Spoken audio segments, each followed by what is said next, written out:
On a beautiful night at Shinya County Yeong Manor, a noble race physician sighed after examining a baby's condition. He assessed that the child would likely not live past 20 years old due to his congenital constitution, viewing it as a divine punishment. The father believed that not only was the child born with such a constitution, but his very birth had caused his mother's death. The physician felt saddened by young Dame Yeong, the Yeong Manor patriarch, making such a declaration. The physician explained that this situation was akin to the 9 severed meridians. He had never encountered anyone with their Weiji acupoint so severely opened. Referred to as the acupoint in the head, it indicated that the child would die at the age of 20. People typically called this phenomenon deity ascension, a practice performed by extremely powerful Taoists when they departed for the heavenly realm. The physician dismissed this notion as nonsense, mentioning old rumors about absolute martial masters using the upper meridian of their heads, specifically the Weiji acupoint. According to these rumors, deity ascension occurred when someone became overly intoxicated by the energy of the great nature from heavens and earth, leading to death due to inability to withstand it. A sense of disdain appeared on Dame Yeong's face as he looked at his son. He hurriedly stood up, convinced it was heavenly punishment, and ignored the child. The physician was angered by the father's harsh words towards an innocent baby. Dame Yeong instructed him to leave, promising his pay through the chief steward. In response, the physician hastily exited the manor, claiming he did not need the payment.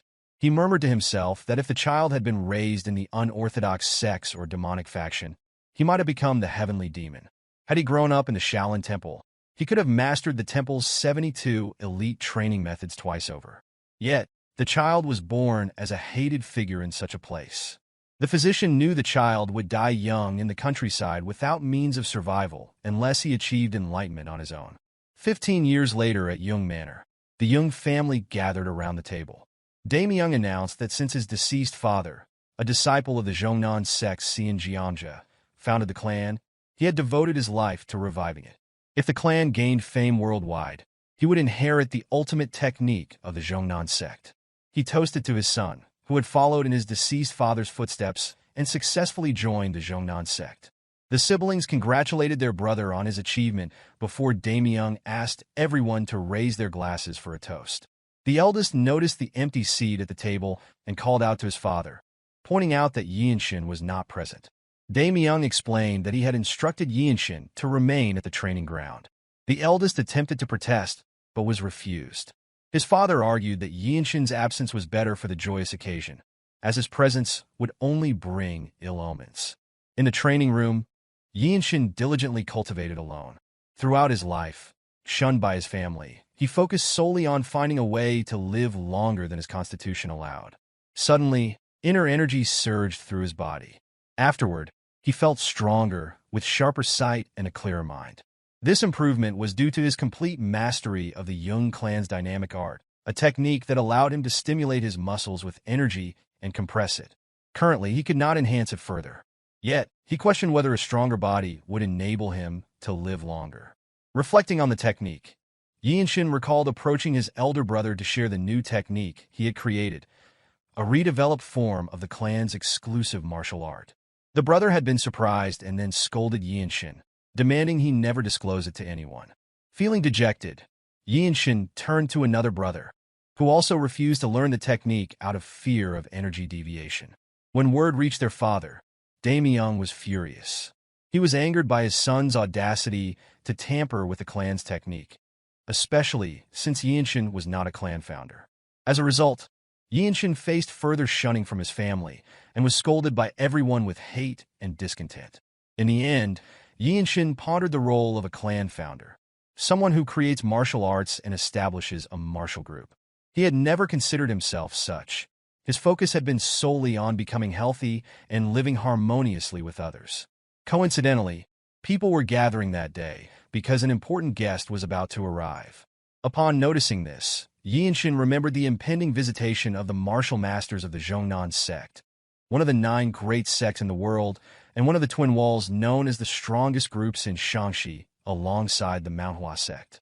Yeonshin thought of them as the deities of sword and desired to meet them in person. However, a few nights prior, the chief steward had informed Yeonshin that he was forbidden to appear before the important guests, as per his father's orders, due to Yeonshin's role in his mother's death. The chief steward apologized before leaving Yeonshin confused. He desired to see the masters, but was forbidden by his father. Eventually, he decided that observing them from afar might suffice, believing he could learn from such skilled masters. Members of the Jeong Clan gathered at the entrance to welcome the esteemed guests, including Daemyeong, amid murmurs from the people wondering about the visitors. When the time arrived, it was announced that the martial masters of the Jeongnan sect had arrived. A woman in a peach-colored robe led the masters. As she entered the Jeong family courtyard, the people inside were surprised to learn that their esteemed guests were of the noble race. Yeonshin was particularly astonished to see her, as the noble race was known in books as a mysterious, immortal race that humans regarded as deities. He noticed the unique energy surrounding her, the core energy condensed within her body and emanating naturally. Meanwhile, Daemyeong nervously welcomed her. She greeted them politely, expressing gratitude for their warm welcome and hospitality. Introducing herself as Yeonshin, an elder of the Jeongnan sect, Daemyeong was shocked upon learning that she held the position of an elder.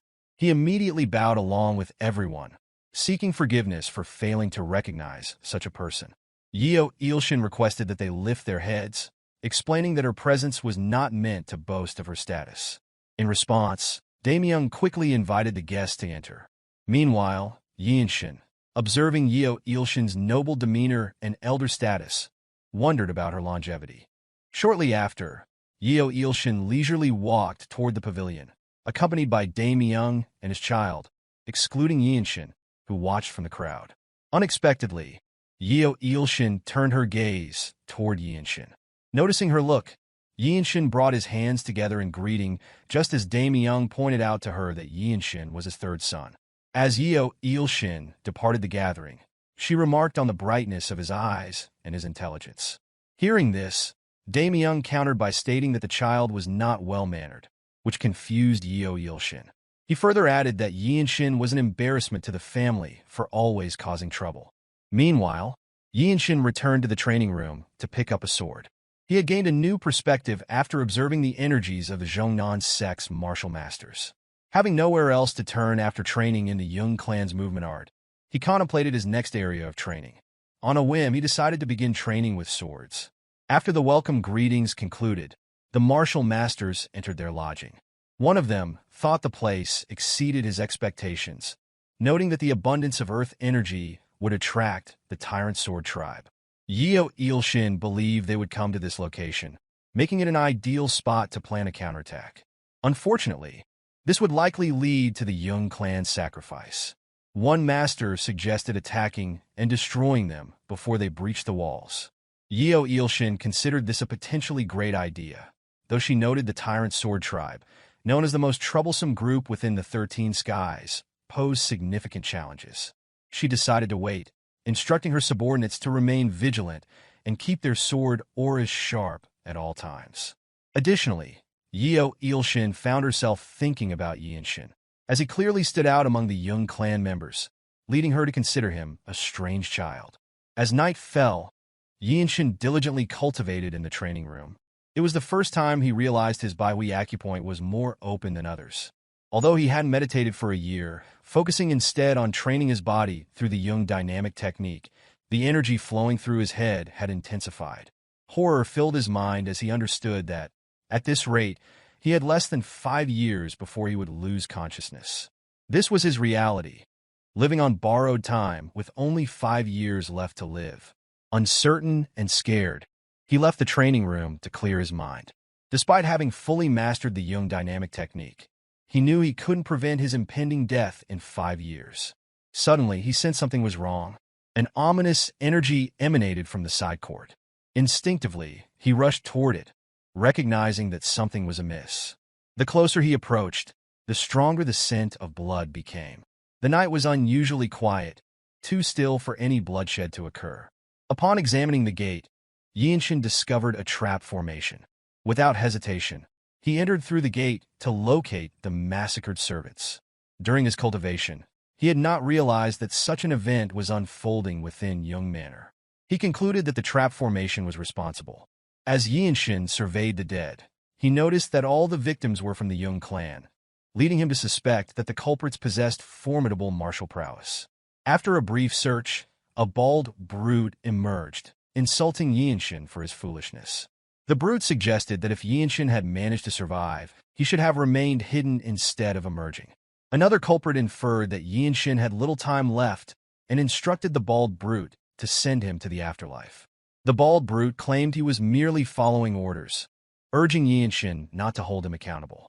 The bald brute concentrated his inner energy to crush Yeonshin, but the frail-looking boy effortlessly grabbed his hand, halting his attack. Yeonshin then crushed the brute's hand with his bare hand, causing the bald man to scream in agony as his arm bone broke under the boy's strength. Emotionlessly, Yeonshin assessed the remaining culprits and brushed the injured brute aside. The leader of the culprits wondered about Yeonshin's identity. After gathering his inner energy, Yeonshin revealed that he was the third son of the household, ignoring the bald brute. He stepped forward with murderous intent. The brute rose, cursing the frail-looking boy who had broken his hand, and attempted another attack with his other hand. Before he could land a blow, Yeonshin had already swung his sword, decapitating the brute in an instant. Without delay, Yeonshin advanced to strike any remaining attackers, swiftly eliminating another culprit who could not respond in time. Utilizing his unique technique, the Scripture of Jung dynamic technique, Yeonshin dodged incoming attacks flawlessly and launched his own counterattacks. With killing intent and fierce determination in his eyes, Yeonshin moved from one opponent to the next. Like those before them, the culprits were powerless against the seemingly frail boy. Approaching two more individuals, Yeonshin beheaded one and swiftly pushed the other back before stabbing him in the heart without missing his sole opportunity to attack. One by one, the culprits fell with each decisive sword strike. Despite his youth, Yeonshin's every move was marked by unwavering determination to kill without hesitation. After avenging the sins committed against his clan, Yeonshin felt satisfied that, even though it was his first time training with the delightful sword, he had mastered its use. Suddenly, another group appeared. The leader of this group, a brute, asserted that they would easily handle the frail-looking boy before them, confident they would not let their guard down. Faced with such brutality, Yeonshin remained calm, displaying no trace of anger as he continued to listen. The brute remarked on how surprising it was for a child to wield the delightful sword and speculated whether Yeonshin had trained with it his entire life. Instead of responding, Yeonshin inquired if they were from the Blood Flame cult. It became clear that the first group he had eliminated belonged to the Blood Flame cult, while the newly arrived group hailed from the Tyrant Sword tribe. The 13 Skies were renowned as the most ruthless and powerful factions in all of Murim. The brute refused to answer when Yeonshin inquired about the presence of two organizations from the 13 Skies. Observing their inaction, Yeonshin deduced that they weren't aware of his affiliation with the Desolate Fortress, the premier branch sect in Murim. Consequently, he suggested that killing him would be troublesome, even for members of the Tyrant Sword tribe. Without warning, a massive aura sword attack swept through the yard, catching Yeonshin off guard. He observed that the individual struck by the attack was one of the masters from the Jonan sect. Shortly thereafter, Yeonshin arrived, noticing the frail-looking boy as she dodged the incoming attack. Known as the deity of the sword, her disheveled state indicated that her opponent had been formidable. A chill ran down Yeonshin's spine as another person joined the battle, hovering in the air. The ominous energy emanating from this newcomer left Yeonshin pondering his identity. The man took a moment to glance at the frail-looking child, causing Yeonshin to feel lightheaded from the eye contact. Soon, the group of brutes knelt and greeted the man as their tribe leader. In that instant, Yeonshin recognized him. The man was the Tyrant Sword tribe leader, the ruler of the Tyrant Sword tribe, a faction within the unorthodox 13 Skies, and regarded as a harbinger of disasters in Jeonghu. Yeonshin wondered why such a prominent figure, comparable to a patriarch of one of the 9 great sects, was present in this setting. Observing the fallen martial masters from the Jeongnan sect, Yeonshin concluded that they, along with himself, were nearly doomed. Taking a moment to breathe deeply and steady his mind, Yeonshin prepared to confront the Tyrant Sword tribe leader. Without hesitation, fear, or doubt, he advanced to launch an attack. Noticing the incoming strike, the squad leader unsheathed his sword to counter. However, before he could react, Yeonshin had already pierced his heart. This bold move immediately captured the attention of both the Tyrant Sword Tribe leader and the elder of the Jeong Sect. A mere 15-year-old dared to draw his sword and kill a member of the Tyrant Sword Tribe in front of its leader. Yeonshin taunted them, suggesting they could now kill him in retaliation. The tribe members instinctively drew their swords to attack the audacious boy, but halted abruptly upon their leader's command. The leader commended Yeonshin, praising his spirit as superior to everyone present. This left everyone puzzled, unsure of whom he was referring to. Surprisingly, the Tyrant Sword Tribe leader chose to spare the boy's life. Yeonshin surmised that the leader was unable to kill him. As he raised his sword, Yeonshin revealed that Yeonshin was the grandson of the former Divine Sword Group leader of the Desolate Fortress. This revelation astonished Yeonshin. Aware that the Divine Sword Group was the strongest in the Desolate Fortress, created by the Imperial family to thwart conspiracies by Murim forces, a formidable association to avoid. However, the Tyrant Sword Tribe leader clarified that this was not the reason for sparing Yeonshin. Instead, he admired the boy's temperament and spirit, qualities essential for a powerful martial artist in Jianghu. He expressed a desire to take Yeonshin as his disciple, provided it was not about the relation to the Desolate Fortress.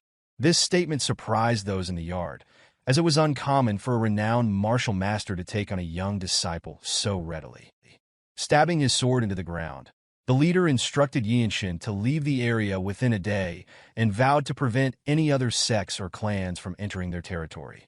Yeonshin and Yeonshin listened intently as the leader made his promise before departing. He glanced back briefly, indicating his openness to a duel and inviting Yeonshin to seek him out when he was ready for revenge. Determined, Yeonshin allowed his enemies to drive him away from his land, contemplating whether he could achieve revenge within his remaining 5 years of life. Back at the main pavilion, Yeonshin gazed at his dying father with an expression devoid of emotion. He grasped his father's hand, calling out to him. Daemyeon could only marvel at how his son, whom he had long shunned, had become so powerful, thanks to the martial arts Yeonshin had created. Suddenly, the father remembered his son nervously revealing that he had developed martial arts by modifying the Jeong Clan's movement arts. Instead of feeling proud, the father met his son's plea for approval with discontent and hatred. Tears streamed down his face as he finally recognized his own foolishness and ignorance, failing to see that his son had created the sacred art and possessed the qualities of a founder. With it, he let out his last breath, and the second son of the Jeong Clan wept over the loss of his father. Yeonshin rose to speak with the chief steward holding Hyea, his niece. Fortunately, she was safe, merely unconscious from someone targeting her acupoint to knock her out before hiding her to protect her from the killers. Turning around, Yeonshin instructed his second brother to take care of her within the Jeong Sect, noting her exceptional affinity with the 5 elements, which would likely lead them to accept her. Meanwhile, Yeonshin would attend to his own matters. As if summoned, Yeonshin appeared to speak with Yeonshin. With the Tyrant Sword Tribe leader's involvement, she needed to report the incident to the Jeong Sect immediately. Upon being questioned, Yeonshin intended to go to the Desolate Fortress, his mother's family's domain, as he had nowhere else to grow stronger unlike his second brother. Not wanting to lose such talent, Yeonshin offered him the opportunity to train at Jeongnan Mountain. Yeonshin had already decided to head to the Desolate Fortress when Yeonshin revealed her intention to recommend him as the sect leader's disciple. This revelation shocked both men, given the significance of the offer. Becoming the direct disciple of the Jeongnan sect leader would grant him access to the absolute sacred art, and the leader was among the top 10 swordsmen in the world. However, Yeonshin had his own plans. He clasped his hands together and declined the offer, promising not to forget Yeonshin's kindness. Yeonshin anticipated his refusal, having sought someone as talented as him. This was likely what the Tyrant Sword Tribe leader had perceived as well.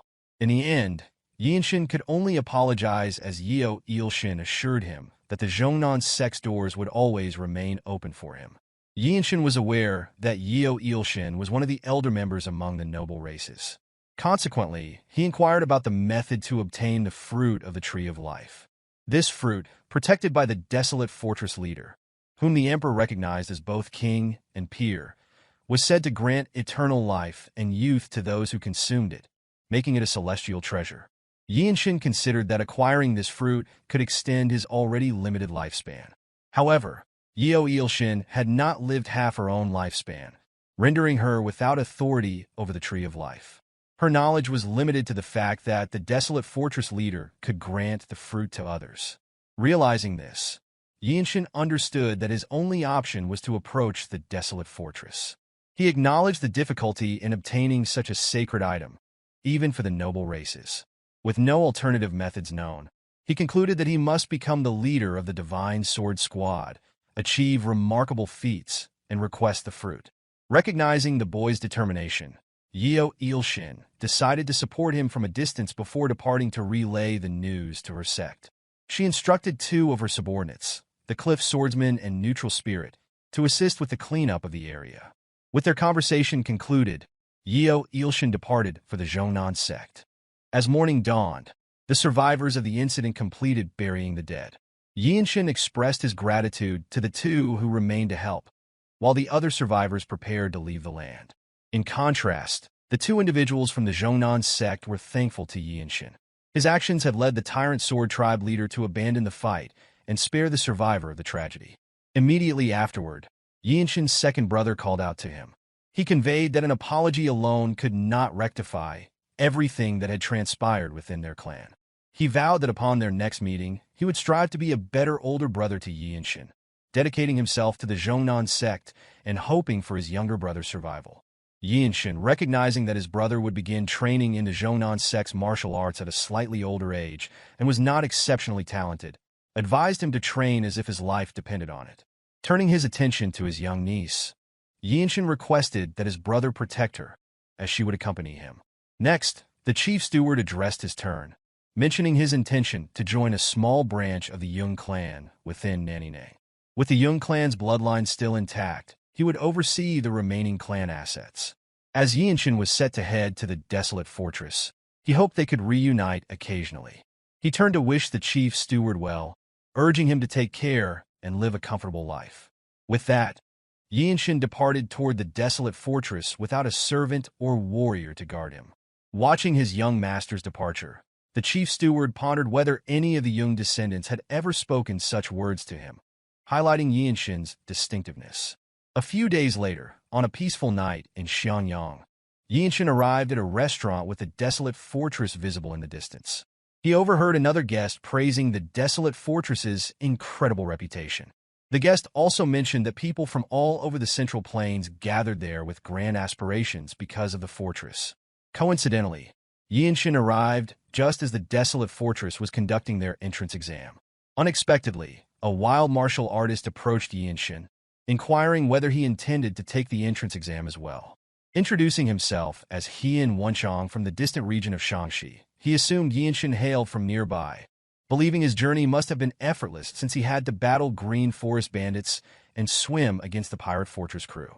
Wonchong continued to complain about the hardships of his journey. In truth, Yeonshin had encountered similar challenges, on top of nearly losing his entire family at home. Ultimately, Yeonshin asserted that his journey had been relatively easy for him. Recognizing that Yeonshin was younger, Wonchong proposed that they become friends and share information about the exam. He was astonished that Yeonshin was unaware of the existence of such an exam. Wonchong proceeded to elaborate on the exam, known as the trial, explaining that the Desolate Fortress differed significantly from typical martial arts groups. Just as aspiring government officials must excel in both martial arts and literature, there was a specific exam for joining the Desolate Fortress. Yeonshin listened attentively as Wonchong further explained that this was why so many people were gathered at that time. Regardless of one's foundational skills, upon joining, opportunities and training would be provided.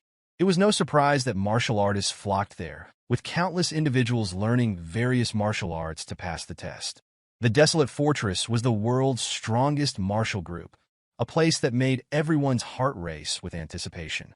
People often remarked that those wishing to conquer the world with a single weapon should go to the Desolate Fortress. Since the imperial family ruling the Central Plains sought to control martial arts groups, all elixirs and advanced martial arts from around the world were concentrated there. Wonchong added that nearly nobody could pass the Desolate Fortress trial on their first attempt. Perhaps 1 in 1,000 succeeded, typically those destined to become next-generation leaders of reputable martial arts clans gaining prominence. After his extensive explanation, Wonchong suggested that they attend the Desolate Fortress entrance exam together the following day.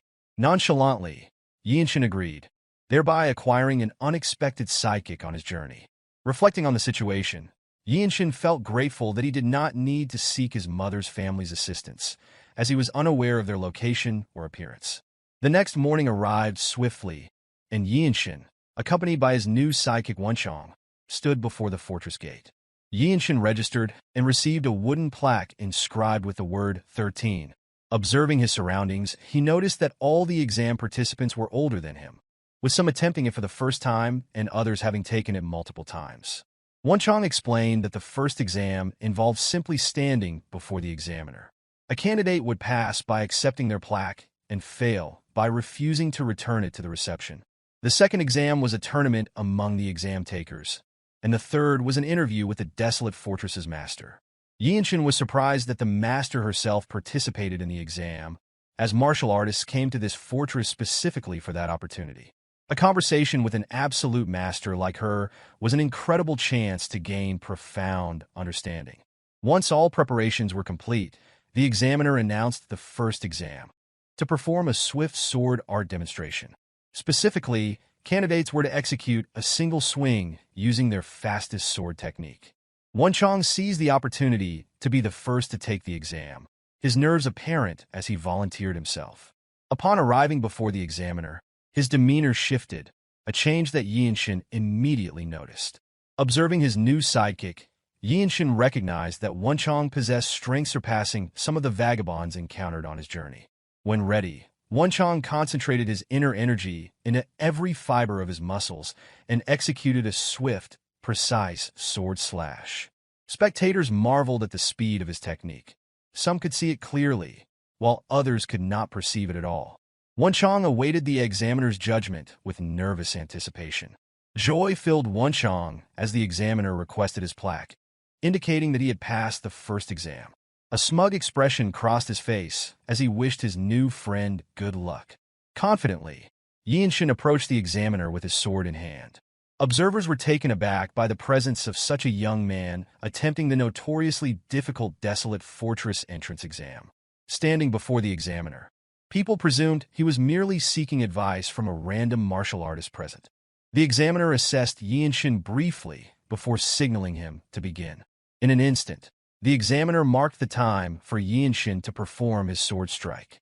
Within a split second, Yeonshin had already completed his technique, followed by a wave of energy that astonished both the examiner and the onlookers.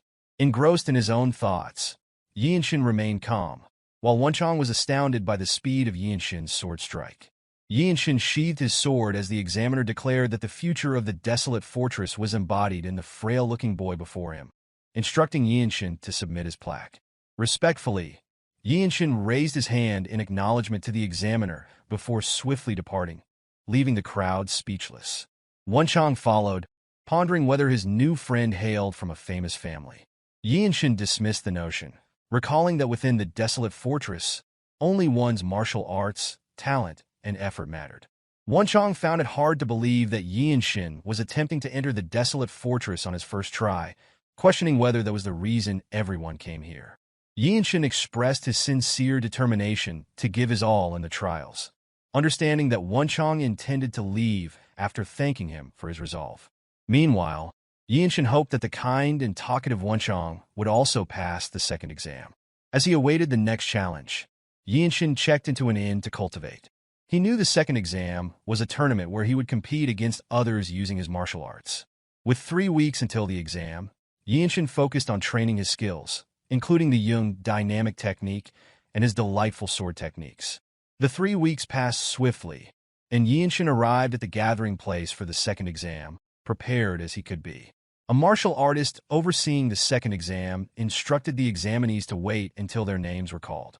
New members of the Desolate Fortress wore white, a sight that discouraged many upon seeing the strong inner energy emanating from someone dressed in white. However, Yeonshin remained indifferent, focusing solely on doing his best. Out of nowhere, Wonchong greeted him as young Lord Yeong, noting that Yeonshin had grown taller. Yeonshin sensed a change in Wonchong, recognizing that he had achieved something significant. The overseer announced that winning was not the sole objective of the exam. Even securing one of the 2 tournament matches would attract the attention of a Desolate Fortress masters observing the trials. From personal experience, Wonchong knew this was the most challenging aspect. He explained that the exam supervisors had higher standards that day because White Qilin was participating in the Desolate Fortress trial. The White Qilin from Namgung, renowned for eliminating a notorious bandit group before turning 15 and beheading the Swordsmaster of the unorthodox faction, the Shrouded Assassin, was present. Wonchong shared rumors of defeating all up-and-coming fighters at the 8 Great Families Dragon and Phoenix tournament by the age of 18.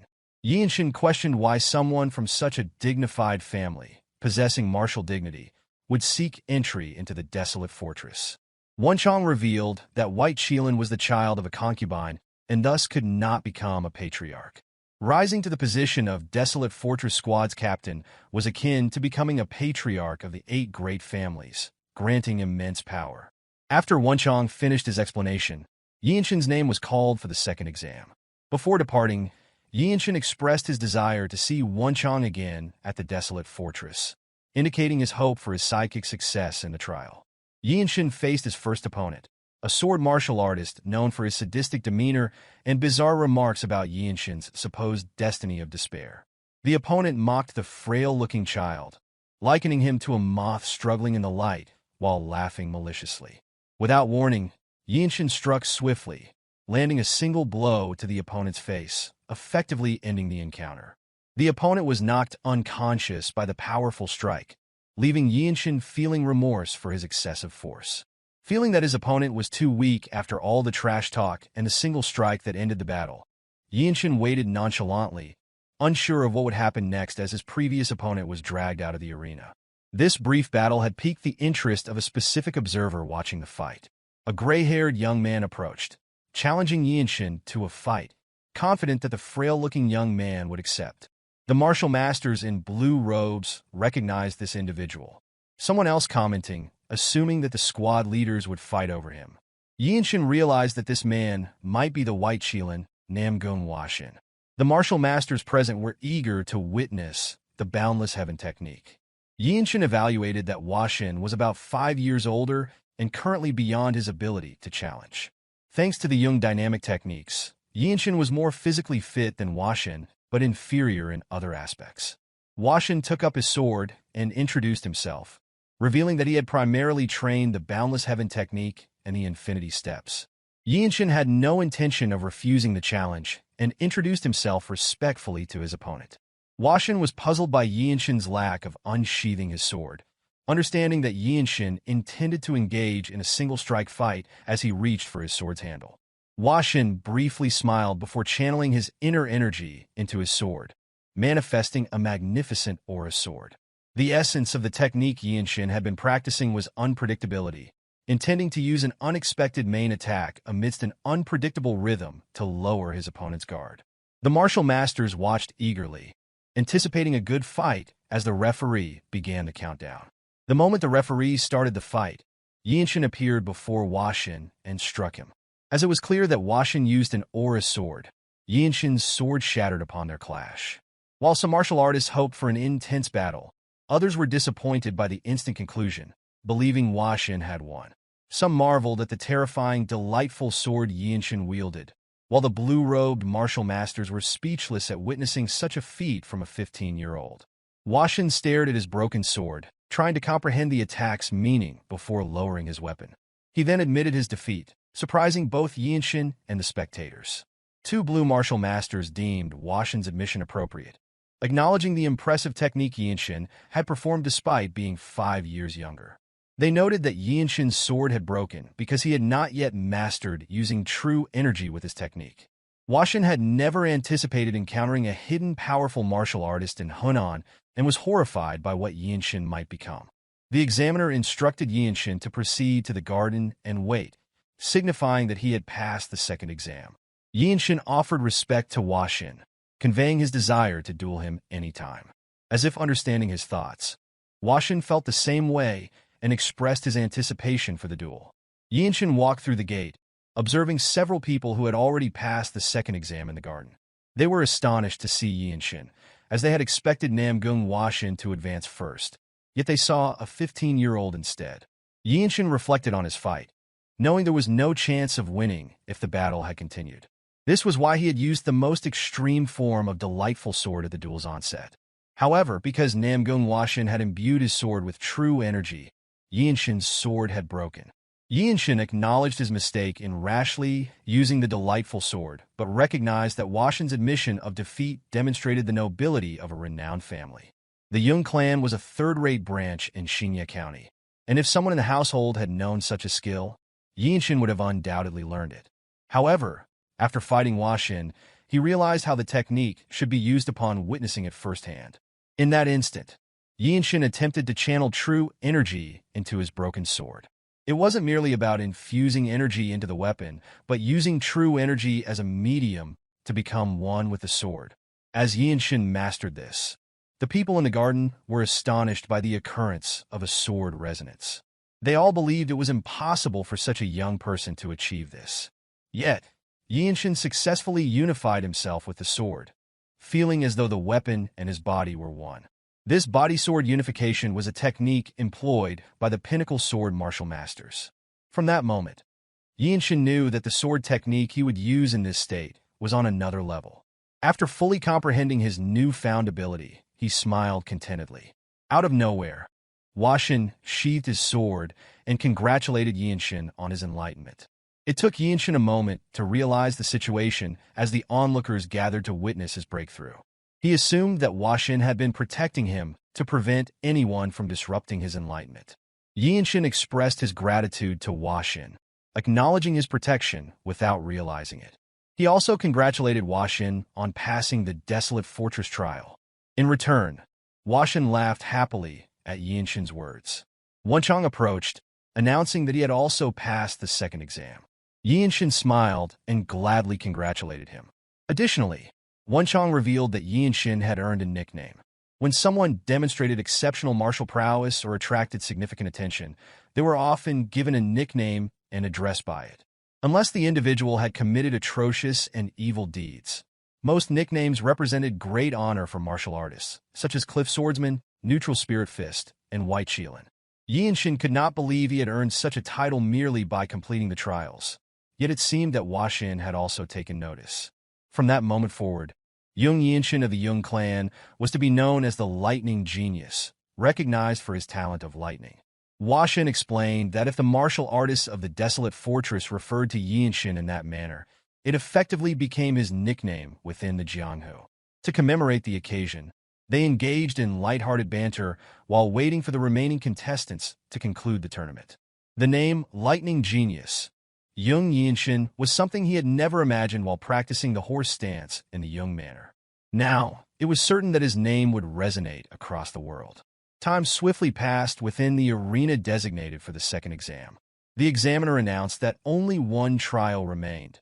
Upon passing, the participants would officially join the Desolate Fortress. They proceeded to the pavilion where the master of the Desolate Fortress resided, prepared to be evaluated to join in her martial group. The first contestant entered the pavilion, but left dejected after being deemed unwelcome. One after another, participants came and went quickly, leading the trio to wonder if the fortress master was judging them solely by appearance without conversation. Soon, Yeonshin stepped forward, his face bearing the usual solemn expression, with one goal in mind: to heed the examiner's directive to ascend to the top. Upon arrival at the gate to the fortress master's office, it opened instantly. Yeonshin entered, finding the room adorned with an elaborate little garden leading to the fortress master. At the end of the room sat a green-haired lady on a wooden chair, embodying the noble race. Yeonshin announced his name to signify his readiness for judgment. He felt the profound aura emanating from her as she turned toward him. She was the Desolate Fortress leader, reputed to be the strongest in the world. Instead of issuing her judgment, she spoke of Yeonshin's bloodline, prompting him to wonder if she was aware of his mother's family. He inquired about the significance of her words. The fortress master commended Yeonshin's boldness, understanding that he already grasped her meaning. Yeonshin then admitted that he was the grandson of the former Divine Sword Group's leader. She revealed that his grandfather was soon to join the Elder Council, highlighting his obstinate nature. Just as noble and powerful individuals weighed their words carefully, she mentioned a wound Yeonshin possessed. Yeonshin dismissed her concern, asserting that it was merely a trivial family matter. In response, the lady clarified that it was not trivial, explaining that his trained body merely concealed it. Acknowledging that Yeonshin had only lived for 15 years, she agreed that it was not an issue for an outsider to comment on, but emphasized that familial matters needed resolution. Yeonshin apologized for his brazen remarks, now understanding that she had not intended to interfere with his family affairs. The transcendent aura she carried as someone with absolute strength indicated that her words were precisely what Yeonshin needed to advance in his journey. She stood up, her smile filled with aspiration for the young man before her. She expressed admiration for Yeonshin, noting his refusal to bow to anyone despite his clear objectives. This observation made Yeonshin wonder if she had discerned that his upper meridian was abnormally wide open. Consequently, he asked her whether someone like him could survive by consuming the fruit of the Tree of Life. The lady explained that while the facts about the fruit were not entirely inaccurate, it was indeed possible for him to obtain what he desired. Yeonshin pressed further, inquiring if he could attain it. She simply stated that it depended on his actions. Yeonshin raised his hands in gratitude, as if he were about to leave, only to realize he was still under trial. He questioned whether he had been accepted as a martial artist of the Desolate Fortress. Affirming his acceptance, the lady instructed him to leave, smiling as she addressed him as the next Divine Sword Group leader. This form of address confused Yeonshin. He was unsure if she was teasing him or genuinely recognizing his potential. Another possibility was that she implied he could obtain the fruit of the Tree of Life once he became the Divine Sword Group leader. Upon the conclusion of the Desolate Fortress trials, only 4 individuals had passed: a random old man, the white Chila Namgung Washin, the grin-faced Wonchong, and lastly, the lightning genius Yeonshin. The officer escorting them inquired whether they understood the role of the Desolate Fortress. Wonchong explained that their primary mission was to prevent Murim's martial masters from overthrowing the imperial family. The officer revealed that this was just one of their major tasks and that there was more to their duties. He elaborated that their role involved preventing or suppressing conflicts of a certain scale within the Jianghu. The uncertainty of outcomes from Murim conflicts was a concern. A bloodstorm had swept across the Central Plains 17 years prior, following rumors of the discovery of the Heavenly Demon's grave. It would have been manageable if the conflicts were limited to those seeking ultimate martial arts manuals or elixirs, but the heinous actions of vicious martial artists did not discriminate between martial artists and commoners. Witnessing such hellish scenes made the Empire unrecognizable, marking one of the disasters of the Heavenly Demon's grave. The officers added that unorthodox sects and demonic factions were not the sole problems. Orthodox groups, including the 9 great sects and 8 great clans, also posed significant threats. If the Desolate Fortress allowed them to operate unchecked, the people would suffer, leading to unrest and delayed tax payments, which would undermine the Empire's reign. To combat this, the imperial family had provided the Desolate Fortress with substantial resources, including money, elixirs, manuals, and martial masters. Their mission was to eliminate any martial artists who disrupted the lives of ordinary people. Shortly thereafter, they arrived at their assigned abodes. The officer explained that they would be allocated to specific places and moved to accommodations accordingly. A week passed swiftly, during which Yeonshin diligently cultivated in his room. The prolonged wait made him question why his assignment was delayed beyond his expectations. After a few more hours, Wonchong entered to deliver the news. It had been decided that both Yeonshin and Wonchong would join a combat squad known as the Radiant Demon Squad the following day. During the long weeks of waiting, rumors had been circulating. The 17 combat squad captains under the Divine Sword Squad had been battling each other to recruit new warriors. These captains, the martial masters representing the Desolate Fortress, were engaged in sparring to enlist the White Qilin and the Lightning Genius. This was the path through which Yeonshin would become part of the Radiant Demon Squad. The next day, Yeonshin and Wonchong arrived at the arena of the Radiant Demon Squad to receive their welcome. Wonchong grinned foolishly at his new white robe uniform, a symbol of his status as a martial artist of the Desolate Fortress, while Yeonshin surveyed the members of the squad. The members appeared eager to embrace the new recruits, exuding excitement and hope for their addition. However, Ma Jin, the Radiant Squad captain, stood before them with a menacing presence. Known as the strongest among the 17 squad captains, Ma Jin's reputation was now confirmed in person. He fixed his gaze intently on Yeonshin, aiming to intimidate him. Addressing Yeonshin as the lightning genius, Ma Jin spoke with a threatening tone. In response, Yeonshin met his gaze confidently, momentarily surprising Ma Jin before he smirked. Appreciating Yeonshin's resilience, Ma Jin acknowledged that individuals like him were not easily defeated. Ma Jin proceeded to explain that the combat squads under the Desolate Fortress Divine Sword Squad functioned similarly to sects within the Central Plains. He informed them that they would train in martial arts within the Radiant Demon Squad and undertake various missions. Pointing towards the back, Ma Jin indicated that their seniors were present among the squad members. Seizing the moment, Wonchong eagerly asked whether training in the Radiant Demon Squad meant that all martial arts would be shared among members. Ma Jin clarified that each martial artist's personal techniques remained their own, but the Radiant Demon Squad's martial arts would be taught to all members. Wonchong listened with great excitement, thrilled at the prospect of learning the renowned Radiant Demon arts. Ma Jin cautioned him to work diligently in mastering these arts to ensure his survival. Yeonshin was also familiar with the infamous Radiant Demon arts. The Radiant Demon Squad was renowned among the 17 squads for their ability to defeat the Plump Blossom Swordsman, the 24 elite swordsmen of the Myohwa Sect, without suffering any casualties. This victory bolstered the rumors that the Desolate Fortress was the strongest in the world.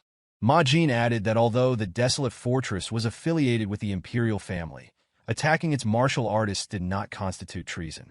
Consequently, they needed to continuously strengthen themselves through rigorous training. Curious why such attacks were not deemed treasonous, Yeonshin listened as Ma Jin explained that the Jianghu was home to many eccentrics. Numerous individuals had lost their sanity from studying demonic arts or had become exceptionally skilled in mobility arts, allowing them to disrupt government officials before fleeing to remote areas. Therefore, the imperial family's authority did not extend to them, as their role was to combat martial artists rather than perform governmental duties. As a result, failure to become stronger would inevitably lead to their demise. Ma Jin then pointed to a man in a blue robe seated at the back. He explained that this individual had been slashed by Namgung's strongest swordsman during a mission and could provide a better description of the technique. The blue-eyed martial artist had experienced the king-style sword arts of the Jeong Clan, describing it as exceedingly formidable. Yeonshin recognized this technique as one of the strongest swordsmanship styles globally, a supreme martial art exclusively learned by the main descendants of the Jeong Clan. Ma Jin instructed the blue-eyed man to come forward promptly. Yeonshin considered that the Namgung's strongest swordsman was reputed to be the most formidable martial master of the Central Plain. The fact that this man had survived a battle against such a skilled master attested to the Radiant Squad member's strength. This senior, known as Chung Myung, had heard of Yeonshin's exceptional delightful sword art and wished to engage him first. Following Ma Jin's instructions, Yeonshin moved to the center of the arena to face Chung Myung.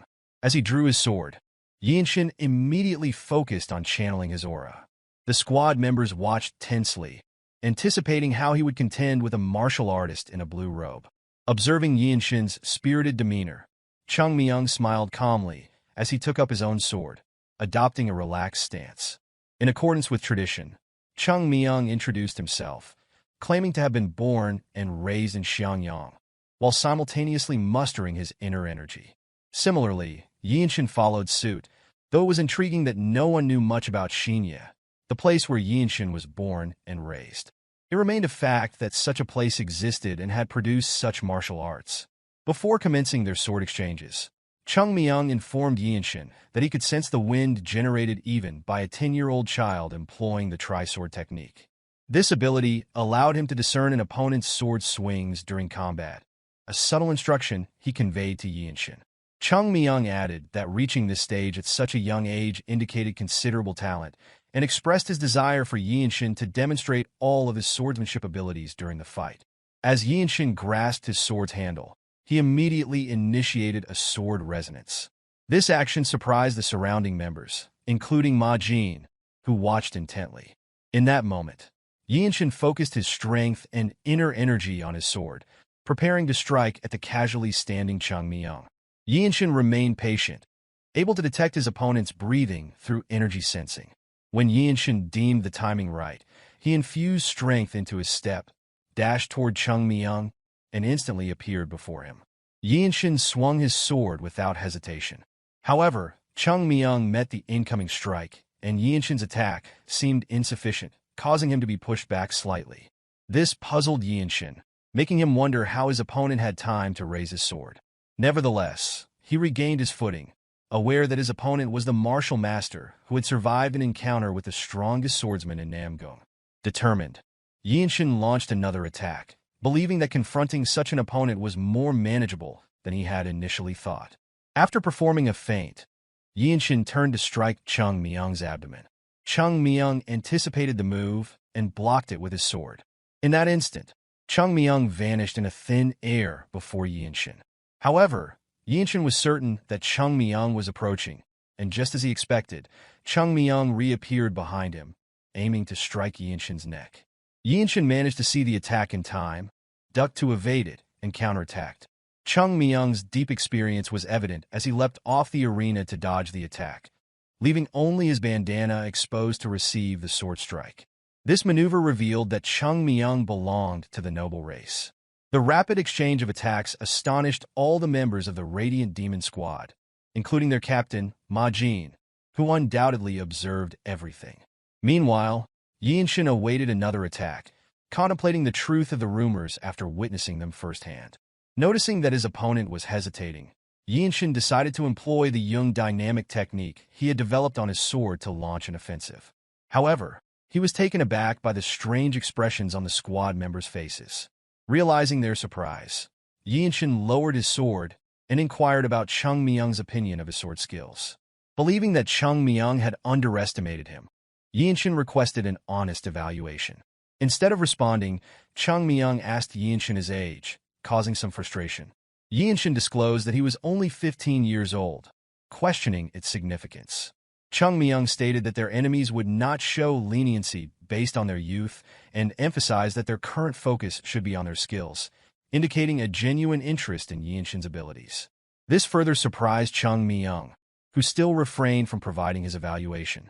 Yeonshin concluded that discussing his age was meaningless, given his short lifespan.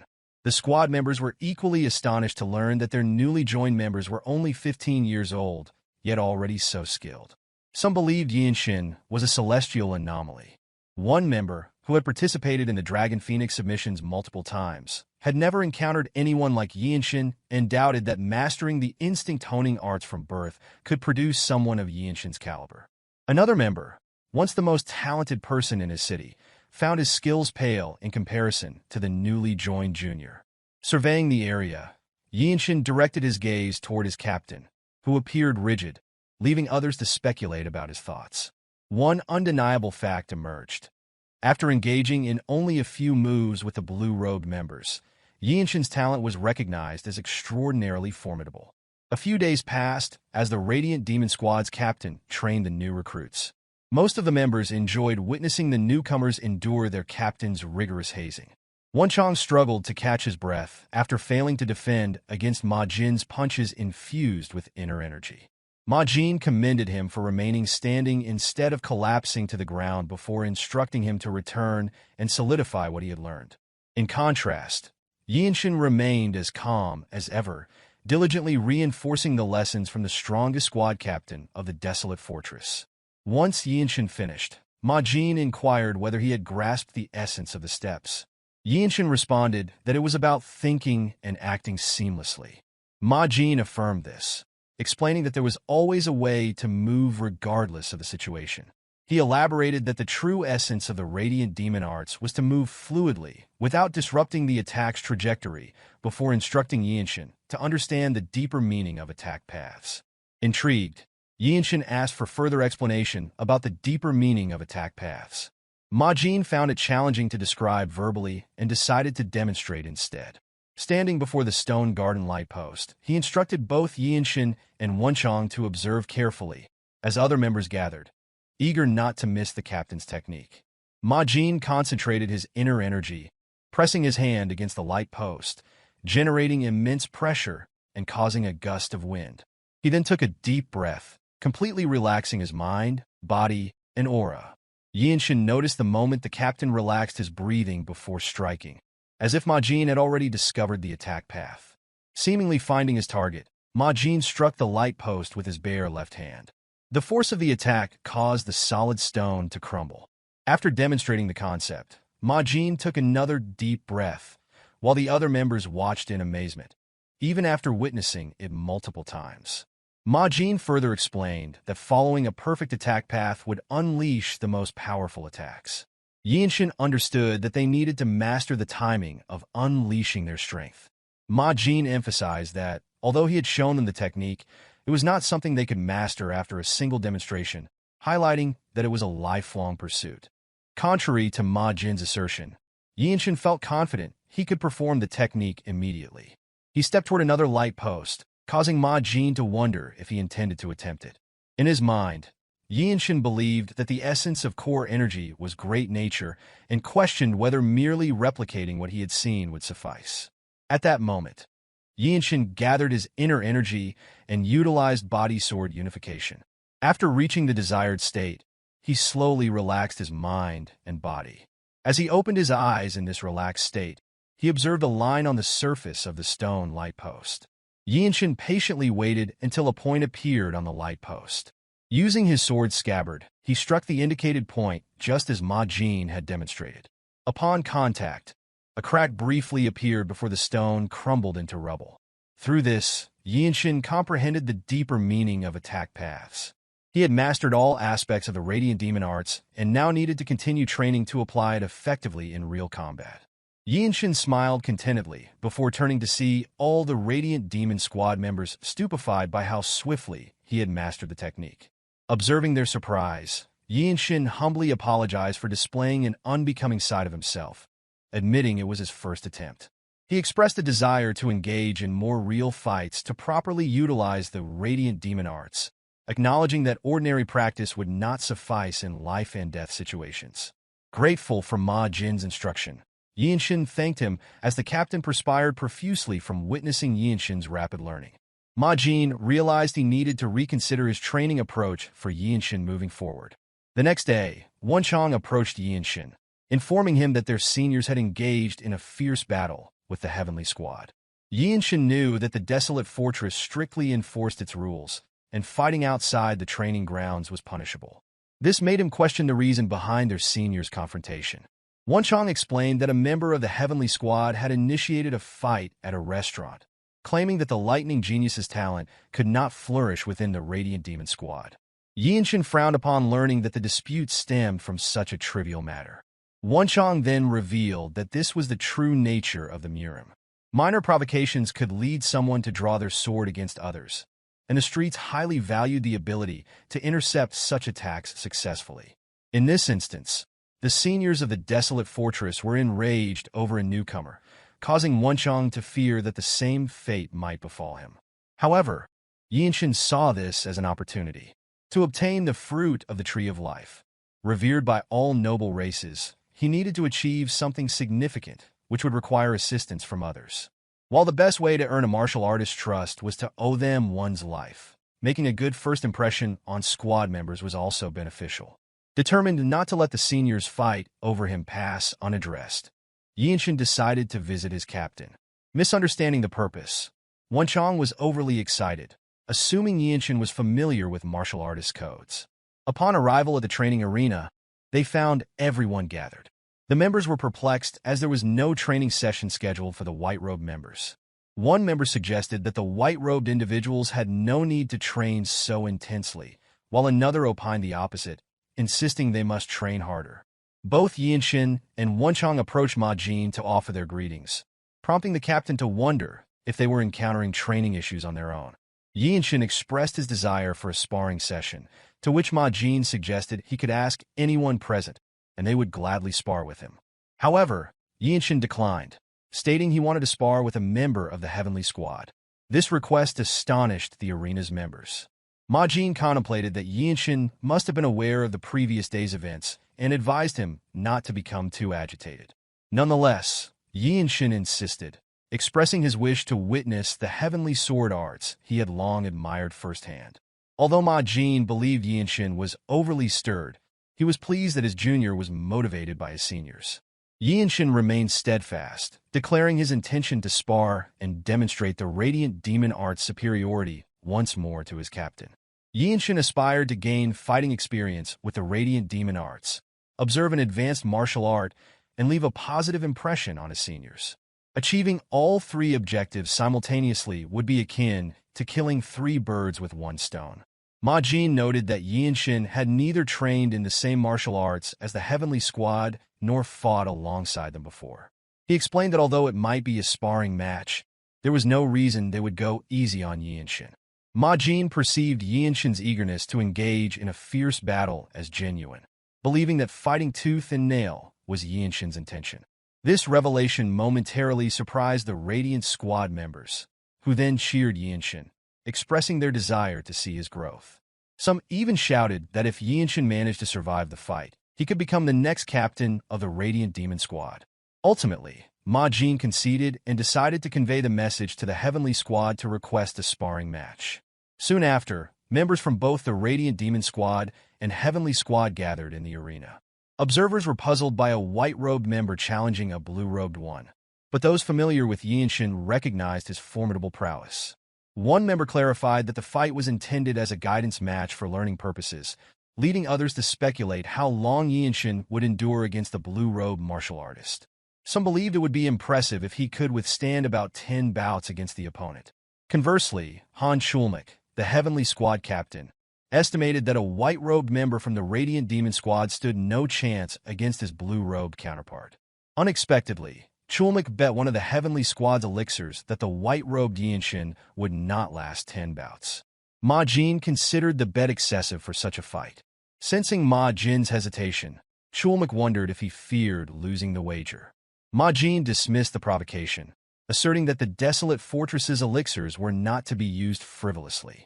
Chulmak countered by emphasizing that the honor of both squads was at stake, making the bet meaningful. In the end, Ma Jin accepted the wager. As Chulmak relaxed in his chair, he expressed confidence in winning the bet, believing that as the leader, he should trust his team's abilities. However, Ma Jin was certain that Yeonshin would emerge victorious. Shortly after, the blue-robed members of the Heavenly Squad began conversing. Yeonshin formally introduced himself, showing respect to his sparring opponent. He was aware that warriors typically started as white-robed fighters before advancing to blue robes, though not everyone achieved this progression. Some took over 10 years to become blue-robed warriors, often those who could not be defeated by top martial masters from major sects. The blue-robed warrior, Gu Ilwan, claimed to have trained in heavenly sword arts for 20 years. He mentioned that while swords were said to have no eyes, master swords did possess eyes. Despite this, he intended to show no mercy in the duel, intimidating Yeonshin with his formidable presence. Yeonshin acknowledged this stance, indicating his understanding. The moment Gu Ilwan unsheathed his sword, he released his sword aura. Observing the extraordinary aura, Chulmak smirked, certain he would not lose the bet. However, Yeonshin remained undeterred. Aware of the blue-robed warrior's strength, he was more curious about the sword style employed. He dismissed unnecessary thoughts and reached for his sword, determined to rely on his own martial arts style regardless of his opponent's techniques. Gu Ilwan, upon seeing Yeonshin wielding his sword, allowed him the first attack. As soon as the challenge was issued, Yeonshin charged forward using his Yeong dynamic technique. Their swords clashed, and Gu Ilwan successfully deflected the strike. It became evident that the white-robed warrior possessed remarkable speed, as Gu Ilwan prepared for another strike. Yeonshin's rapid attacks forced Gu Ilwan to fend off a barrage, causing Chulmak to sweat nervously, questioning if a white-robed member truly had such speed. Ma Jin mused that such skill at Yeonshin's age was breathtaking. With Yeonshin's abilities, he realized that failing to capitalize on this opportunity to swiftly defeat the opponent would mean forfeiting the chance to win. Yeonshin continued delivering lightning-fast sword strikes, with Gu Ilwan defending against each one. Reflecting on his young dynamic technique, Yeonshin felt content, recognizing his growth since joining. His physical training with his technique and martial principles had strengthened him. The trajectory of his sword was more inclined, utilizing his back muscles, and stepping forward with core energy created rotational force. During the battle, Yeonshin discovered a gap on his opponent's defense. He swung his sword upward, taking off Gu Ilwan's grip on his sword. Instantly, Yeonshin pointed his sword at his opponent's neck, signaling his victory in the sparring duel. Spectators were astonished by the young man's achievement. The Radiant Demon squad members cheered for Yeonshin's triumph, while Chulmak sweated profusely and Ma Jin smiled contentedly, pleased with the expected outcome. As usual, Yeonshin pondered for a moment, contemplating the technique he had just learned and ways to improve before Gu Ilwan approached him. He acknowledged that his victory was partly due to luck and overwhelming momentum, as his opponent had been caught off guard.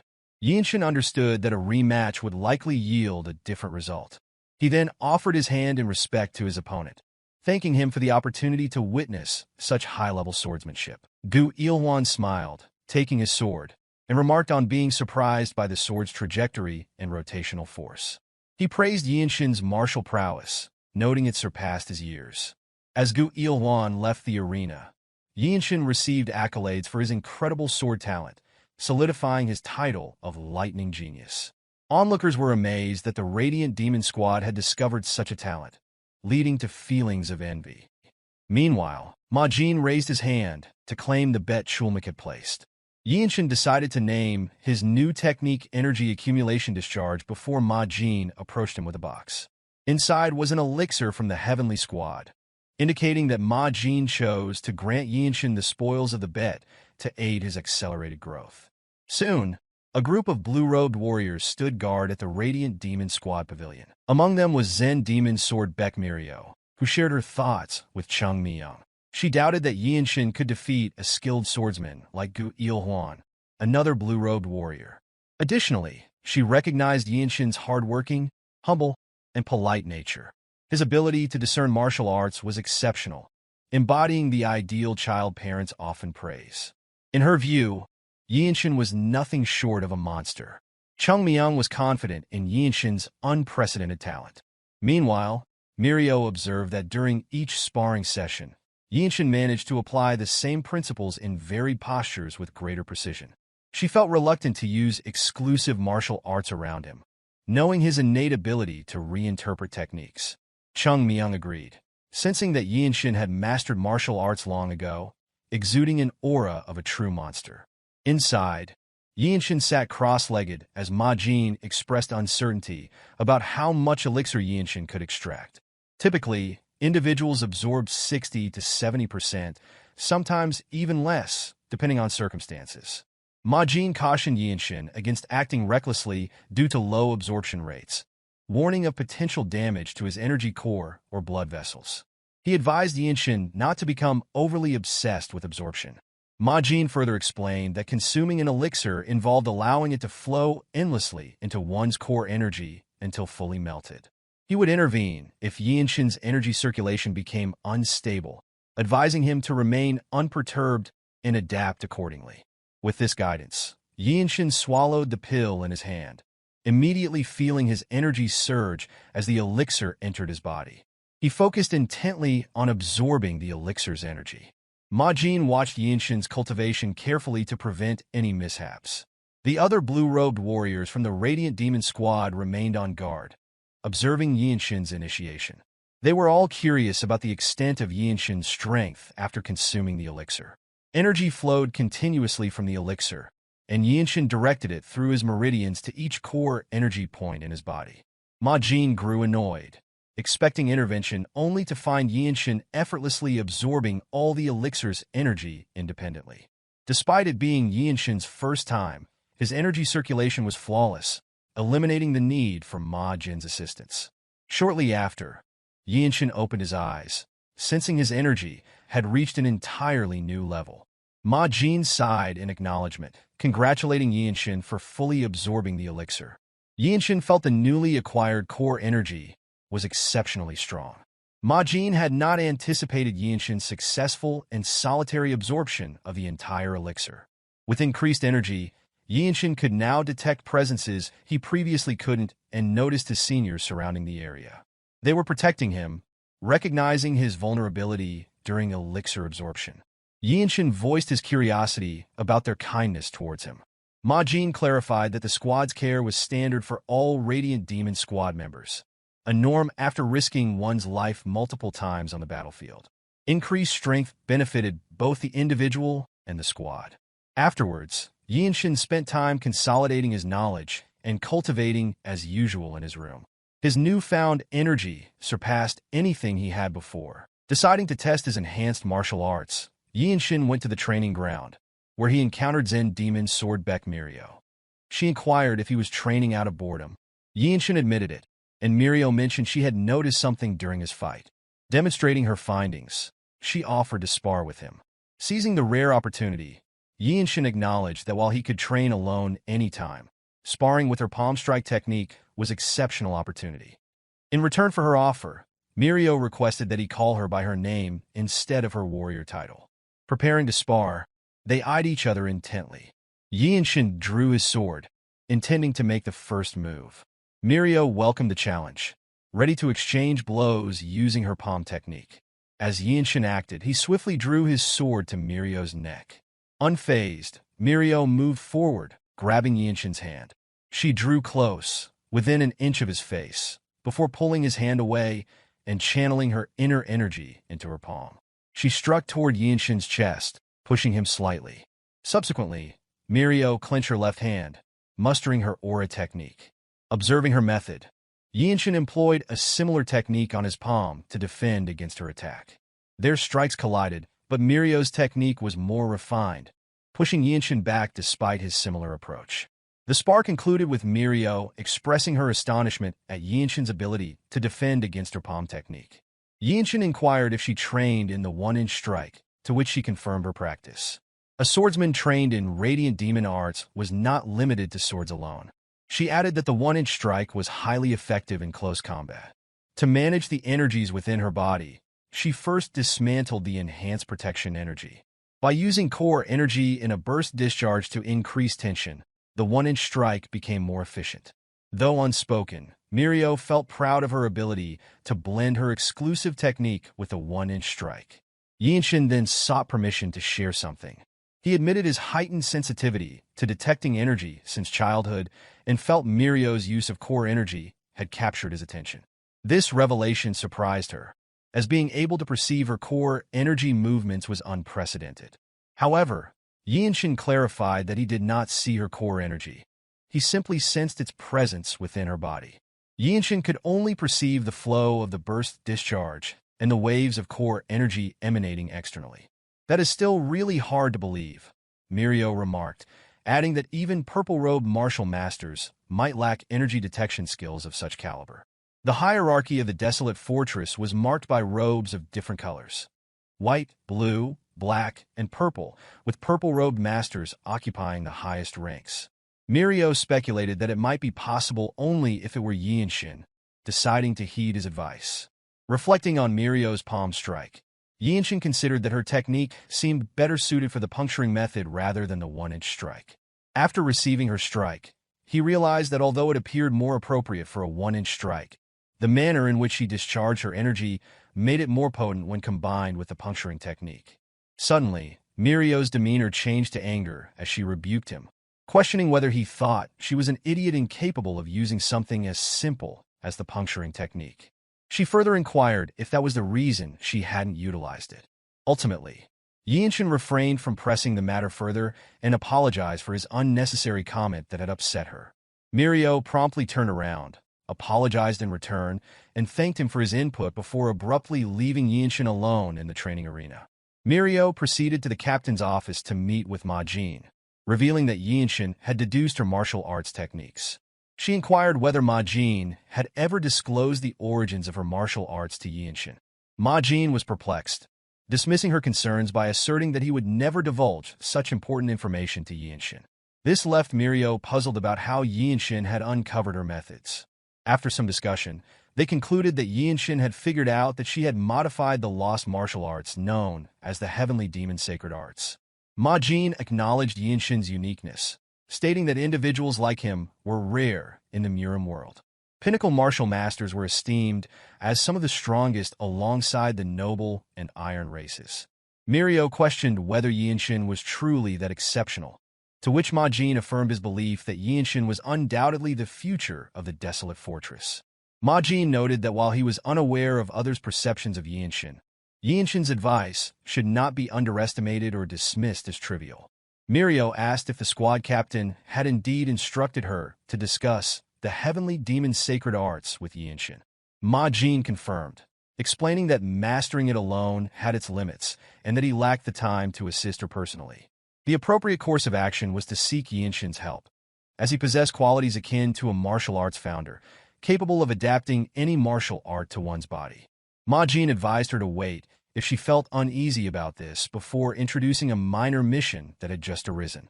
He wanted her to form a team with Yeonshin to observe how he navigated life and death situations and to determine if he was as special as believed. Ma Jin was convinced that within 5 years, Yeonshin would become the next Radiant Demon squad captain. The following day, Yeonshin, Baek Myohwa, Wonchong, and Chung Myung mounted their horses and rode toward the mission location. Ma Jin's words lingered in Myohwa's mind as she sought to ascertain whether Yeonshin was truly worthy of becoming her superior. They traveled without stopping, and by the 10th night, they arrived at the stage station in Zemping County. Wonchong was weeping in agony from the relentless ride, which had taken a toll on his body, while the other 2 blue warriors and Yeonshin remained as sharp as ever. Before their departure, Ma Jin had explained that recently, individuals offering services to the Blood Flame cult had settled in a nearby village, routinely slaughtering livestock and destroying crops. Typically, the Shangxi branch could handle such threats, but an incident involving the theft of the Myohwa sect's elixir, the Plum Blossom Pill, comparable to the Shaolin Temple's Great Revitalization Pill, had escalated the situation, affecting all of Shangxi. With no spare manpower, the main Desolate Fortress branch had requested assistance. Ma Jin tasked the 4 with addressing this issue. Yeonshin was aware that the Blood Flame cultists were extremists devoid of humanity. Unexpectedly, an obnoxious, overweight official emerged, complaining about the delay in accepting the request. He boasted about his desire to treat the Desolate Fortress with respect, but no longer wished to do to their perceived laxity. He further criticized the decision to send a young lad, disregarding that the group consisted of martial artists rather than mere thugs. Yeonshin turned to his seniors, inquiring about the nature of this individual. Chung Myung responded that such ignorant officials were common, having encountered many who had never witnessed a true martial artist. People like this official mistakenly believed the Desolate Fortress was their personal servant. Observing the official like a pig, Yeonshin asked if he could block the man's mute acupoint. Chung Myung granted permission before instructing them to handle the matter swiftly and depart. The official persisted in voicing his grievances until Yeonshin struck his mute acupoint, rendering him mute. Yeonshin then explained that they did not take orders from him and left him unharmed. As they proceeded toward their accommodations to rest, Wonchong realized that Yeonshin had learned to block acupoints as well. He expressed his intention to address Yeonshin respectfully by using his warrior name. In return, Yeonshin permitted Wonchong to do as he pleased, addressing him as the Desolate Fortress Sacred Warrior, which made Wonchong proudly accept the title. Chung Myung approached Yeonshin to elaborate on the relationship between the Murim and the government, explaining that they did not interfere with each other and neither would invade the other. However, within the government, the Desolate Fortress enjoyed more freedom than other martial artists due to the imperial family's support. This autonomy allowed them to confront those who erroneously believed they were under the Desolate Fortress's control. Myohwa joined the conversation, advising Yeonshin never to overextend himself. She commended his recent action against the official, considering it exemplary. During their discussion, Wonchong noticed movement in the distance. He alerted the others, and they focused their attention, a red-haired man wielding a sword was seen taking a child from the villagers. Yeonshin immediately identified the aggressor as a blood-flame cultist. Acting swiftly, he was the first to move, dashing toward the man in an attempt to rescue the child. Although Yeonshin was the first to initiate the move, Chung Myung swiftly outpaced him during the run. Yeonshin speculated whether his senior was utilizing the noble race's mobility art known as grass flutter. Following Chung Myung, Mirio accelerated past, and even Wonchong managed to move faster than Yeonshin after a few steps. This observation made Yeonshin aware of his weakness, realizing that he had insufficient training in mobility arts. The absence of proper mobility arts training at Yeong Manor placed him at a significant disadvantage. Meanwhile, a blood flame cultist launched an attack on a villager. The villager demanded the return of the child, while the cultist firmly resisted, telling the crying child to be quiet. He contemplated that the child, being full of life energy, posed a different kind of noise. Before the red-haired brute could act further, Chung Myung arrived and launched an attack. Unfortunately, the brute successfully blocked Chung Myung's sword strike. At that moment, Chung Myung positioned himself between the cultist and the villagers to shield them from harm. Additionally, he rescued the child from the brute's grasp. Surprised by the unexpected appearance of a martial artist from the Desolate Fortress, the red-haired brute turned around, realizing he was in a predicament with another blue-robed martial artist approaching.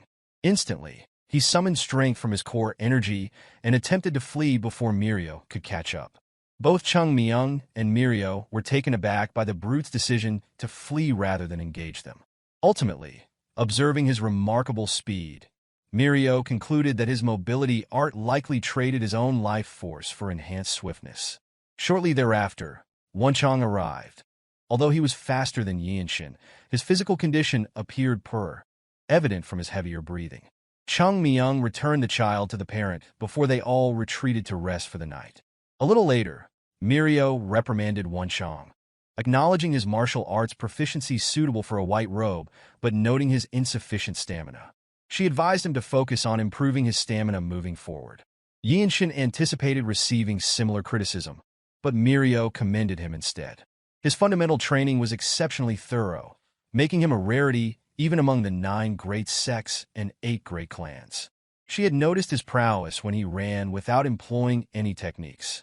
Given his physical abilities alone, it was unlikely that anyone in the Radiant Demon Squad could rival him. Mirio then remarked to Chung Myung that a frail and thin member of the noble race like him could never match Yeonshin in physical capabilities. Chung Myung laughed, encouraging Yeonshin not to be disheartened by his lack of knowledge in mobility arts. Despite his reassurances, Chung Myung recognized Yeonshin's underlying disappointment. Approaching a nearby tree, Chung Myung offered to teach Yeonshin the mobility arts he employed. This gesture surprised Yeonshin, as he believed Chung Myung's mobility art was an exclusive skill. Chung Myung clarified that it was not a technique from his household's martial arts, but rather the movement style of the noble races. Typically, individuals couldn't master it even with understanding, but Chung Myung believed Yeonshin might have the potential. He cautioned Yeonshin not to rejoice prematurely, noting that no one in the Radiant Demon Squad had been able to learn it. Mirio added that although Chung Myung had taught interested members of the Radiant Demon Squad, none had succeeded. Soon after, Chung Myung demonstrated the movement, explaining that while it was termed a mobility art, it relied on nothing physical. Yeonshin observed energy at the tip of Chung Myung's feet, noticing the absence of abrupt movements in his core energy. Immediately after, Chung Myung employed his mobility technique to ascend the tree, describing it as the noble race's method of walking and running. Yeonshin realized that Chung Myung's footsteps were so light that, had he not been visible before his eyes, he might have been undetected. He also understood the sacred methods of the noble races, which did not utilize core energy, but a similar force supporting the body. Descending, Chung Myung moved gracefully, akin to a falling leaf. Chung Myung then inquired whether Yeonshin comprehended the technique. Yeonshin contemplated how to harness core energy to create wind, lacking the authority of the noble races. Chung Myung was puzzled, wondering if Yeonshin could discern the energy of nature merely by observation. Yeonshin affirmed his understanding and questioned whether that was the reason for the demonstration. Expressing gratitude, Yeonshin began brainstorming ideas. He continued to ponder the execution of the technique extensively. Realizing it would take time, Wonchong entered the inn to secure a place for rest. Meanwhile, Yeonshin immediately began cultivating, striving to find a way to utilize his energy to develop a mobility art. Before long, he formulated a concrete idea on how to use his energy similarly to the nature-infused energy his senior possessed. Outside, Chung Myung slept peacefully in a hammock tied to a tree until awakened by the sound of the door creaking open. Yeonshin ventured out in the middle of the night, ignoring Chung Myung's solitary rest. He moved to an open area and concentrated his inner energy at the tips of his feet. Chung Myung was astonished to witness Yeonshin replicating his technique within the same night. A month swiftly passed, and as Wonchong trained, he sighed. It was hard to believe that Yeonshin had mastered the noble race's mobility art. Chung Myung remarked that no one could deny Yeonshin's qualities as a martial arts founder. Eventually, even their captain chose to concentrate on his own mobility arts. This reminded Myohwa of Ma Jin's advice, prompting her to assess whether Yeonshin was worthy of becoming her superior. On this note, Wonchong inquired whether it was acceptable to send Yeonshin alone on the mission. Myohwa responded that the enemy should be the ones to fear, advising them to remain inside for another month. Additionally, she stated that since it was merely a reconnaissance mission, Yeonshin alone would suffice. Although Yeonshin's heart brimmed with joy, he felt lighter with each step. The balance between speed and effort had significantly improved compared to before. Soon, he arrived in front of a wooden house. After several hours of running, he had finally located their hideout. His next move was to return and inform the others. Suddenly, Yeonshin witnessed a horrifying sight. A blood-flame cultist leisurely sucking the essence of a young boy. This act starkly contradicted everything Yeonshin believed in. Determined, Yeonshin chose to reveal himself, calmly approaching the man. The cultist questioned the identity of the young man, daring to approach him in broad daylight. A gluttonous smile spread across the cultist's face as he eyed Yeonshin. A brazen young man radiating life energy, standing alone in such an unexpected place. Rising to his feet, the man reached for his sword at his waist and advanced toward Yeonshin. He laughed joyfully, confident that a mere white robe from the Desolate Fortress was no match for him alone. However, before the cultist could swing his sword, Yeonshin's blade swiftly severed his neck, decapitating him.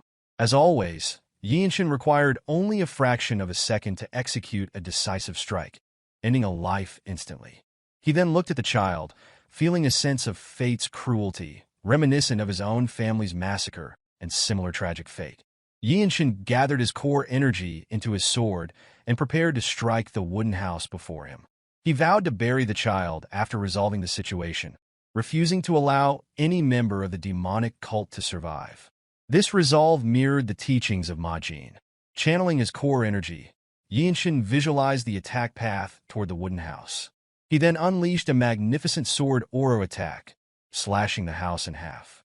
One blood flame cultist was swept away by the horizontal sword strike, while the remaining members froze in place, bewildered by the sudden assault. Without waiting for the cultists to regroup, Yeonshin advanced toward the wooden house. He didn't give them a chance to fight back, stabbing his sword directly into a man's heart. Yeonshin remarked that blood flame cult members believed the weak were prey for the strong, and now they were being eliminated by someone stronger. After eliminating one guard outside and two more inside the house, Yeonshin discovered a cave leading deep underground. He sensed a significant amount of energy emanating from within the cave, indicating that this was not merely a hideout for a few cultists, but a branch of the Blood Flame cult. Before long, a group of cultists emerged, one of them screaming that anyone daring to attack this place would meet their death. Yeonshin recognized the first cultist he had encountered in the village. Instead of fleeing upon realizing this was a branch of such a vile cult, Yeonshin chose to stand his ground and fight. Utilizing his newly acquired movement technique, he advanced to the center of the group and performed a delightful, yet deadly, sword dance. The cultists never anticipated a white-robed martial artist from the Desolate Fortress to attack them in such a manner. In a single breath, they were dispatched to their maker. Meanwhile, Yeonshin pondered the unnaturally vile aura emitted by such a small group of people. His thoughts were confirmed when a voice echoed from deep within the cave, expressing disbelief at the destruction caused by a white robe of the Desolate Fortress. Observing the shadowy figure in the cave, Yeonshin realized that this dark energy did not belong to the fallen cultists. A tall man emerged before him, and Yeonshin assessed that this individual was on a completely different level compared to those he had fought thus far. Yeonshin recalled that when a part of one's body reverts to its original state, it signifies that the person has reached the level of refining their core energy. Gritting his teeth, Yeonshin recognized the man before him as the strongest individual in charge of this place, the branch leader. From his knowledge, they were known as Blood Master Swordsmen within the Blood Flame cult. Gazing at the tiny, young boy in front of him, the Blood Flame cult branch leader declared his intention to use Yeonshin's pain to strengthen his blood. Blood Master Swordsmen are the title bestowed upon the branch leaders of the Blood Flame cult. To ordinary individuals or their subordinates, these leaders resemble death gods, and few martial masters possess the skill to defeat them. Yeonshin stands fearlessly before such a being, gathering his core energy into his sword to perform the body-sword unification. His intention is to go all out before his enemy can approach. In the past, Yeonshin had only been able to secure victory by launching a barrage of attacks before his opponent could react. Attempting the same strategy, he prepares to swing his sword for the first strike. The branch leader of the Blood Flame cult mocks Yeonshin by invoking the name Desolate Fortress, which has inflated his arrogance. Unfazed, Yeonshin swings his sword using the Jung dynamic technique he developed. Unfortunately, the cult branch leader dodges the attack just in time. Drawing upon a movement technique learned from his senior, Yeonshin immediately advances to launch another assault. He continues to barrage the Blood Flame cult's branch leader with swift sword strikes, while the leader adeptly evades each one. Observing the intensity of Yeonshin's attacks, the Blood Master smiles and acknowledges that he is not bad. This acknowledgement somehow affects Yeonshin, reminding him of his own past helplessness after nearly losing his entire family. He grits his teeth, persists in his attacks, and steels his mind, affirming that he is no longer his former self. Spotting an opportunity, Yeonshin grabs the branch leader's hand. He uses his reinforced hand to crush the Blood Master's hand used to wield his sword. Only then does the Blood Master realize the difficulty of dealing with this young opponent. Summoning his vile core energy into his left hand, he attempts to grab Yeonshin, whom he had previously dismissed as a mere pest. However, Yeonshin proves faster, already swinging his sword to cleanly sever the Blood Master's hand. The leader screams in pain, rendered a helpless and impotent martial master. Despite this, Yeonshin does not relent, delivering the final blow with all his might. His sword strikes the center of the Blood Master's chest. The leader is incredulous, unable to believe he was defeated by a mere white-robed warrior from the Desolate Fortress. Yeonshin addresses the fallen figure, implying that the leader has only inflicted pain on others without experiencing it himself. Yeonshin allows his body to slump as he swings his sword to wipe it clean of blood. He then steadies his breathing after the fierce battle, amidst bodies lying around. Shortly after, Yeonshin notices a hole in the ground. He approaches it and witnesses the cruelty of this Blood Flame cult branch. With solemn eyes, he hopes that all the victims find peace in paradise after meeting such a fate. As night falls, Yeonshin returns with the boy, who turned out still breathing, albeit weakly.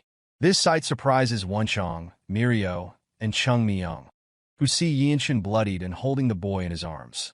Yeonshin hands the boy to Wonchong for care, who is astonished by the boy's condition.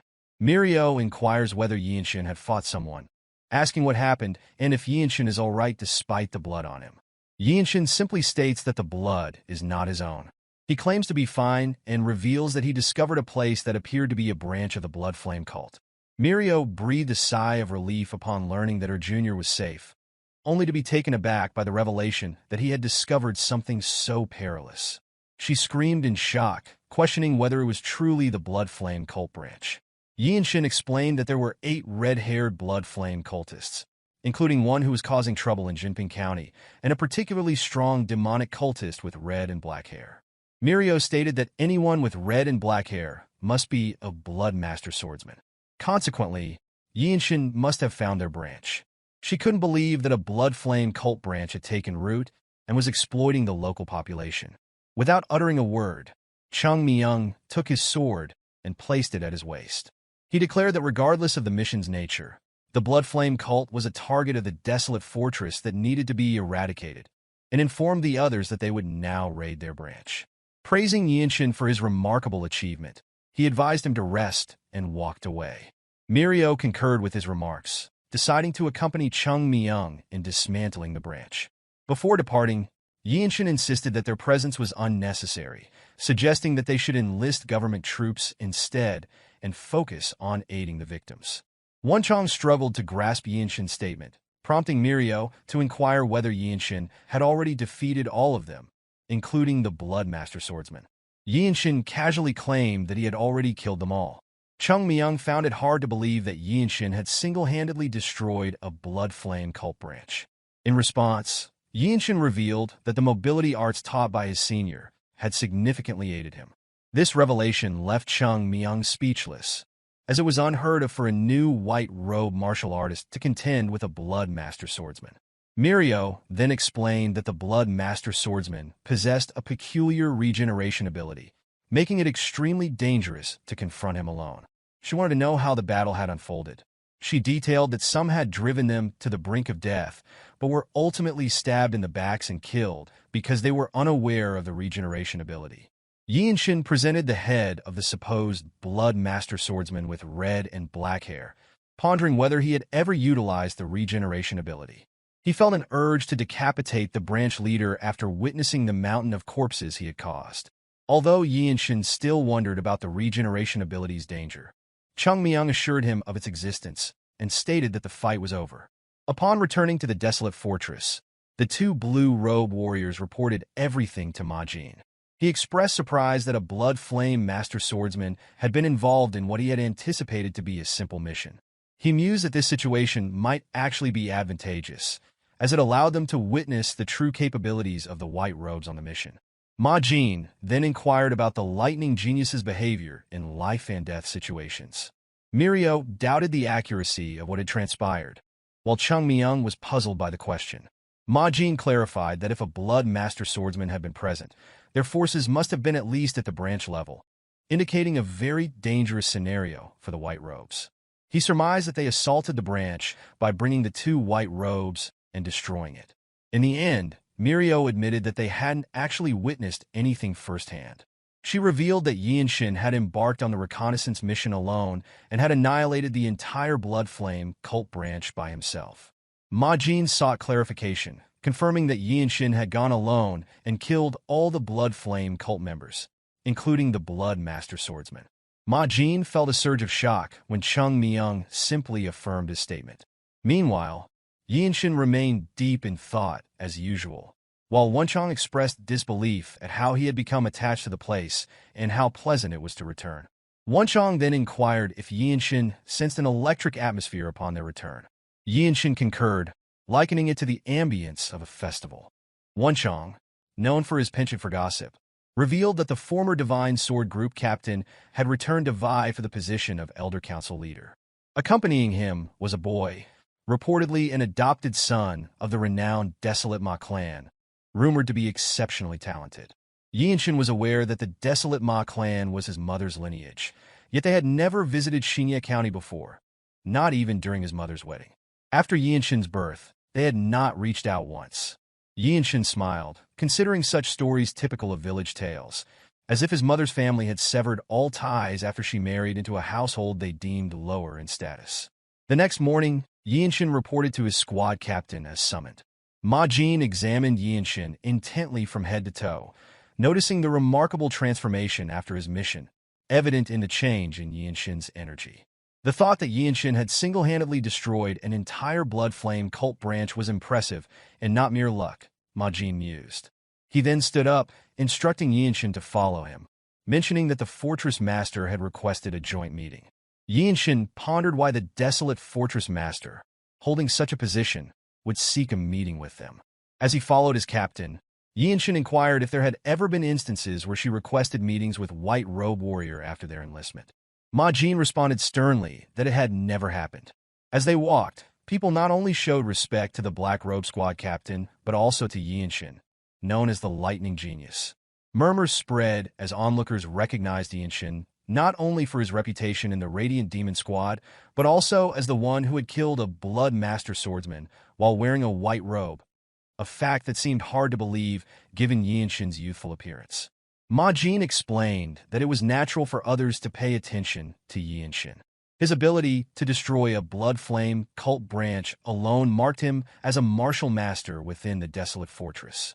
With this in mind, Yeonshin walked confidently beside his captain to meet the fortress master. Yeonshin's perception of time was different, and he did not afford himself the luxury of it. Determined to survive, he aimed to become as strong as a Divine Sword Group captain before turning 20. His goal was to advance from white to blue, surpass black robes like his captain, and lead squads such as the Radiant Demon Squad as a purple robe or Divine Sword Group captain. They arrived at the fortress master's office, and as Ma Jin knocked on the door, they overheard her mention that the former Divine Sword Group captain had a grandchild. The old man responded by asserting that the blood of a lowly place could not travel far and expressed his desire not to bring shame to the Ma clan. Ma Jin and Yeonshin continued to wait as the old man claimed that the child accompanying him was his successor, emphasizing that despite not being from the main family, the child was exceptionally talented. Shortly after, the door opened, and Ma Jin and Yeonshin entered the room. Inside, alongside the fortress master, stood the old man, who was purportedly the former captain of the Divine Sword Group, accompanied by a young boy. The green-haired fortress master greeted the newcomers with a solemn smile on her face. Yeonshin studied her intently, pondering her intentions, until Ma Jin greeted her respectfully, prompting Yeonshin to follow suit. Yeonshin then turned his attention to the old man, the former Divine Sword Group captain and a purple robe martial master reputed to be stronger than Ma Jin. The old man addressed Yeonshin, identifying the boy as the lightning genius from the Radiant Demon Squad. He introduced himself as Ma Yeonjiak, mentioning his past leadership of the Divine Sword Group. Yeonjiak explained that he had informed the fortress master that his adopted grandson wished to meet a martial master of his caliber. Upon hearing this, Yeonshin realized that Ma Yeonjiak was unaware of his true identity, understanding that this ignorance was why the fortress master had summoned him. Yeonjiak continued, stating that he had recently heard of Yeonshin's fame and felt that the rumors did not fully capture his reputation upon meeting him in person. The old man further praised Yeonshin's accomplishments, expressing disbelief that Yeonshin had achieved so much at such a young age. In response, Yeonshin dismissed the compliments by addressing Ma Yeonjiak as his grandfather, revealing his identity as young Yeonshin of the Radiant Demon Squad. This unexpected revelation surprised Yeonjiak, as it was unusual for a young child to claim such a relationship. The adopted grandson appeared confused by Yeonshin's words, while a mischievous smile played on the fortress master's lips. It was then that Yeonjiak realized Yeonshin shared the surname Yeong, understanding that the child was his grandson from a daughter he had rejected. Additionally, Ma Jin was astonished to learn that Yeonshin was his sister's son, making Ma Jin Yeonshin's maternal uncle. The scene unveiled a complex family drama that fell and enjoyed by the fortress master. Yeonshin exhibited a dumbfounded expression upon discovering that Ma Jin, his squad captain, was also his uncle.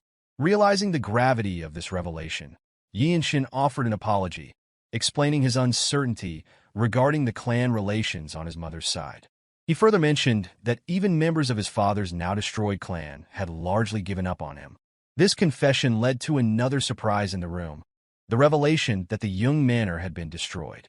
Observing the others' reactions, Yeonshin understood that they were unaware of the Yeong Manor's fall.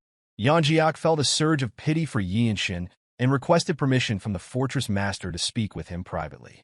The fortress master remained silent, prompting Yeonshin to step forward and declare that his mother was not a member of his grandfather's clan, leading him to feel that he did not belong there. He added that, as a warrior of the Desolate Fortress, he respected the old man's accomplishments but was uncomfortable engaging in further personal conversations. For the first time in this drama, the fortress master spoke, expressing her appreciation for Yeonshin's spirit. At that moment, the adopted grandson erupted in anger, unable to accept Yeonshin as his grandfather's direct descendant. He continued to rant, questioning how Yeonshin could show such disrespect to the former Divine Sword Group captain. completely forgetting that he was in the presence of the Desolate Fortress master. Yeonshin responded by stating that he had no need for the adopted grandson's acknowledgement, asserting his identity as the Radiant Demon Squad's lightning genius rather than a member of the Ma clan. Smirking at these words, Yeonshin caused the adopted grandson to flush with anger. The grandson then sought his grandfather's permission to duel Yeonshin, aiming to prove that Yeonshin was unworthy of being the old man's blood relative. In response, Yeonshin revealed that agreeing to the fight was unnecessary. He added that if an exchange for learning was requested, he would gladly comply, emphasizing that he had no need to prove his value to the Ma clan. This saddened the old man for his earlier remarks while simultaneously angering his adopted son.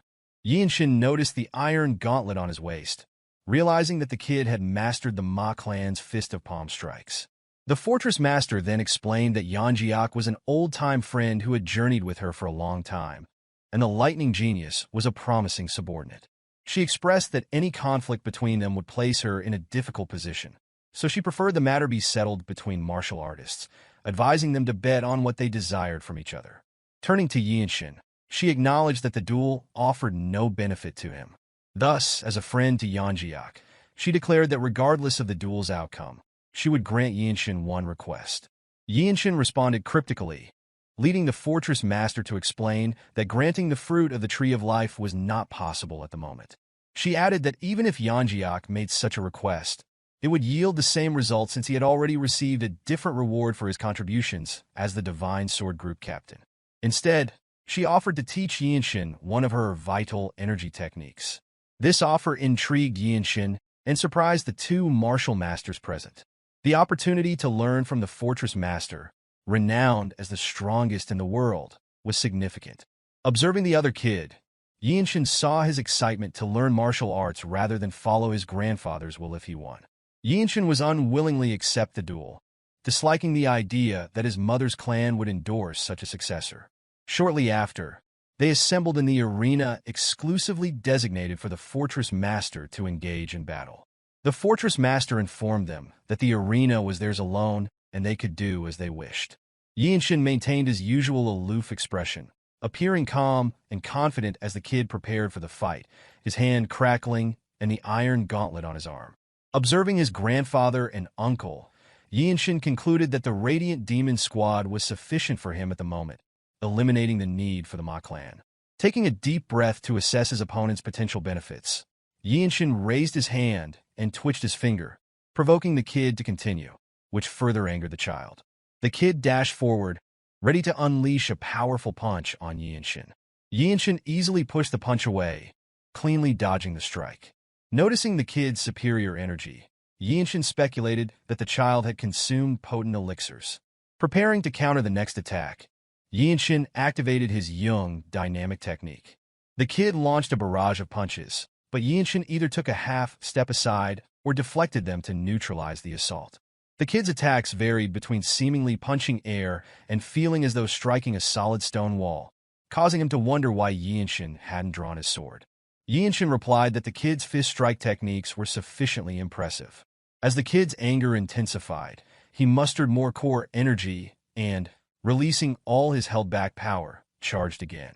This time, Yeonshin decided to meet the attack head-on. Despite having less energy, Yeonshin neutralized the initial technique and was only slightly pushed back. Demonstrating his movement technique, he floated and landed gracefully, resembling the movements of the noble races. The kid was astonished that his fist technique didn't even make Yeonshin break a sweat. Yeonjiak watched in awe as his grandson, whom he had once considered useless, proved to be highly capable. Meanwhile, Majin and the Fortress Master observed, having already anticipated Yeonshin's skill. True to his warrior name, Yeonshin exhaled a breath of relief, admitting he had only considered a strong fist strike technique. He then waved his hand to gather his core energy, announcing that by the count of 10, the fight would end. Yeonjiak recognized Yeonshin's talent, but believed ending the fight in 10 moves was unrealistic. Majin clarified that Yeonshin didn't intend to end it in 10 moves. Knowing his talent, Majin anticipated Yeonshin would create a new martial art and conclude the fight in 10 seconds. Meanwhile, the Fortress Master smiled contentedly, anticipating Yeonshin's capabilities. Conversely, The kid calmed down slightly, stating that within those 10 seconds, he would give his all. He gathered his core energy into his arm, radiating yellowish energy throughout his body. Yeonshin considered this positive, noting that the kid had calmed himself instead of getting overly excited by the initial confrontation. Additionally, Yeonshin sensed from the waves of core energy that the kid had been trained finely by his grandfather, a purple robe and a respected figure in the world. Yeonshin recognized the kid's technique well and suggested using a palm strike instead of a fist strike if preferred. He stated that he didn't need the kid's advice in return and encouraged the kid to simply do his best. These constructive words only fueled the kid's anger, prompting Yeonshin to add that the kid would be able to demonstrate plenty of skills in return. Gathering all his physical power into his step, the kid charged forward, channeling every bit of core energy into his fist. Yeonshin decided to meet the strike with his newly created fist strike, retracting his hand and performing an energy accumulation discharge. Their fists collided evenly, surprising the kid with the strength Yeonshin could exert despite Yeonshin having less core energy. Yeonshin didn't stop there. He used a rotational step to charge back toward the kid. With a single glance, Majin realized that Yeonshin had accumulated more energy instead of depleting it. Utilizing this, Yeonshin executed another accumulated energy in his second strike, leaving the kid unable to prepare his fist strike in time. This strike broke the kid's defense, and a small smile appeared on Yeonshin's face, pleased with his new fist technique. Majin was further surprised, noticing that Yeonshin had drawn inspiration for this second strike from the fusion fist strike. The kid understood that Yeonshin was growing stronger with each attack and glanced fearfully at his grandfather, worried about disappointing him. In the end, the kid gritted his teeth and gathered his energy into his arm once more. Observing this, Yeonshin praised the kid's abilities and asked him to show more, which only irritated the kid further. The kid decided to attack with a palm strike.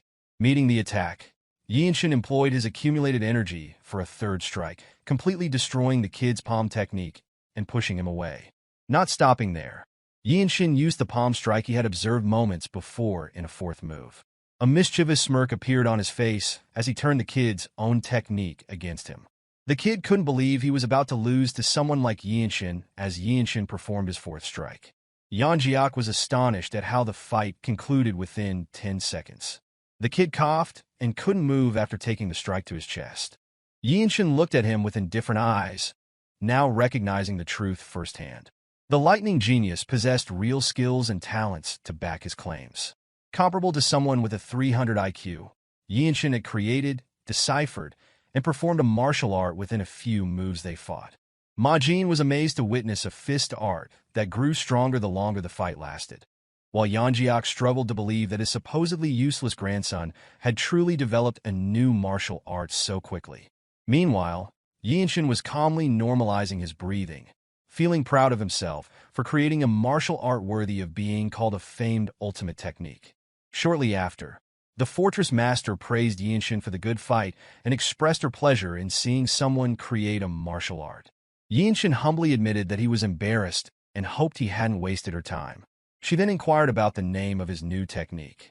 Yeonshin chose to name it the Eternal Blossom Fist. The fortress master thought it was a perfect name for a fist strike technique that blooms endlessly. Majin then turned to congratulate Yeonshin on his great work, acknowledging that he had created an incredible martial art. Despite the praise, Yeonshin felt somewhat unhappy, believing he had only managed to work out its framework and was unsatisfied with the moves. He mentioned that when using palm strikes, he relied entirely on the Radiant Demon Arts movement. Majin explained that even with this reliance, not many white robes could withstand his attacks. He always tried not to be surprised, but Yeonshin's rapid growth was unavoidable. However, Yeonshin knew that his progress was not yet fast enough. This confused the others, but only the fortress master understood what he truly meant. Yeonjiak then approached him, seeking to know what he must do to gain Yeonshin's forgiveness. This surprised Majin and the kid, as such an influential person was bowing his head to ask for forgiveness from a kid. Time and again, Yeonjiak prioritized his clan above everything else.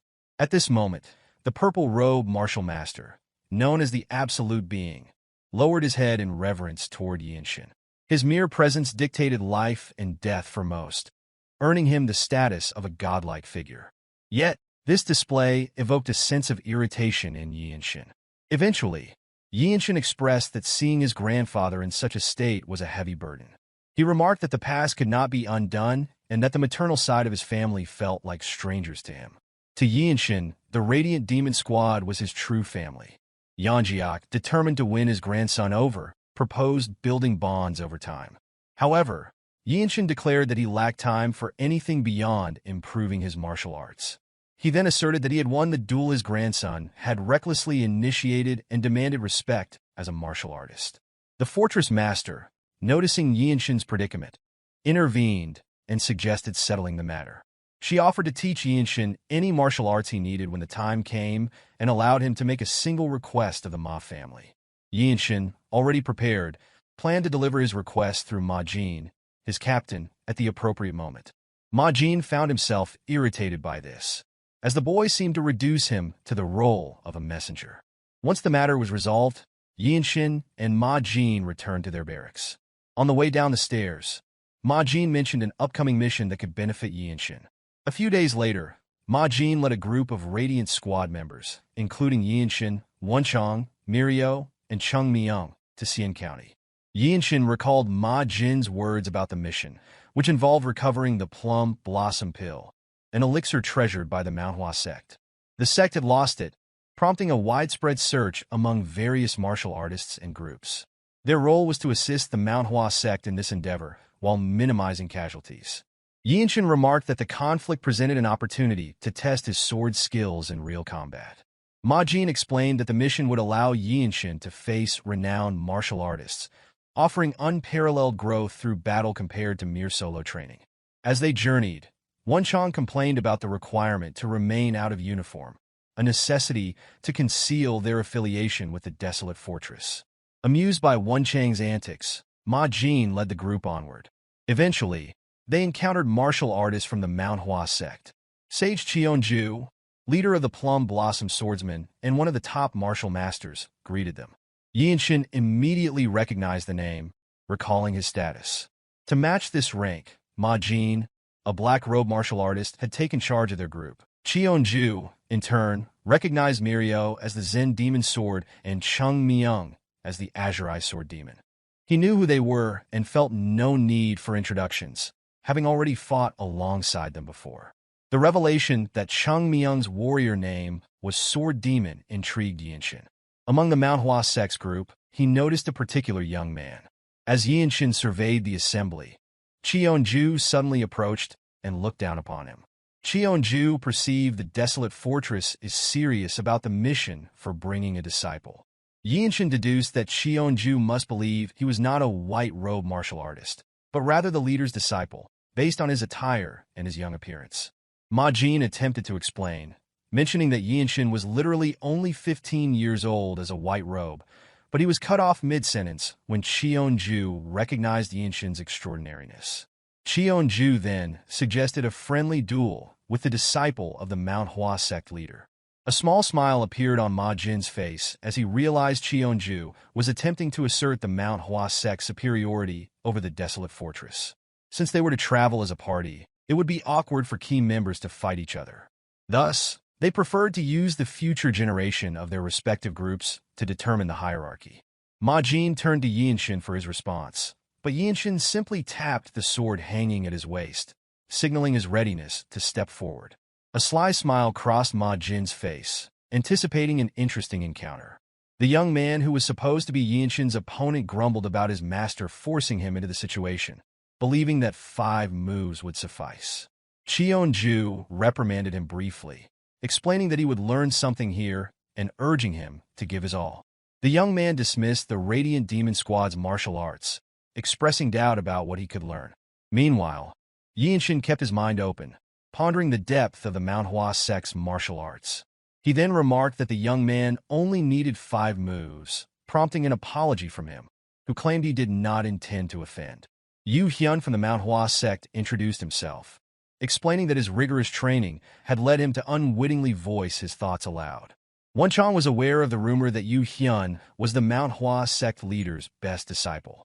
Even Mirio added that he was considered the future of the Myohwa sect, with rumors suggesting he had already begun learning the Violet Dawn's sacred art. Wonchong felt nervous about Yeonshin fighting such a formidable opponent, but remained hopeful that his comrades would manage. Excited, Yeonshin briefly introduced himself simply as Yeonshin with no mention of his title. As is customary when martial artists confront each other, they communicated through their martial arts. Yu Hyun employed the hidden fragrance drift of the Myohwa sect, advancing toward Yeonshin with footwork resembling that of the noble races. He opened his palm, forming a pattern akin to a blooming flower. Yeonshin's interest was piqued as he wondered whether he could achieve the same variation by countering each of Yu Hyun's strikes. He then executed the first form of the Eternal Blossom Fist, Spiral, a martial art he had created. Yu Hyun's expression hardened with bewilderment as Yeonshin blocked every attack, yet some power remained to strike him. Yeonshin pressed forward, while Yu Hyun remained surprised by the strength behind his fists.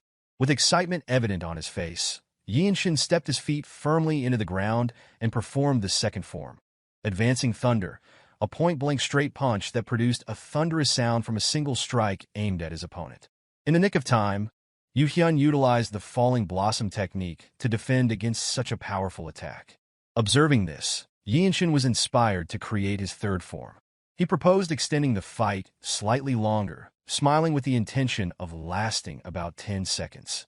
Yeonshin continued to advance, his clenched fist imbued with internal energy. Cheonju appeared disappointed as he watched the Myohwa disciple being overpowered, while Ma Jin was pleased with the fight's progression. An ethereal wave of energy erupted from Yeonshin's left hand, blooming and bursting like a fireworks display of flowers, generating a powerful shock that struck Yu Hyun down.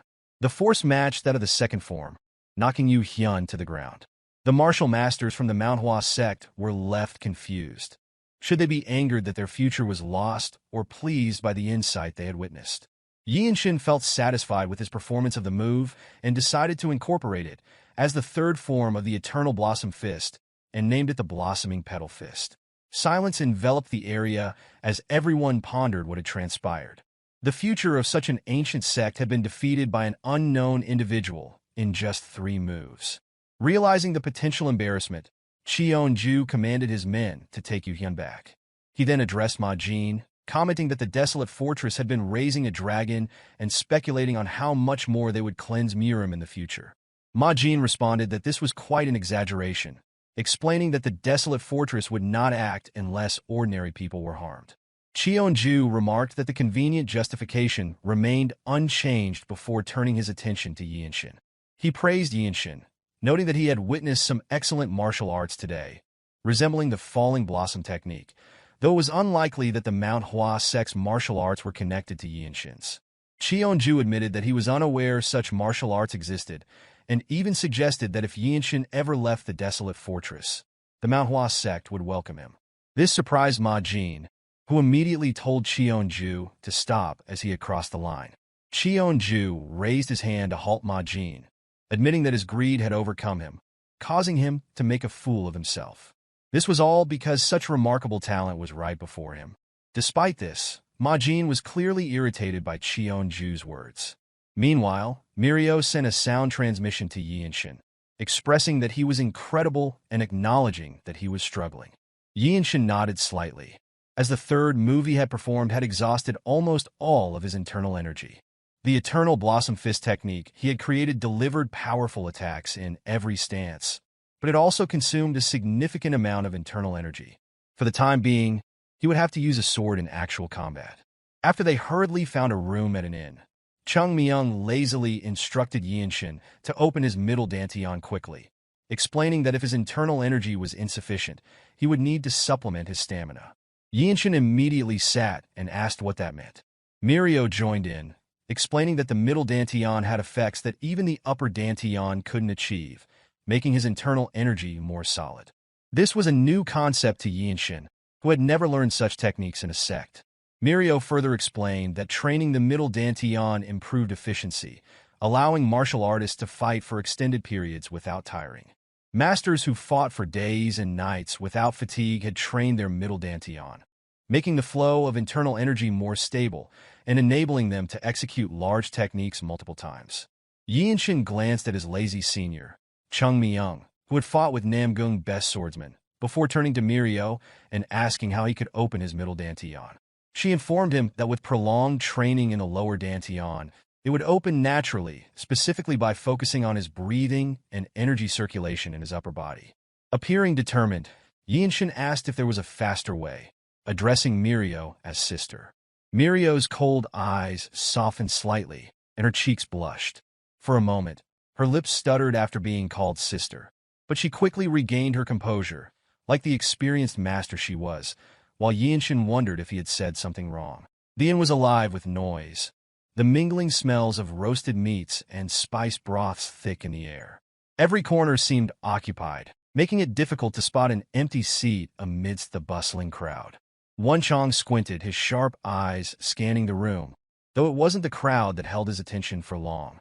Myohwa, seated across from him, suddenly stood, her movements sharp and deliberate. There was an edge to her presence now, as though a blade had been unsheathed within her. At the same time, Ma Jin leaned forward, his tone steady as he laid out the situation. He identified the stealthy demons, infamous thieves operating north of the Yangtze River, as the culprits behind their current predicament. By the time Myohwa returned to her seat, her expression was unreadable, though her energy seemed no less intense. Ma Jin continued, addressing her directly as he closed his eyes, confirming that the stealthy demons were indeed the ones who had stolen her martial arts manual. To him, the connection was as clear as day. Wonchong turned toward her, his voice tinged with curiosity. He questioned whether they had stolen from a blue-robed warrior of the Desolate Fortress, though his words seemed to prod more than accuse. Myohwa grit her teeth, her frustration evident in the tautness of her jaw. She hinted at a story behind the theft, one she wasn't keen on sharing just yet. Ma Jin broke the silence with a decisive shift in the plan. He announced their intention to smash the signboards of Shangshi's unorthodox factions, targeting those aligned with the stealthy demons. Wonchong, ever analytical, asked what the Myohwa sect planned to do during their assault.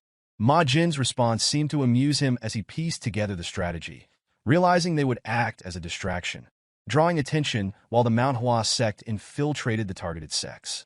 Yeonshin, the youngest among them, raised a practical concern. He questioned their justification for such a direct attack. Chung Myung, with a wry smile, turned to address him. His words carried a mix of explanation and dismissal as he clarified the Empire's stance. To the Empire, the distinction between orthodox and unorthodox martial artists was simple. It came down to whether money was donated willingly or extorted at swordpoint. Ma Jin added that unorthodox factions were parasites feeding off the nation. He explained the inevitability of their return even if wiped out, reinforcing that no justification was necessary to strike them. Yeonshin pressed on, asking how many factions they were targeting. Ma Jin replied with precision, designating 5 factions and volunteering to take on 2 himself. With quiet resolve, Yeonshin offered to handle a target alone. His voice carried the weight of confidence, though his words drew a measured warning from Ma Jin. He reminded the young warrior that seeking sole credit came with significant risks. Yeonshin remained steadfast, undeterred by the caution. His response was simple. This was something he needed to experience. Ma Jin hesitated.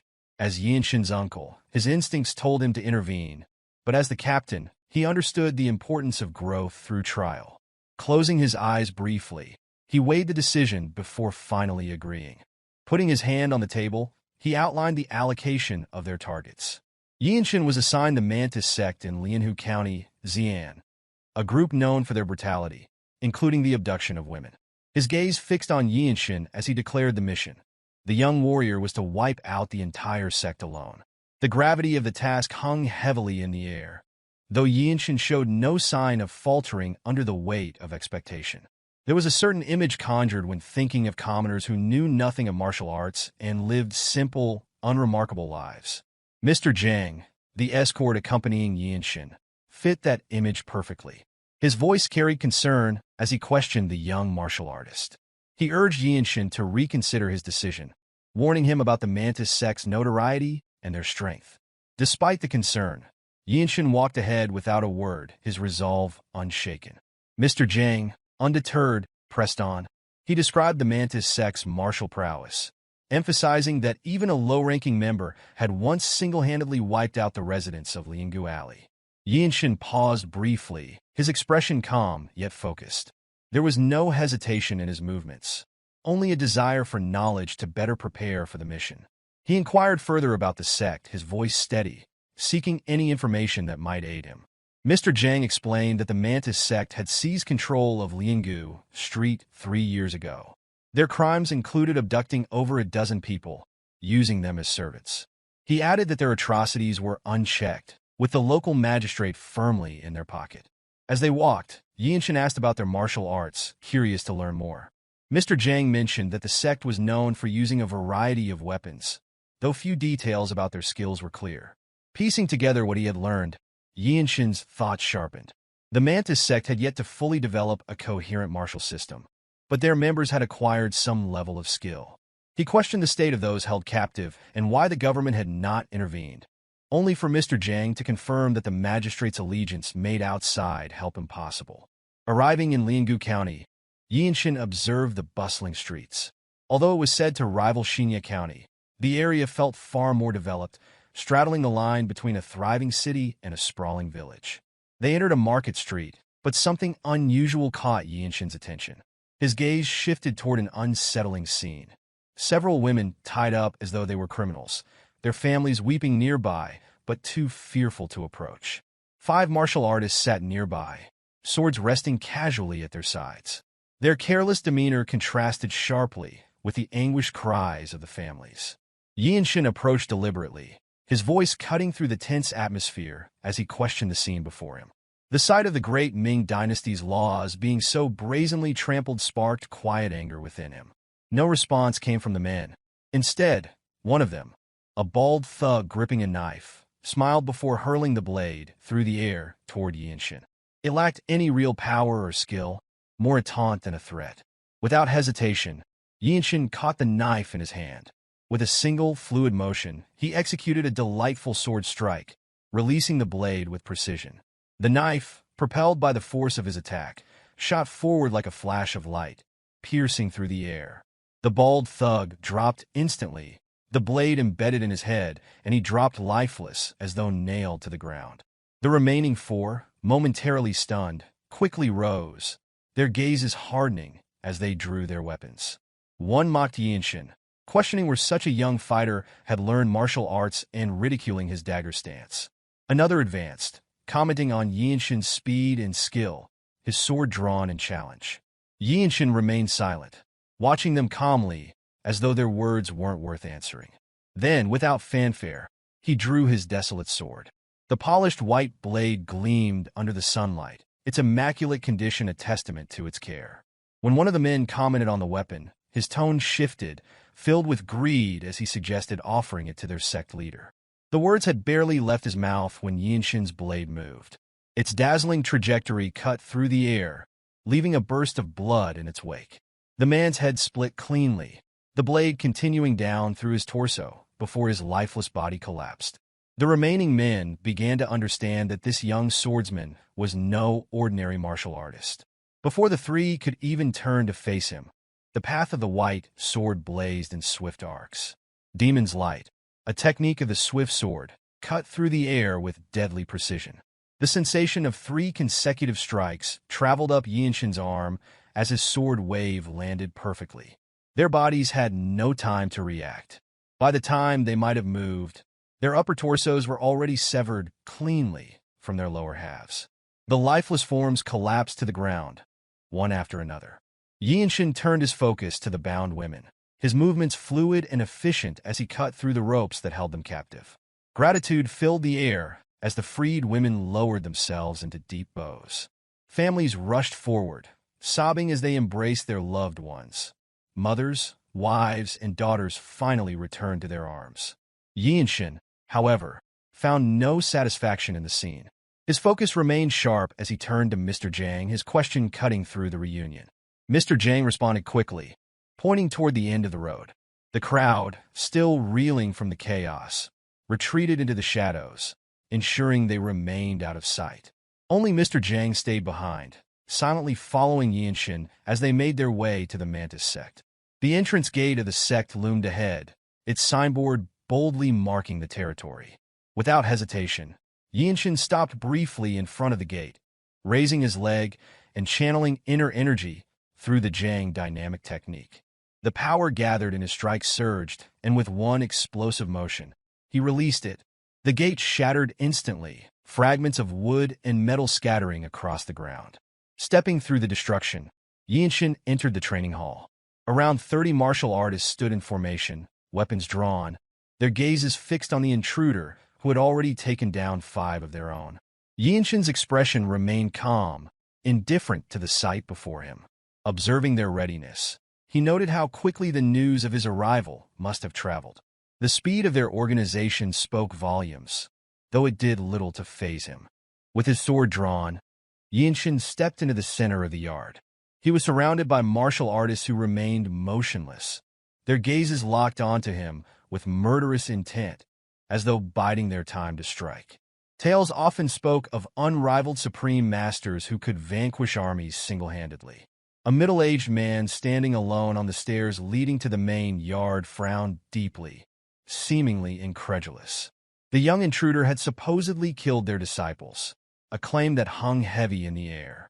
Yeonshin's eyes moved to the man's attire, a long robe adorned with intricate depictions of spiritual creatures, including the 4 divine beasts and dragons. Such clothing was a bold statement, one reserved exclusively for the emperor. The thought crossed Yeonshin's mind. Was this man a rebel for daring to don the dragon robe? Descending the stairs with measured steps, the man who appeared to be the sect leader ordered the others not to interfere. He remarked with a trace of eagerness that it had been a long time since he had felt the edge of a blade, unsheathing his sword as he spoke. He addressed Yeonshin with disdain, questioning why the young man had chosen to reveal himself before their sect, even if he fancied himself a hero. In an indifferent tone, Yeonshin countered by asking for the man's name. The question prompted a mocking reply. Someone about to die, the sect leader declared, had no need to know his great name.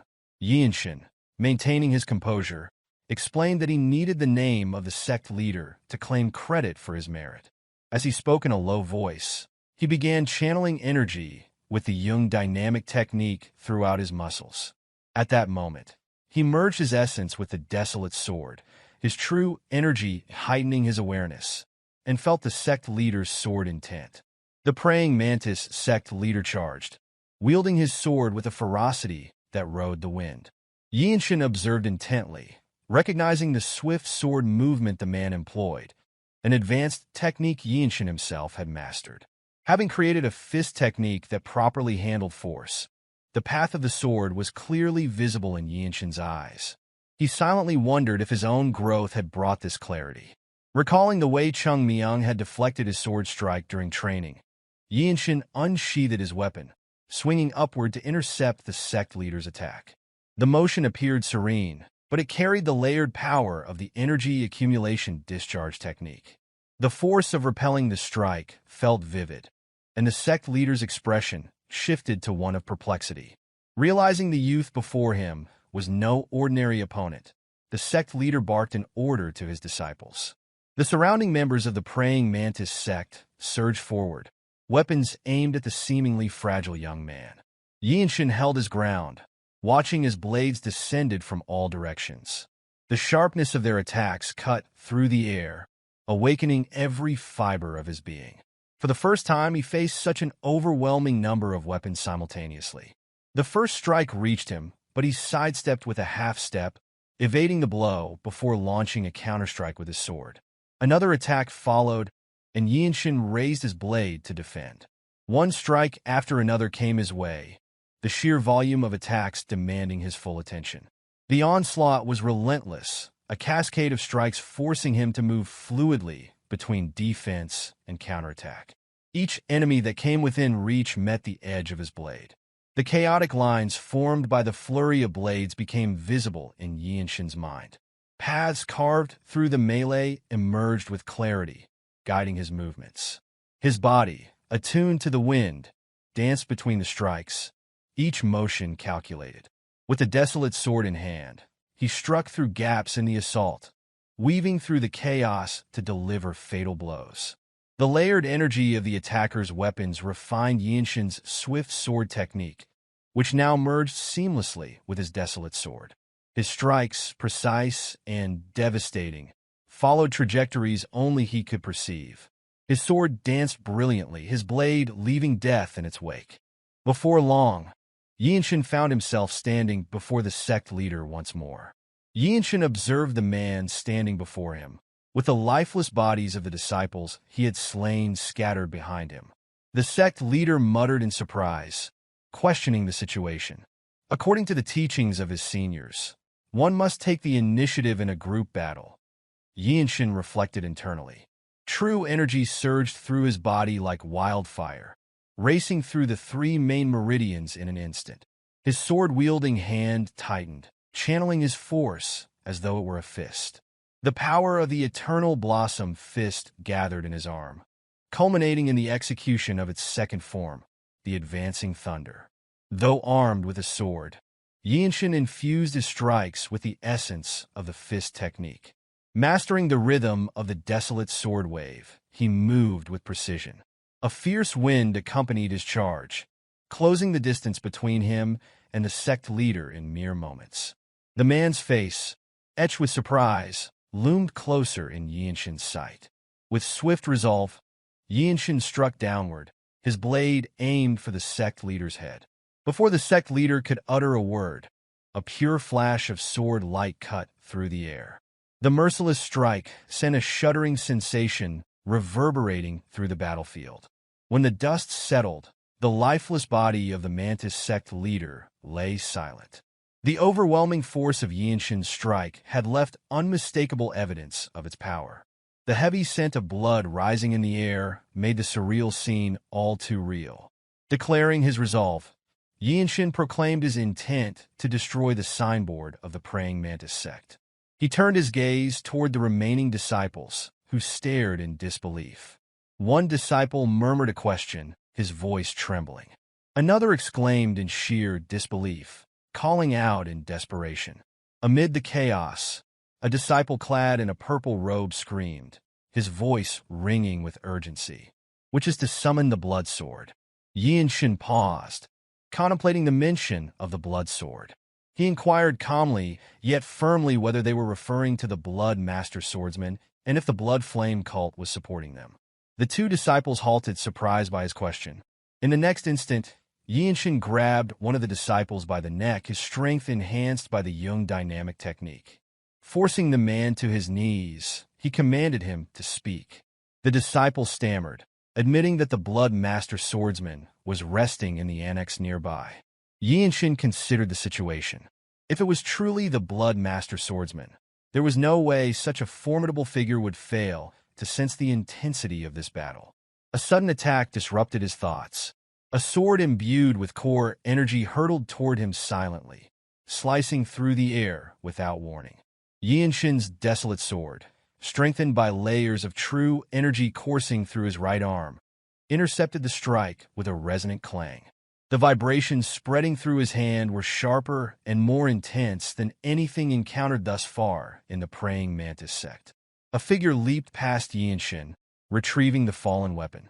The sunlight glinted off the reddish hair of the newcomer, who exuded an ominous energy that seemed to permeate the battlefield. With a voice laced with disdain, the Blood Master Swordsman remarked that Yeonshin had blocked the strike. The carnage surrounding them, he observed, could only be the young swordsman's doing. Unperturbed, Yeonshin responded calmly, noting that carnage was a word ill-suited for someone like the Blood Master Swordsman. His thoughts solidified. This was indeed the Blood Master Swordsman of the Blood Flame cult. The man before him had hair streaked with red and black, his mouth stained with dried blood.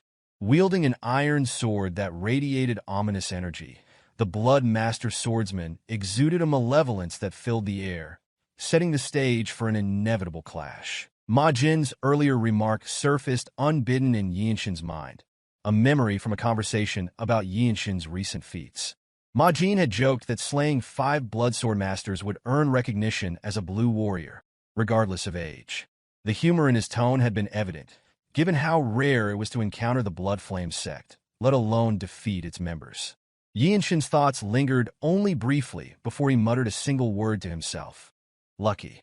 Then, with an air of cold resolve, he added that only 3 remained. Across from him, his opponent made no response. In the past, such an adversary might have recklessly charged forward, heedless of the warning in Yeonshin's tone. But now, things had shifted. Wariness marked every movement of the Swordsmaster, whose cautious sidestep betrayed a deep recognition of the danger before him. This opponent was no novice. Unlike the members of the praying Mantis sect, the Swordsmaster had sensed the full extent of Yeonshin's power. But Yeonshin had no intention of waiting for an attack. With precision, his foot struck the ground, sending a surge of energy rippling through his body. The second step he took carried intent, a deliberate act that resonated with power. The distance between them vanished as Yeonshin unleashed the Radiant Demon's swift sword technique.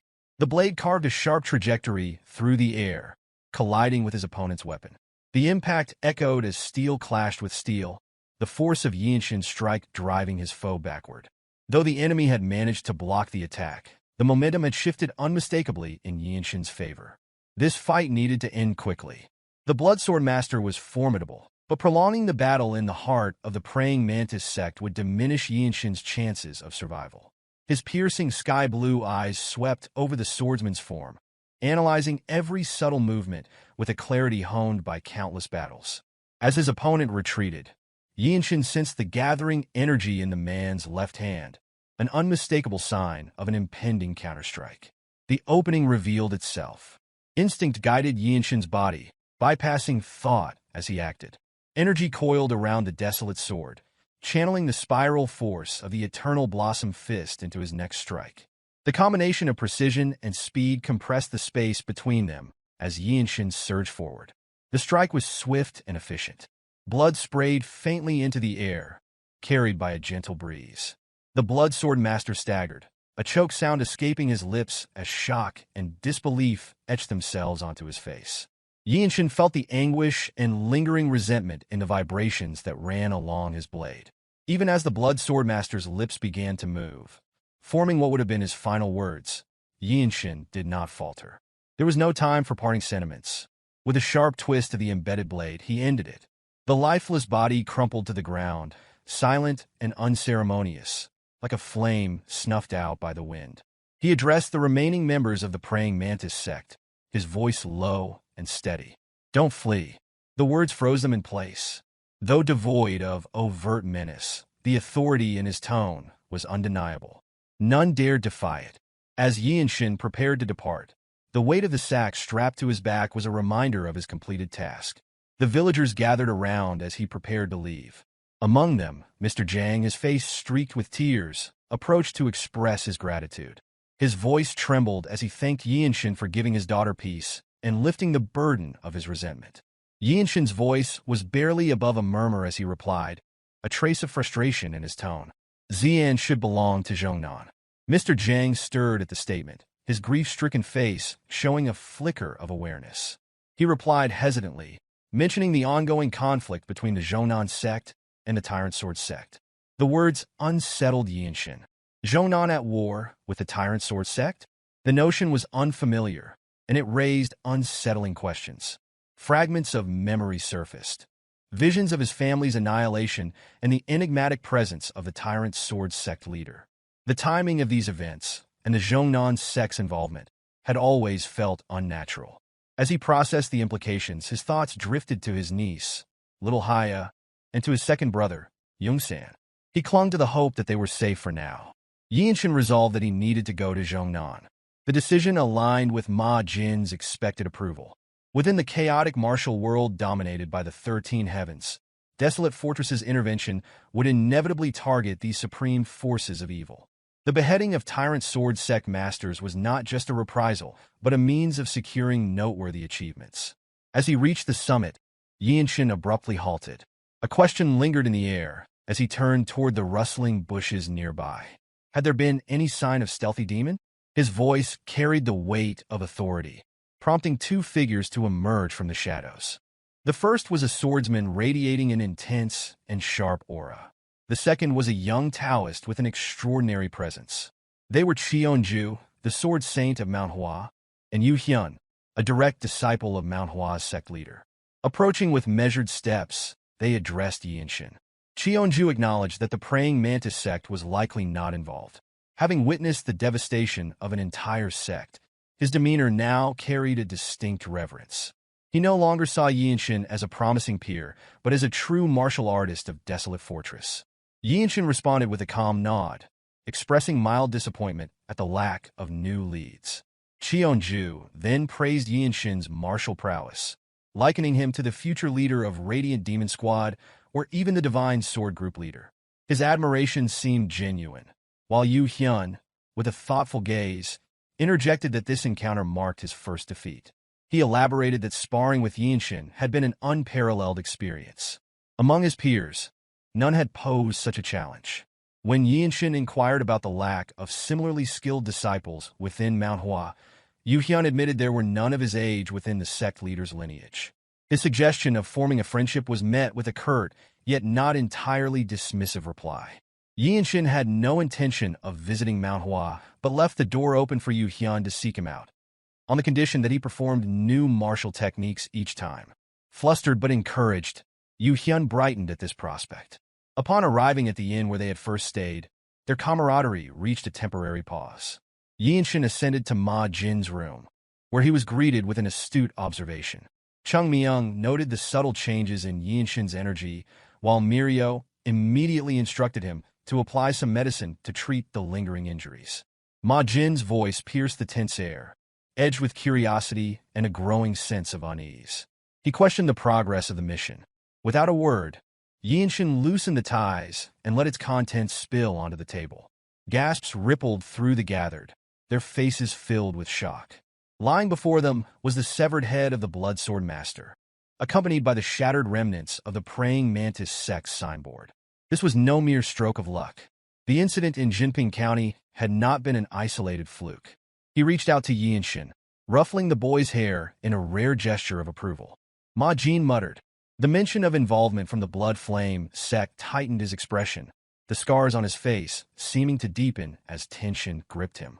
The implications were grim, and the weight of what had unfolded settled heavily on his shoulders. This proves your worth, he stated plainly, his voice steady and unwavering, acknowledging the boy's accomplishment without unnecessary embellishment. Ma Jin's unease evident in his furrowed brow. Blood Swordmasters aren't this common, he murmured, his voice heavy with concern. Standing nearby, Mirio nodded slightly in agreement. This was far from ordinary, and her calm acknowledgement only served to highlight the magnitude of what they faced. Ma Jin's tone shifted, adopting the authority of a seasoned leader. Lightning Genius has accomplished something that cannot be overlooked, he declared. Incidents seem to follow wherever he goes. Yet to handle them so decisively and bring back information of this significance will leave its mark on the martial arts world.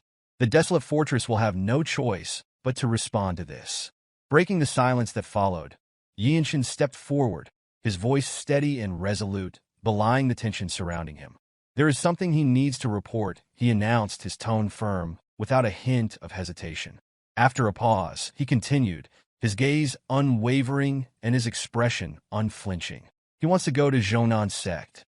Ma Jin hesitated for a moment, staring blankly before finally speaking again. He asked if Yeonshin truly intended to go to Mount Jeonnan.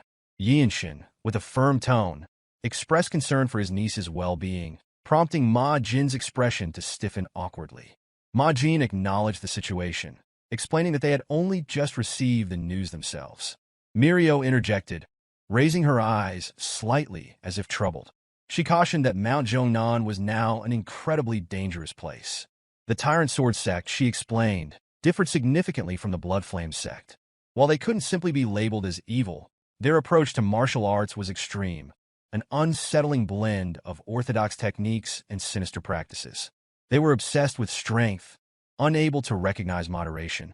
Her tone reflected a clear concern for Yeonshin, the youngest among them. Ma Jin agreed, emphasizing that no mission had been assigned. Completing the tasks they had already been given should be sufficient, he reasoned. Both Ma Jin and Mirio clearly opposed sending Yeonshin on such a perilous endeavor. Only Chung Myung, seemingly oblivious to the tension, stepped forward to defend the youngest member of the Desolate Fortress. He argued that a squad leader should have the authority to judge a situation and assign a mission at their discretion. His words, though earnest, earned him a sharp glare from Myohwa, who clearly disapproved of his interference. Majin spoke candidly, voicing his reservations. He questioned how they could send Yeonshin when the likelihood of his return from Mount Jeongnan was uncertain. The gravity of the situation was apparent to everyone except Yeonshin, who seemed taken aback and could only manage a brief response of surprise. Majin clarified further, explaining that anyone in Desolate Fortress who knew of Yeonshin's talents would share their concern. Chung Myung explained that Yeonshin's talent made him a coveted figure in the martial world. Even the Myohwa Sect's Sword Saint had brazenly expressed interest in having Yeonshin as a guest. Myohwa and Wonchong nodded in agreement, their expressions confirming their silent support of Ma Jin's sentiments. However, Yeonshin appeared to perceive a deeper, unspoken reason behind Ma Jin's reluctance. Addressing the squad leader with a calm yet piercing tone, Yeonshin asked how Ma Jin could fail to distinguish between public duties and private matters. His words struck a nerve, delivering a clear and undeniable point. Yeonshin then asserted that his achievements spoke for themselves and urged Ma Jin to record this request as an individual merit. To emphasize his resolve, he pointed to the head of the Blood Swordsmaster, displayed on the table as a testament to his capabilities. Chung Myung, unable to suppress his smugness, remarked that Ma Jin had been cornered. His comment earned him a sharp elbow from Myohwa, who silenced him with an exasperated expression and made him groaning in pain. After a moment of deep thought, Ma Jin finally spoke. He admitted that it was difficult to refuse and proposed a solution, a bet. The suggestion surprised the group. Ma Jin, a black-robed martial master, was a figure of immense strength, an insurmountable force compared to a white-robed martial artist like Yeonshin, who was little more than an ant in comparison. Ma Jin declared that Yeonshin would need to neutralize or avoid just one move within a single second. If Yeonshin could manage that, Ma Jin promised to grant his request and even offered an additional reward. This, Ma Jin explained, was the minimum level of skill required to stand out in the martial world. Myohwa, fond of Yeonshin, attempted to protest, but her words fell on deaf ears. Yeonshin, unwavering in his determination, nodded without hesitation. They moved to the inn's backyard. Neither Yeonshin nor Ma Jin paid any attention to the growing interest of others. Masters from the Myohwa Sect, having overheard the situation, approached the scene. Ma Jin, unfazed, casually permitted them to observe. Among them, Cheonju returned to his group, thanking Ma Jin for allowing them to witness the exchange. He reminded the Myohwa disciples that this was a rare opportunity to witness the techniques of a Desolate Fortress squad leader. Yu Hyun, one of the disciples, voiced his thoughts aloud, marveling at the fact that a black-robed master of the Desolate Fortress, like Ma Jin, was comparable to a peerless swordsman. Cheonju remarked on the situation, acknowledging that especially in chaotic battles, they were those stronger than himself. Among them, Hellslayer stood out as a figure who completely dominated the battlefield. Known for eliminating countless hypocritical villains, including renowned sect leaders, his movements were not to be underestimated. Even a single strike from such a master carried the essence of instant death. Cheonju provided an extensive explanation of Ma Jin's background as a black-robed martial master and squad leader of the Desolate Fortress. He elaborated that unlike the martial artists of the Nine Sects, who pursued the ultimate form of swordsmanship, Ma Jin's techniques were honed entirely for practical combat. Yu Hyun, observing the unfolding scene, exclaimed that no matter how much one trained, it seemed impossible to withstand even a single move from such a master. His gaze shifted to the boy standing across from Ma Jin, the Radiant Demon Squad's lightning genius, Yeonshin, who stood calmly, with one hand resting lightly on his sword, facing the gusting wind. Yeonshin asked for some time to prepare, to which Ma Jin agreed, telling him to take as much time as needed. He warned Yeonshin that the strike he would deliver would be impossible for any white-robed martial artist to handle and advised him to sharpen his senses properly. Though his words sounded casual, Ma Jin's standards were anything but. As a black-robed supreme martial master and leader of one of the divine sword squads, he was one of fewer than 30 such figures in the Desolate Fortress. Yeonshin closed his eyes to compose himself, calming his mind and steeling his resolve. He reminded himself that he simply needed to demonstrate the martial arts he had learned. Starting by focusing inward, he awakened his lower dantian and the dormant energy within his body. This energy flowed through him, even reaching his pupils, sharpening his senses further. It was the very skill he had refined during his battle with the praying Mantis Sect's leader. Muttering softly to himself, Yeonshin analyzed Ma Jin's body, scanning it from every angle, as if viewing it reflected in a mirror. His heightened sensitivity to energy allowed him to perceive even the subtlest movements with extraordinary clarity. Conceding the first move, he made a rare joke, which brought a brief smile to Ma Jin's face.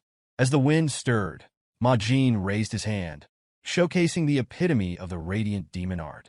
A master of all weapons, Ma Jin's skill was legendary. Stories were told of how he turned even discarded weapons on battlefields into tools of destruction, but his bare hands were considered the deadliest of all. Yeonshin was fully aware that Ma Jin's palm technique could shatter a fortress wall with a single strike. Quietly, he told himself he had to evade it, lowering the hand resting on his sword in preparation. Ma Jin took a step forward, his movements precise, direct, and astoundingly fast. The force of his strike felt like a condensed typhoon rushing forward. Even though it wasn't at full speed, Yeonshin found himself overwhelmed, even to just twist his body aside. Ma Jin's hand, controlled yet devastatingly powerful, sliced through the air with precision. The trajectory of the strike was aimed directly at Yeonshin's head. In that instant, a faint blue light flickered across Yeonshin's forehead. He realized that his current footwork was insufficient to escape. The techniques taught by Jeong Clan lacked the structured formulas he needed, leaving him to rely on clear intention and instinct to carve a path. Yeonshin muttered about needing just one step. In his mind, he calculated the movement path and the direction of force Ma Jin's technique would create, drawing complex lines in his thoughts. His head burned with intense focus as a second dantian near his heart seemed to awaken momentarily. Harnessing this new surge of internal energy, Yeonshin felt a technique forming within him, born of his innate talent and the immense pressure of the situation. Under Ma Jin's overwhelming mastery, Yeonshin took a single step. In that fleeting moment, a tremendous shockwave erupted behind him, whipping his hair upward. The fierce wind from Ma Jin's strike swirled the dust around the yard, leaving the onlookers in stunned silence. Among them were masters who had dedicated their lives to martial arts, and even they recognized that Yeonshin's step was extraordinary.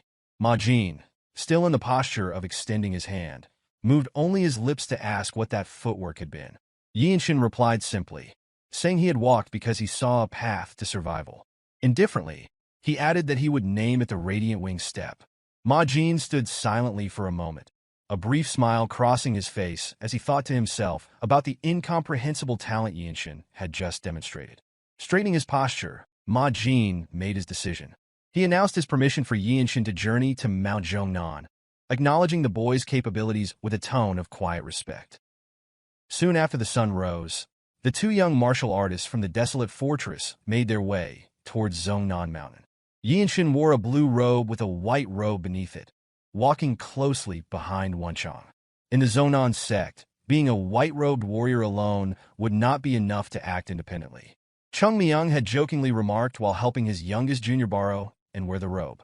Yeonshin, puzzled by the remark, wondered about its meaning, feeling a sense of curiosity rising within him.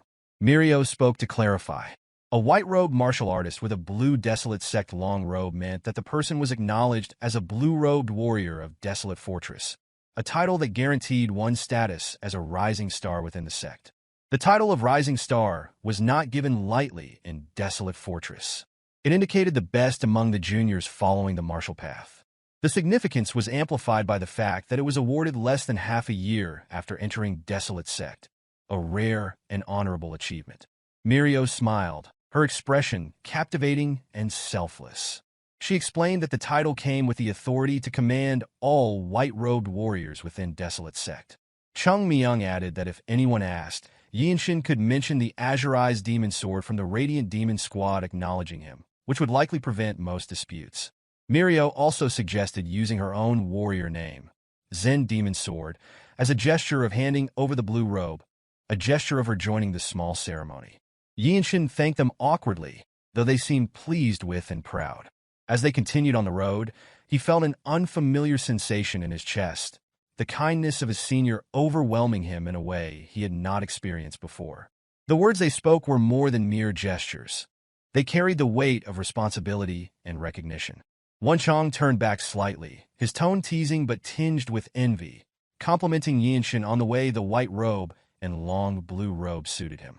Yeonshin couldn't help but speak his thoughts aloud as he felt the weight of the blue robe, as if contemplating the significance of the situation. Wonchong commented that a young hero like Yeonshin would be quick to adapt, his tone light, but carrying a subtle admiration. Yeonshin, though moved by the compliment, felt a deep gratitude toward Wonchong for accompanying him on his journey, a companion who had stood by him through thick and thin. Before long, the two arrived at the entrance to Jeongnan Mountain. From a distance, they had been struck by the steep and solemn terrain. But up close, the entrance revealed the strict nature of the martial arts sect, with martial artists standing guard, their vigilance unmistakable. Wonchong noted the martial artists seemed to be from Jeongnan, wondering if the conflict with the Tyrant Sword sect was real, as they had come to the foot of the mountain rather than the main gate. The air was thick with tension, and the sense of anticipation only grew stronger with each step they took. As the two approached, two of the four guards stepped forward and asked for their sect, names, and purpose. Wonchong casually replied, identifying them as from Desolate Sect, subtly signaling Yeonshin to take responsibility as a Desolate Fortress rising star, though his tone remained light. Yeonshin stepped forward, introducing himself as Yeonshin of the Radiant Demon Squad, and Wonchong followed with his own introduction, emphasizing the point that they were indeed representatives of the prestigious Desolate Fortress. The guards scrutinized their clothing carefully before questioning if they intended to prove their identity with mere garments. Wonchong then produced jade identity tokens from his robe, a subtle but definitive display of their affiliation. One of the guards mocked them, questioning whether young martial artists like them would act independently, and who would believe such claims. A sharp-tongued disciple was about to retort, but was silenced by a senior martial artist who had witnessed the unfolding situation. The senior guard spoke with authority, explaining that due to the current wartime situation, they could not easily trust unfamiliar identities, though his tone seemed more mocking than reasonable. The tension in the air grew palpable as Yeonshin and Wonchong stood before the gate. Wonchong, clearly frustrated, muttered under his breath as he raised his inner energy. The slight wave of energy spread quickly, an unmistakable display of his true power. Having passed the Desolate exam and become a Radiant Demon Squad, white-robed martial artist, he was no longer the carefree figure he appeared to be. The energy he emanated now carried the weight of his strength. The guards finally recognized the power of Desolate Fortress in Wonchang's display of inner energy. One of the guards, outraged by the display, screamed at them, pointing a finger in accusation. However, Wonchong, now exasperated, demanded to know what was meant by such nonsense, his patience at an end. Yeonshin silently reflected on the situation. The fight with the Tyrant Sword sect clearly wasn't going well. The pride of the Nine sect seemed to be cracking, and the arrival of these young martial artists, confident and certain of their place, was enough to shake the foundations of the old guard. These young warriors, who had stepped forward boldly to claim their role, were a sign that things were changing in the martial world. The guard could hardly believe what he was witnessing. He spoke with incredulity, remarking that young martial artists like them were acting as if they were from the Desolate Fortress, and at such a time as this. His tone grew more resolute, a sense of frustration blocking his chest. Another elaborated that even if they were truly from Desolate Fortress, it would still be a problem if the two young martial artists who merely claimed to be from Desolate Fortress being sent to the Grey Jeongnan. The reputation of the once prestigious Desolate Fortress seemed to be a thing of the past. The guard's tone became increasingly sarcastic as he spoke, and the sharpness in his eyes suggested he wasn't simply voicing an opinion, but issuing a challenge. Yeonshin felt the weight of the insult and reached for the handle of his sword, his fingers grazing it. He calmly spoke, his voice steady despite the rising tension. He reminded the guard that insulting martial artists from another force without reason was unbecoming. The inner energy that had been quietly simmering inside him flared, making his presence even more imposing. The Jeongnan disciples, caught off guard by Yeonshin's swift and overwhelming aura, began to grit their teeth and reach for their swords. One of them, angered by Yeonshin's words and actions, shouted, demanding to know if he intended to intimidate them. In an instant, Yeonshin unsheathed his sword with a swift motion, sending a burst of force toward the guard in the back. The aura of his sword strike was powerful enough to knock the guard's sword from his grip, sending it flying through the air. It had all happened in a fraction of a second, leaving the guards speechless and stunned. Wonchong observed the scene with a calm demeanor, fully aware that if Yeonshin chose to, the guards would be unable to do anything to stop him.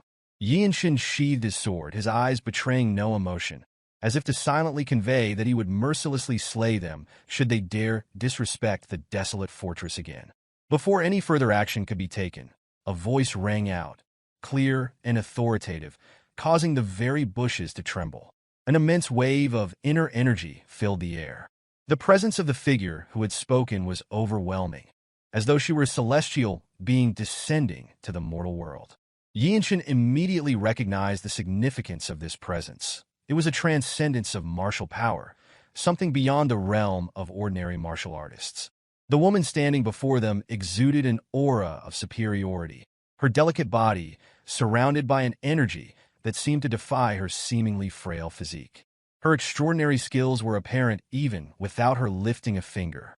One of the guards shouted, recognizing the woman. Yeonshin assessed her quietly, noting that she seemed to possess the same level of power as a blue-robed warrior from Desolate Fortress. The woman's commanding voice filled the air once more, cutting through the tension. She chastised the guards, calling their actions unbefitting of Jeong Clan disciples, and suggested they return and discuss the matter further.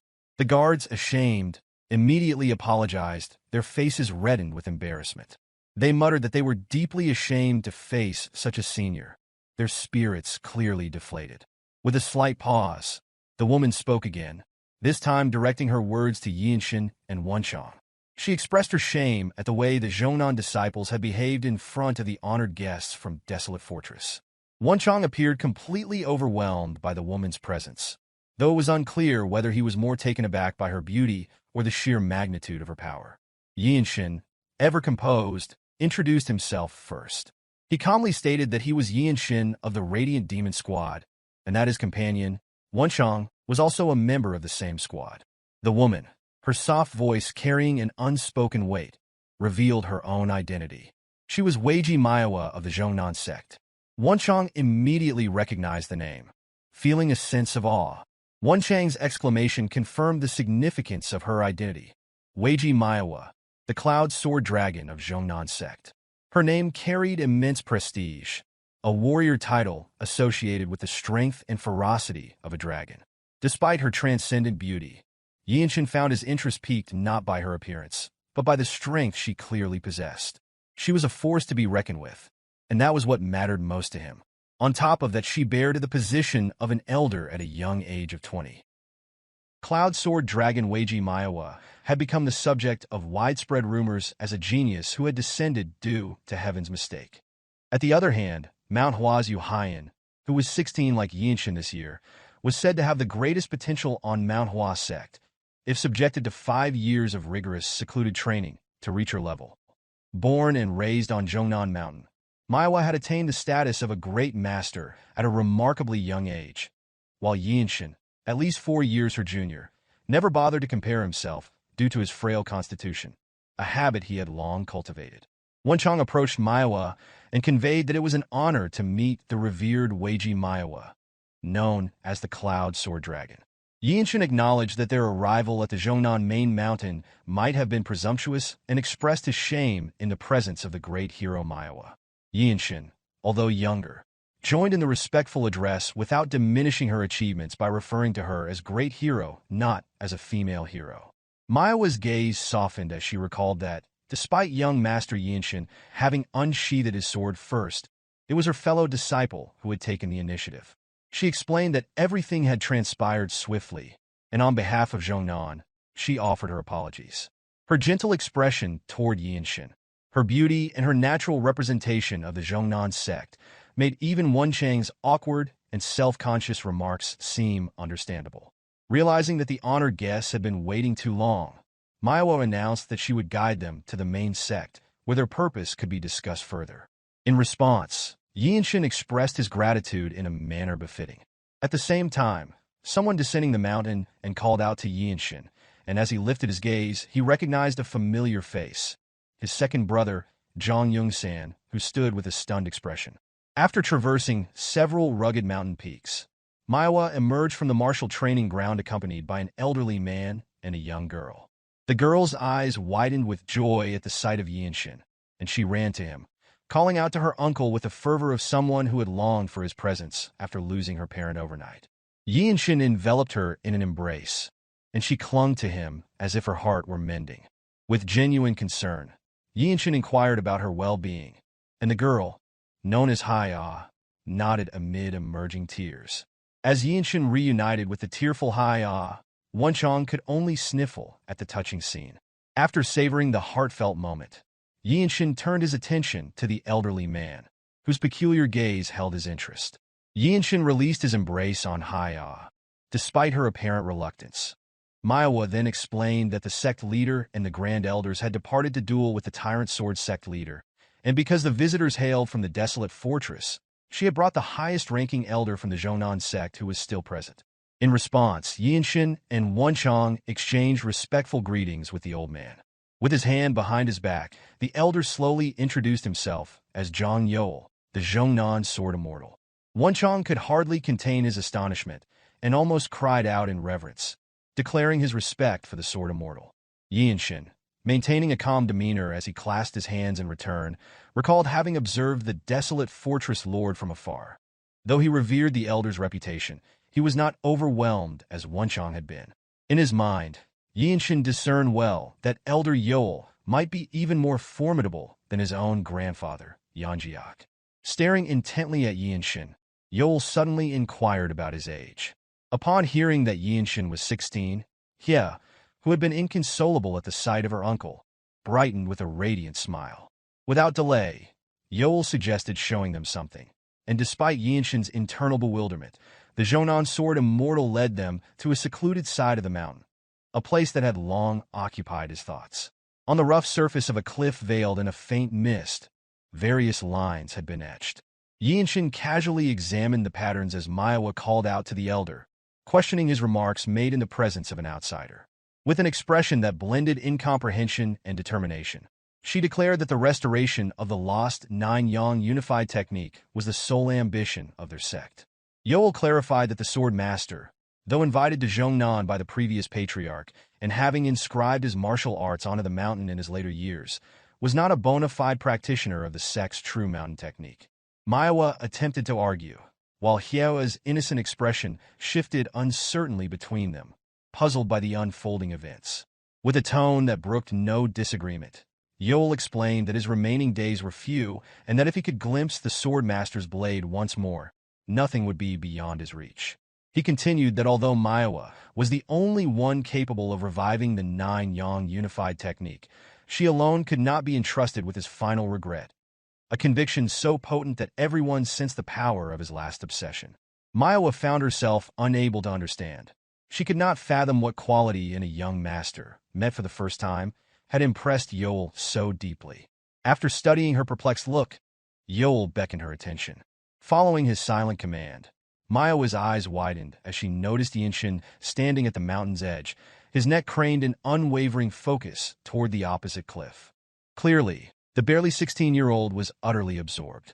As Yeonshin silently examined the etched sword traces on the cliff, he marveled at the multiple, sharply defined trajectories that defied the wear of time. Those overwhelming marks, he realized, were not products of ordinary human skill, but could only have been forged by someone who had attained the level of Void Step. Yol revealed that these marks were the handiwork of the Swordmaster, who had passed away 59 years earlier. Wonchong briefly considered whether the Swordmaster might be Yongchuan. Yol recalled that a disciple expelled by Yongchuan had gone on to establish the Tyrant Sword Sect, meaning that every technique of that sect had its origins in the legendary master. Yol elaborated further, asserting that, aside from the Desolate Fortress Lord, neither god nor demon, few could rival the Swordmaster's prowess. The revelation left Wonchong in stunned disbelief, for it was nearly unimaginable that the Swordmaster could match the might of the Desolate Fortress Lord. Yol then recounted how the Swordmaster had once taken a starving, seemingly useless orphan like him, brought him to the main mountain, and entrusted him to the previous patriarch's care. When Wonchong inquired why he had not learned the Swordmaster's technique, Yeol explained that fate had not allowed it, and that he himself lacked the necessary talent. Many of the Sect swordsmen had tried, yet the path of the sword was not one navigated by broad knowledge or sheer martial prowess. The assembled masters had agreed that only a sudden flash of inspiration could ever trace the true path of the Swordmaster. As Wonchong concentrated on the sword path, he furrowed his brow at a phrase boldly inscribed in one stroke within the mist on the cliff. "The worthy one shall obtain it." Yeol affirmed that this was a matter solely of innate talent.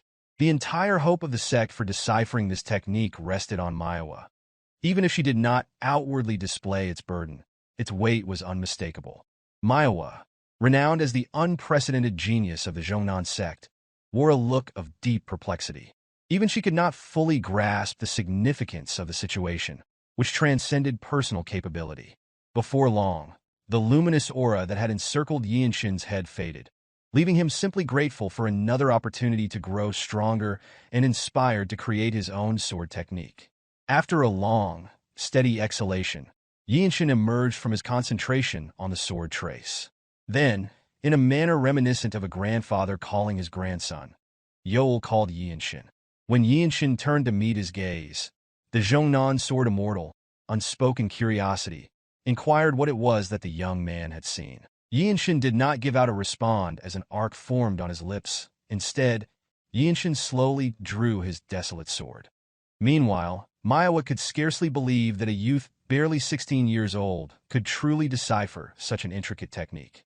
The white blade of the Desolate Fortress shone brilliantly under the sunlight, and as Yeonshin performed the young dynamic technique, a faint blue light ignited in his eyes, attesting to the profound understanding he had attained. Myohwa watched in anticipation, while Wonchong wore a foolish grin on his face. Completely immersed in the moment, Yeonshin was ready to unleash the techniques he had learned from observing the mark on the cliff. Even the sword immortal appeared surprised to see the young one take his stance. Then, the bell rang out, its usual clarity replaced by an urgent tone. Yeonshin immediately halted his demonstration. The group turned toward the distance where the entrance gate stood.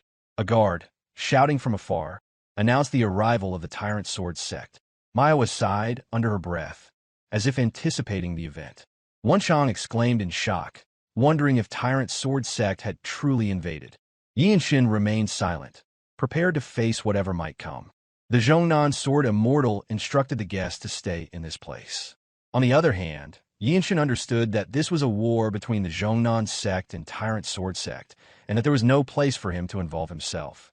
Yeonshin's sole purpose for being there was to observe and protect his niece. Myohwa turned briefly, calling out to Yeong-san, asking him to look after Hyea. Yeong-san responded affirmatively, with Hyea by his side, both watching as the others prepared for battle. With incredible speed, they disappeared using a remarkable movement technique. The Jeongnan Sword Immortal vanished in an instant. Yeonshin turned to Yeong-san, asking if this was the kind of fight that happened often. Yeong-san explained that they never knew when or where an attack might come. Even the strongest fighters have been caught off guard and struck. Just like now. Yeonshin thought about the situation, realizing that the Jeongnan sect was in a precarious position. For the Jeongnan Sword Immortal, one of the top masters of the 9 great sects, to be forced to remain behind to defend the main sect spoke volumes of the gravity of their situation. Wonchong muttered, commenting on how unfortunate the turn of events was. Yeonshin, still reflecting on the situation, wondered aloud whether this wasn't when the Desolate Master should step in. Wonchong explained that, even so, Desolate Fortress couldn't interfere. A martial artist from a 9 great sects would never act without pride. Wonchong then reminded Yeonshin that they had just witnessed something similar. If Myohwa, the Cloud Sword Dragon, had not intervened, a major incident would have occurred. Yeonshin remarked that the Jeongnan sect didn't seem in a position to act freely. Suddenly, a voice broke through the conversation, surprising the 2 warriors from Desolate Fortress. An unfamiliar man told them not to speak carelessly about their sect. Yeonshin, already sensing their presence faintly, finally saw 5 hidden martial artists perched on a boulder nearby. They seemed either to be guarding Hyea, who had caught the attention of the Jeongnan Sword Immortal, or for some other reason. The energy they emitted was distinct, clearly not from any evil sect like the Tyrant Sword sect. Yeonshin replied slowly, saying that he didn't think his words had been disrespectful. One of the men retorted, pointing out that words could be perceived differently depending on the listener. He also asked if Yeonshin was unaware that Desolate Fortress could never be considered a guest of honor in Murim. Yeonshin then realized that Desolate Fortress had many enemies, both from orthodox and unorthodox sects. Wonchong, though seemingly more focused on arguing, chimed in to emphasize that the strongest fighters from Jeongnan were already down the mountain fighting, asking whether they have a choice. His mocking tone, though evident, conveyed an undeniable truth. He added that it seemed like the Jeongnan sect could use all the help they could get. One of the men from Jeongnan shouted angrily at the comment, his veins bulging and his anger simmering. But their anger quickly dissipated when they noticed the energy shift around them. Yeonshin and Wonchong turned their attention to the approaching figures. 5 martial artists from the Tyrant Sword sect appeared, their energy more overwhelming from that of the 5 Jeongnan sect fighters. Yeonshin, who had passed several pavilions to get here, now faced the unexpected appearance of Tyrant Sword sect martial artists. The leader of the Tyrant Sword sect infiltration squad ordered coldly that they kill the child first, since she was continuing the Sword Immortal's legacy. Despite her fear, Hyea clung to Young-san as the threat loomed. One of the Jeongnan martial artists shouted in fury as the 5 Tyrant Sword sect fighters charged, unsheathing their swords. The force of the collision whipped through the air, a violent wind sweeping across the area. Despite being outnumbered, the battle was evenly matched. The martial artist who appeared the strongest walked through the chaos with an airy calm, while the Jeongnan sect fighters seemed overwhelmed just trying to block the other 4. He eyed Yeonshin, who had shielded Hyea behind him, and smiled. He mocked the Desolate Fortress youngsters, asking why they had come to this place, suggesting it was to restore balance since their sect was dominant. Yeonshin's thoughts shifted to the situation at hand, realizing that these intruders had used the chaos to slip in and target Hyea. He turned to Wonchong, asking for his assistance. Wonchong reassured him, telling him not to worry about his back. Aside from Yeonshin's calm demeanor, the only ones who seemed unbothered were the Tyrant Sword sect martial artists and Wonchong, who appeared strangely pleased. Yeonshin did not respond to the enemy's mutterings, but at that moment, the Tyrant Sword sect martial artists let out a small laugh. Yet Yeonshin had already set his mind. A heavy energy rose from his legs, and the true energy of the Jung dynamic technique rushed through his entire body. His step, filled with unmatched strength, struck with a force no one there could match. In an instant, Yeonshin's pure, white, desolate sword collided with the enemy's blade, sending a wild wind sweeping through the area. For a moment, all other battles paused. The leader of the Tyrant Sword sect squad, who had barely blocked Yeonshin's strike, took a step back. 2 of the other martial artists, who had been engaged in battle with the Jeongnan sect disciples, leaped to the side. Yeonshin did not stop. He continued his relentless assault with his sword technique, just as Wonchang's momentum carried him from the side to meet the 2 enemies who broke free to charge. The energy that surged from Wonchang was extraordinary, completely different from his usual demeanor. In this life-and-death moment, he gripped his sword in reverse and swung it in a wide arc. The unique stance of the Radiant Demon technique deflected his enemy's sword and struck just below the breastbone. His killing intent was so sharp, it felt as though it could pierce the skin. With 1 enemy down, Wonchang stood his ground against the remaining foe, casting a quick glance toward Yeonshin's battle. The leader of the Tyrant Sword sect squad was clearly overwhelmed by Yeonshin's relentless barrage of attacks. Yeonshin pressed on, pouring all his forbidden martial techniques into his strikes. The Radiant Demon's swift sword technique gave the enemy no room to breathe. Though each time, the enemy managed to defend, an opening finally appeared. As he struck, he cursed Yeonshin, wishing for his death. The enemy's blow came dangerously close, but Yeonshin dodged it with a Radiant Winged step, instantly appearing behind him. In a final move, Yeonshin drove his sword into the enemy's heart. The initiative was stolen from the enemy, leaving him with no chance to recover. Yeonshin's sword technique was executed in 1 swift motion, freezing time for a brief moment.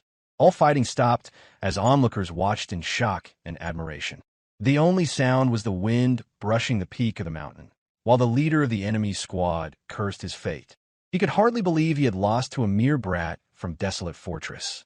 Meanwhile, Yeonshin gazed at him coldly, his eyes devoid of empathy as he shook the blood from his blade. The leader's body collapsed lifelessly. Though Yeonshin's technique lacked depth due to its creation without formal sword training, it remained effective enough to overwhelm his opponent with surprise moves. The two warriors of Desolate Fortress swiftly eliminated the three attackers who had targeted Hyea, leaving the martial master from the Jeong Sect in stunned silence. Meanwhile, the martial masters from the same sect successfully subdued the rest of the enemy force. With the battle concluded, Yeonshin surveyed the surroundings, his expression seemingly boasting the strength of the Desolate Fortress. The fight had unfolded with the two warriors managing to defeat three adversaries whom the Jeong Sect's martial artists had struggled to handle. In military terms, it had resembled the destruction of an independent enemy unit. A wide grin spread across Hyea's face as she rushed toward her uncle, relief evident in her every movement, grateful that everything had ended well. The realization of their mistake settled among the martial artists from the Jeong Sect. One of them, clasping his hands together with the others, acknowledged their earlier misjudgment and offered an apology for their rudeness. Holding Hyea in his arms, Yeonshin received their words with indifference. The martial artists of the Jeong Sect, having trained in the mountains, carried a purity in their demeanor. Having once shown either pride or jealousy, they now found themselves unable to suppress admiration for Yeonshin after witnessing his martial prowess and the rescue he had provided. Some even attempted to engage him in conversation, though their efforts were soon interrupted by the return of the Jeong Sword Immortal and Myohwa, who had finished their battles. The Peerless Master and the Cloud Sword Dragon descended gracefully. Myohwa's gaze quickly settled on the fallen enemies, their lifeless forms still drenched in fresh blood. The Jeong Sword Immortal, having already taken in the scene before him, addressed Yeonshin with a sense of gratitude. A debt had been incurred by Jeong. Still holding Hyea, Yeonshin dismissed the notion of debt, claiming that he had only been protecting his niece. However, the Jeong Sword Immortal shook his head at this dismissal. He spoke of Hyea's future, asserting that she would one day become a pillar of Jeong, following in Myohwa's path. For the sect, such an act of protection was indeed a significant favor. Acknowledging the sentiment, Yeonshin expressed gratitude in return. Carefully, Yeonshin lowered Hyea to the ground. His actions suggested an intent to do something else. A request followed as Yeonshin took up his sword once more. He wished to train for a moment. Both Myohwa and the Jeong Sword Immortal observed him with discerning eyes, their curiosity piqued by his intent. There was no need for them to move aside, he stated. The rising sensation within him would not let go.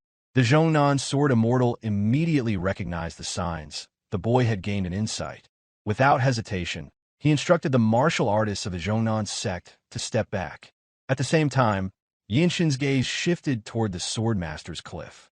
The confrontation with the Tyrant Sword sect member had refined his realization. With measured movements, Yeonshin unsheathed his desolate sword.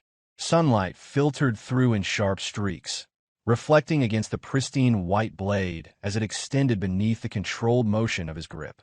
As the sword moved, it carved an enigmatic pattern in the air, its arc following the precision of his swinging arm. No external energy manifested, only the smooth trajectory of the blade. Yet, upon its surface, the sunlight seemed to become momentarily captured, as though drawn toward it. The sight alone caused the Jeong Sword Immortal's eyes to widen in astonishment. However, despite the brilliance of the desolate sword, its radiance faltered. Unable to maintain the progress, the glow dimmed. A heavy breath escaped Yeonshin as he lowered the sword. Following the intended trajectory had not been enough.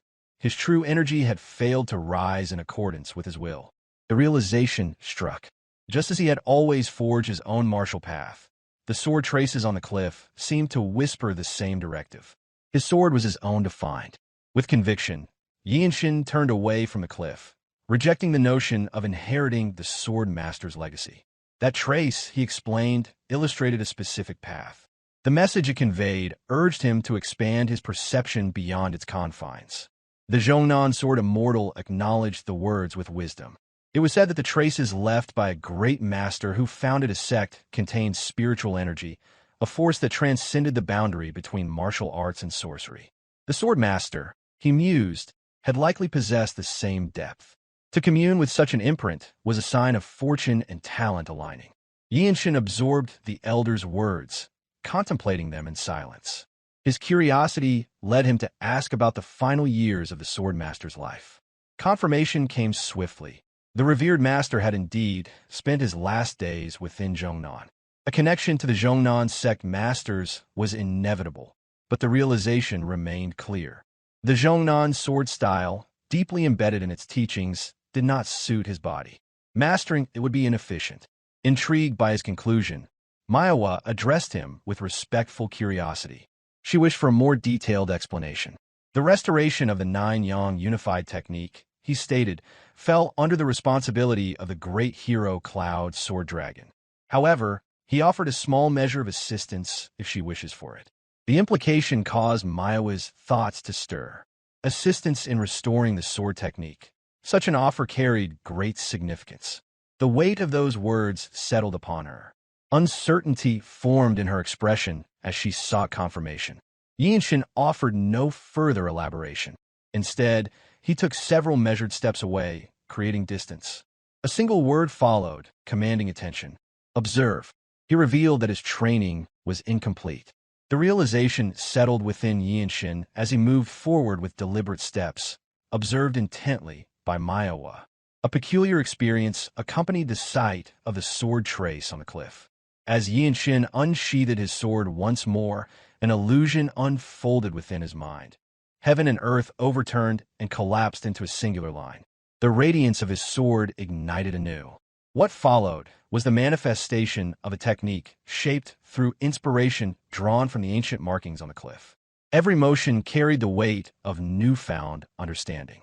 The realization struck, if sheer speed were enough to dominate an opponent, then there existed a reason why techniques, such as the Taiji Wisdom Sword and Plum Blossom Sword, held renown throughout the martial world. Movements unfolded in seamless fluidity, each stroke resembling a dance. A deeper truth revealed itself. An elevated sword technique extended beyond mere blade-wielding. The essence within its forms intertwined with inner energy and swordsmanship, crafting a harmony unseen before. Myohwa's gaze remained unwavering, as though the act of blinking had been forgotten entirely. Until now, true understanding of the sword had remained elusive. This thought coursed through Yeonshin's mind as the glow of his pure, white, desolate blade illuminated the space around him. In that instant, the legacy of the great Swordmaster did not merely endure. It soared to greater heights in the hands of a new generation. The sword no longer stopped at succession. It ventured beyond, reaching toward a higher sky. Tears traced down the deeply lined face of the Jeongnan sword immortal, their weight carrying the passage of distant years. A quiet whisper escaped him, an acknowledgement of the revered Swordmaster.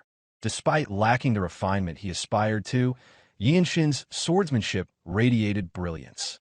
The technique he forged embodied his own ideals, a life akin to an unceasing light, filling the world much like the sun, moon, and stars. The technique itself reflected this nature, its characteristic movement spreading light along its trajectory. A voice, laced with pride, broke the moment's silence. Wonchong, chest puffed with admiration, inquired about the name of the sword technique. Yeonshin, turning slightly, acknowledged the question. He already decided on the name of the sword technique. Radiant sword style. His gaze fell upon the desolate sword, still gleaming with the hues of twilight. Nodding in understanding, Wonchong exhaled, harboring no envy, only pride for his fellow warrior. Radiant sword style, a technique seizing the world's brilliance, cutting decisively through all obstacles.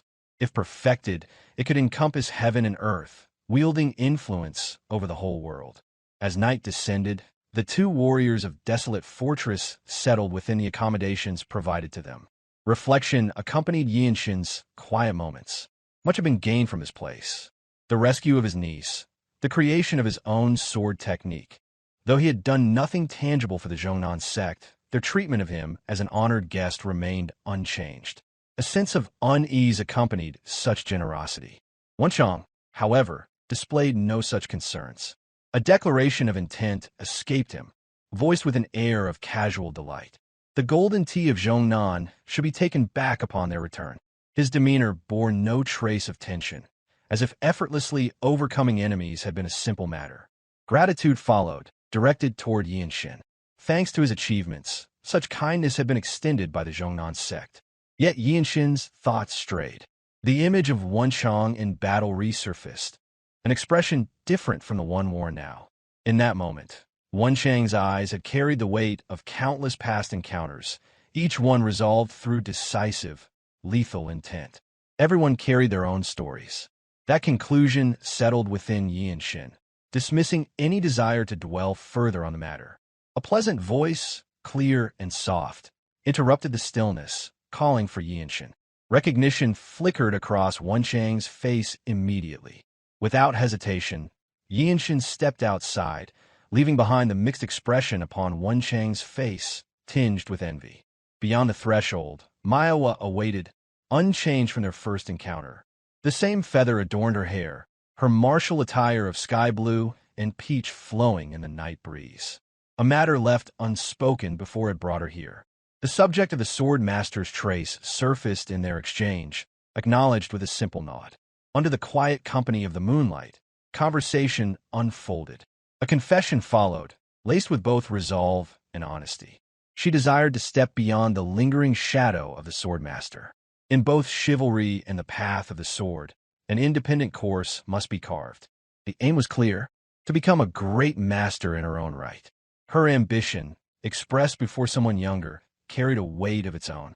Something within her demeanor had shifted, altered by the sight of Yeonshin's radiant sword style. Her reputation as the Jeong sect's strongest rising talent seemed well-founded. A response followed, steady and composed. Yeonshin stated that he would support her. For a fleeting moment, a subtle deflation marked her reaction, though composure quickly returned. A slight smile played upon Yeonshin's lips. Meanwhile, within Myohwa's mind, thoughts stirred, a contemplation of whether the restoration of the 9-yang unified technique could truly be within reach.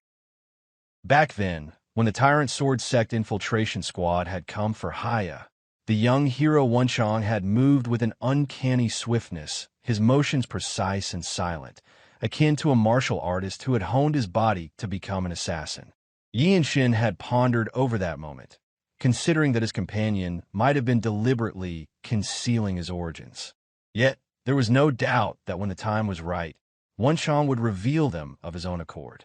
Now, as Yeonshin strolled with Myohwa, their conversation turned toward the matter of the radiant sword style. When Yeonshin expressed his willingness to support her, a rapid sequence of thoughts raced through Myohwa's mind.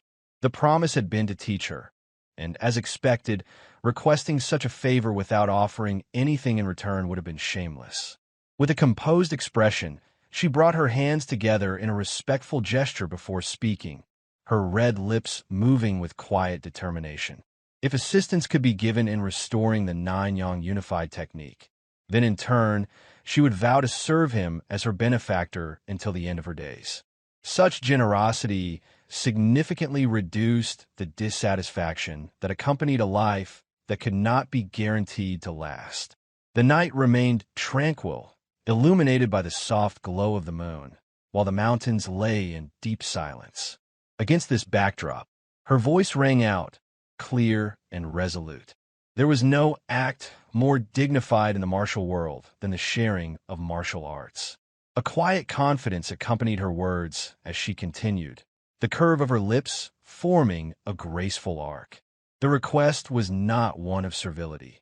Rather, it carried the weight of certainty, as if the flames of an indomitable will burned within her gaze. With a cold nod, Yeonshin acknowledged her words before responding, offering to begin at once, suggesting it would not take long. His response carried both surprise and delight. In turn, Myohwa offered a faint smile. Side by side, the two moved forward. At a distance, the Jeong sword immortal observed them in silence. Yeonshin could not ignore the peculiar feeling that arose in his heart. The Cloud Sword Dragon, Myohwa, was undoubtedly a warrior who stood on par with those of the blue-robed warriors, as defined in the Desolate Fortress. Yet, Despite that, he, as someone who had only just reached the white-robed rank, was the one providing one-sided assistance to a martial artist of such prowess and experience. The presence of the Jeong sword immortal further deepened this sense of unease. Unlike before, there was a newfound composure to the old master, accompanied by a faint smile. Since the moment he had laid eyes on the radiant sword style, his demeanor had changed. With a strange feeling settled in his chest, Yeonshin and Myohwa arrived at the edge of a towering cliff. Without hesitation, Yeonshin began his explanation, starting with the oral chant. A flicker of disbelief crossed Myohwa's face as the words registered. Surprise filled her voice as she reacted to the revelation. The notion seemed absurd. He had not only discovered clues regarding the technique, but had gone so far as to reconstruct an oral chant for it. Yeonshin explained further, clarifying that while it was indeed an oral chant, it would not be identical to that of the Swordmaster's original technique. The responsibility of refining that aspect lay in the hands of the great hero, Cloud Sword Dragon. Though perplexed, Myohwa listened attentively. The question lingered in her mind. How could such a talent exist in this world? Yeonshin continued, tracing his understanding from the remnants of sword paths left behind. Yet, it was an entirely different challenge from merely retracing the marks of sword's path and reconstructing its movements. Remaining silent, Myohwa absorbed every word. What remained for her now was to integrate this newfound insight into her own understanding. Time passed quickly. Before long, Myohwa vanished without a word. Shortly after, the Jeong sword immortal stood beside Yeonshin and spoke, revealing that she had fallen into her inner demons upon their encounter that night. She was not one to boast of her martial arts, yet it seemed that she had been deeply shaken by what she had witnessed. The old master elaborated further. Among the martial artists of her generation in Shaanxi, none could rival her. People praised her as possessing the greatest martial talent. Yeonshin quietly repeated the words, "the greatest in the world." The phrase carried an unfamiliar weight. With a slow nod, the Jeong sword immortal confirmed it. For the first time, she had encountered a talent so overwhelming that it made her own abilities feel insignificant. She had witnessed Yeonshin grasp the intent hidden within sword marks and instantly create a sword technique before her very eyes. Faced with such a reality, she could not help but compare herself to him. To Yeonshin, however, the thought was meaningless. The great hero Cloud Sword Dragon stood several levels above him. After all, for someone pressed for time like him, such concerns were difficult to comprehend. The Jeong sword immortal chuckled, shaking his head. Heaven had made an error, he mused, to grant such talent, and yet also instill a heart that found satisfaction in nothing. It was among the greatest unfairnesses of the world. Yeonshin dismissed the words, calling them an embarrassing sentiment. Their bond had grown considerably. Someone within the Jeong sect had even compared it to the relationship between a grandfather and his grandchild. Yeonshin somehow found this old master far more comfortable than his maternal grandfather. Just then, Myohwa returned. With her mysterious movement technique, she appeared as if stepping forth from thin air. Bringing her hands together in a martial salute, she acknowledged both men, the old master and the young swordsman, who, in this moment, seemed as close as family. The Jeong sword immortal greeted her arrival with calm words, expressing his certainty that she would swiftly overcome her inner demons. Yeonshin merely offered her a brief greeting. Her presence carried urgency, and her white face, now emaciated, had grown pale. With directness, she turned to Yeonshin, addressing him as brother before posing a question. Since he had obtained the oral chant first, was he also capable of demonstrating the corresponding sword movements? Yeonshin affirmed it without hesitation. A new suggestion followed from Myohwa.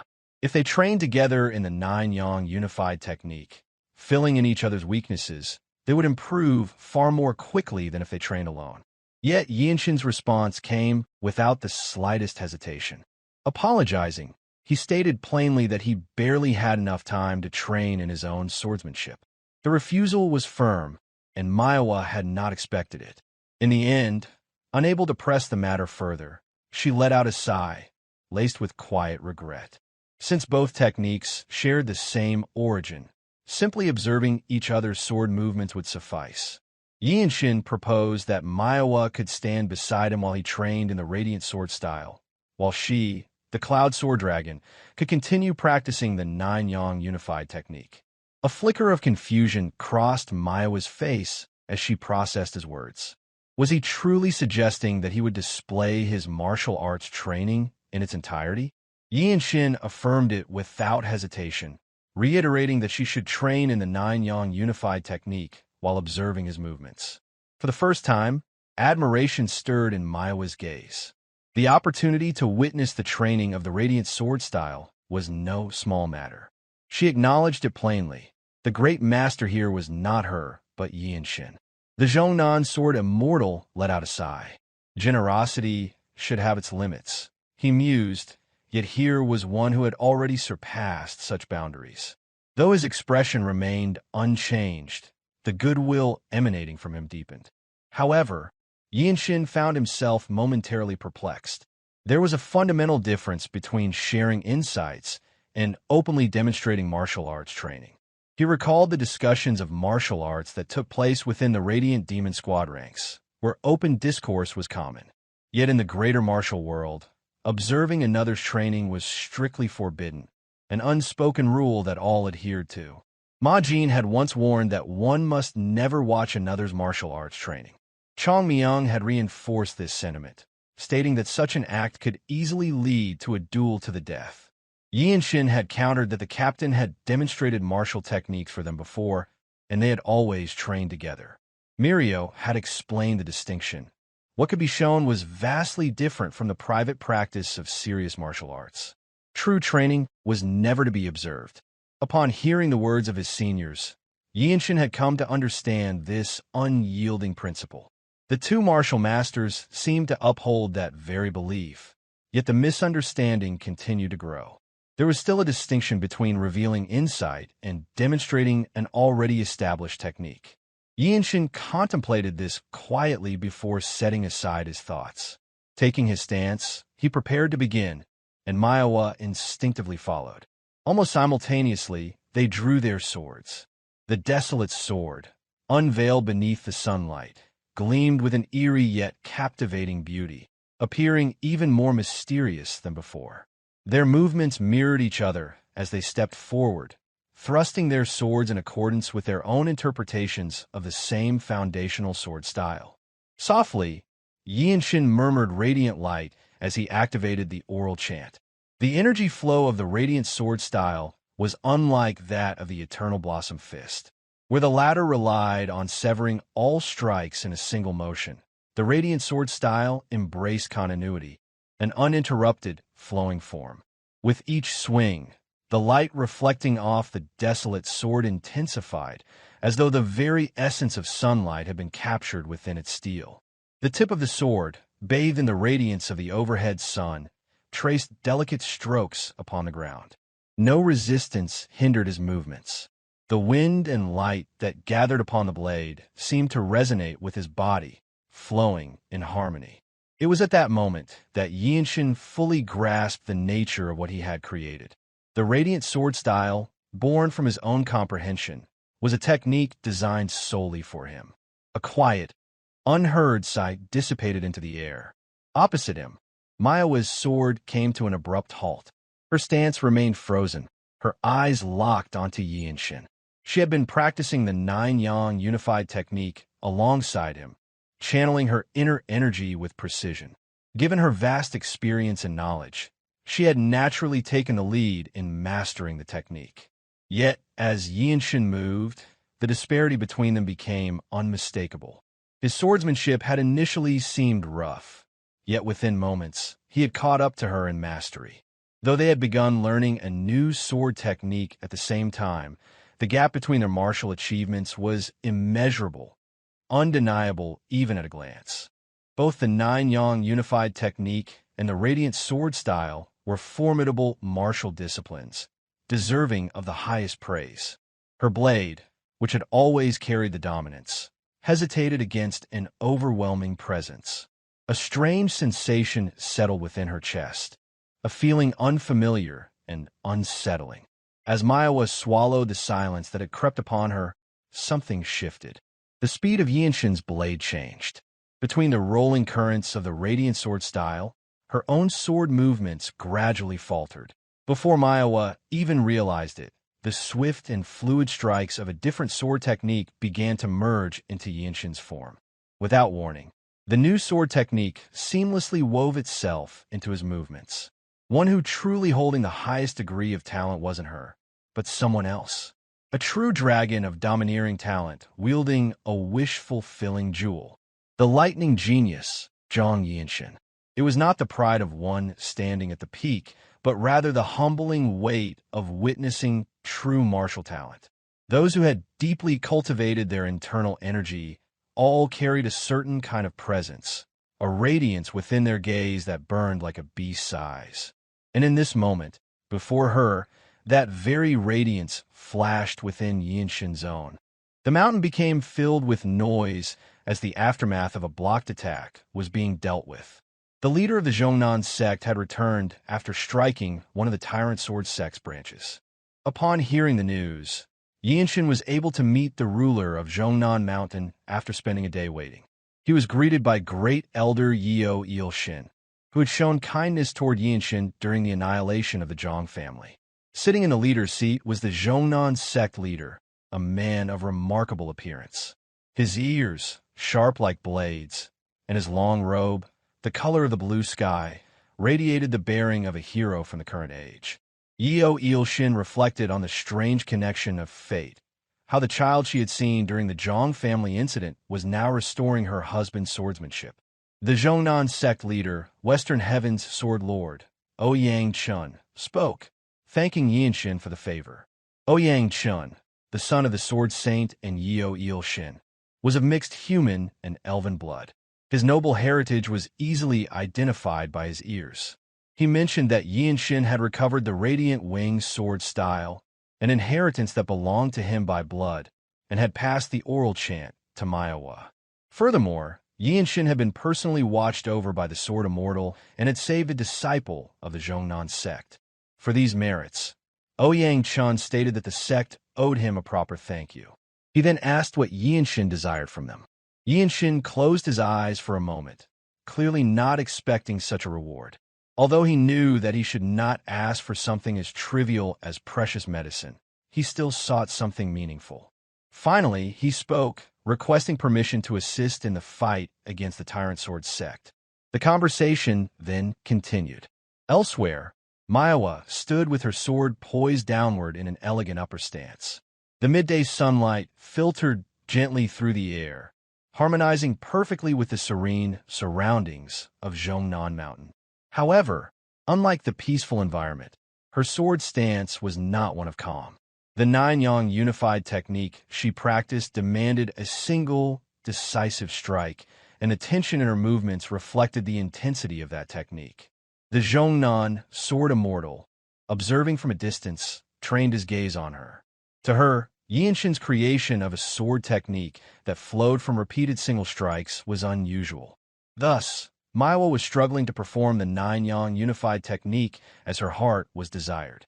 She had learned the technique, but something within her distorted its intended flow. Taking a deep breath, Myohwa's heart sank.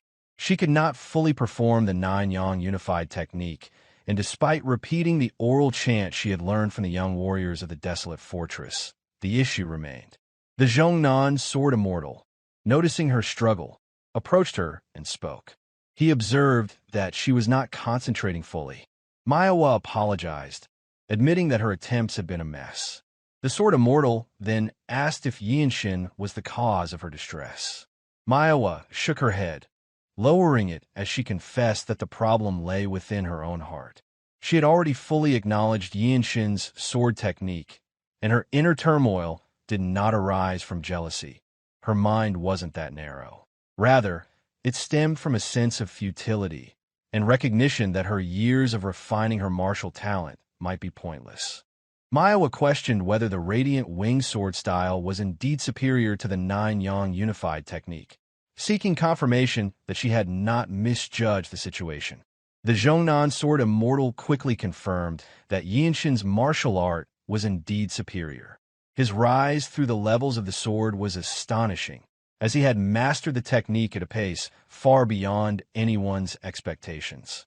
Not only was his creation of the martial art impressive, but his quick progress in mastering a style he had just learned overwhelmed the nine-yang unified technique that Myohwa had spent years perfecting. Stating a matter of fact, the Jeong sword immortal evaluated that Yeonshin had already achieved what she had been striving for. In a tone of somber reflection, he commented that Yeonshin was a great master transcending age. It was natural for him to master the martial art he had created for himself, as things one creates are always the best fit for them. The Jeong sword immortal shared a deeper wisdom, explaining that everything in the world follows this principle. Myohwa expressed that Yeonshin must possess an extraordinary talent, one that would never again be seen. She also admitted that she could not keep up with him. The Jeong sword immortal offered a more philosophical perspective, suggesting that living in the same era as such a great master could be considered a blessing, depending on one's outlook. He reminded Myohwa that she had inherited the nine-yang unified technique, which was no small grace. Myohwa faintly smiled, accepting the truth with a sense of resignation. Her cultivated strength as a disciple of Jeongnan Mountain helped her contain the anguish that troubled her.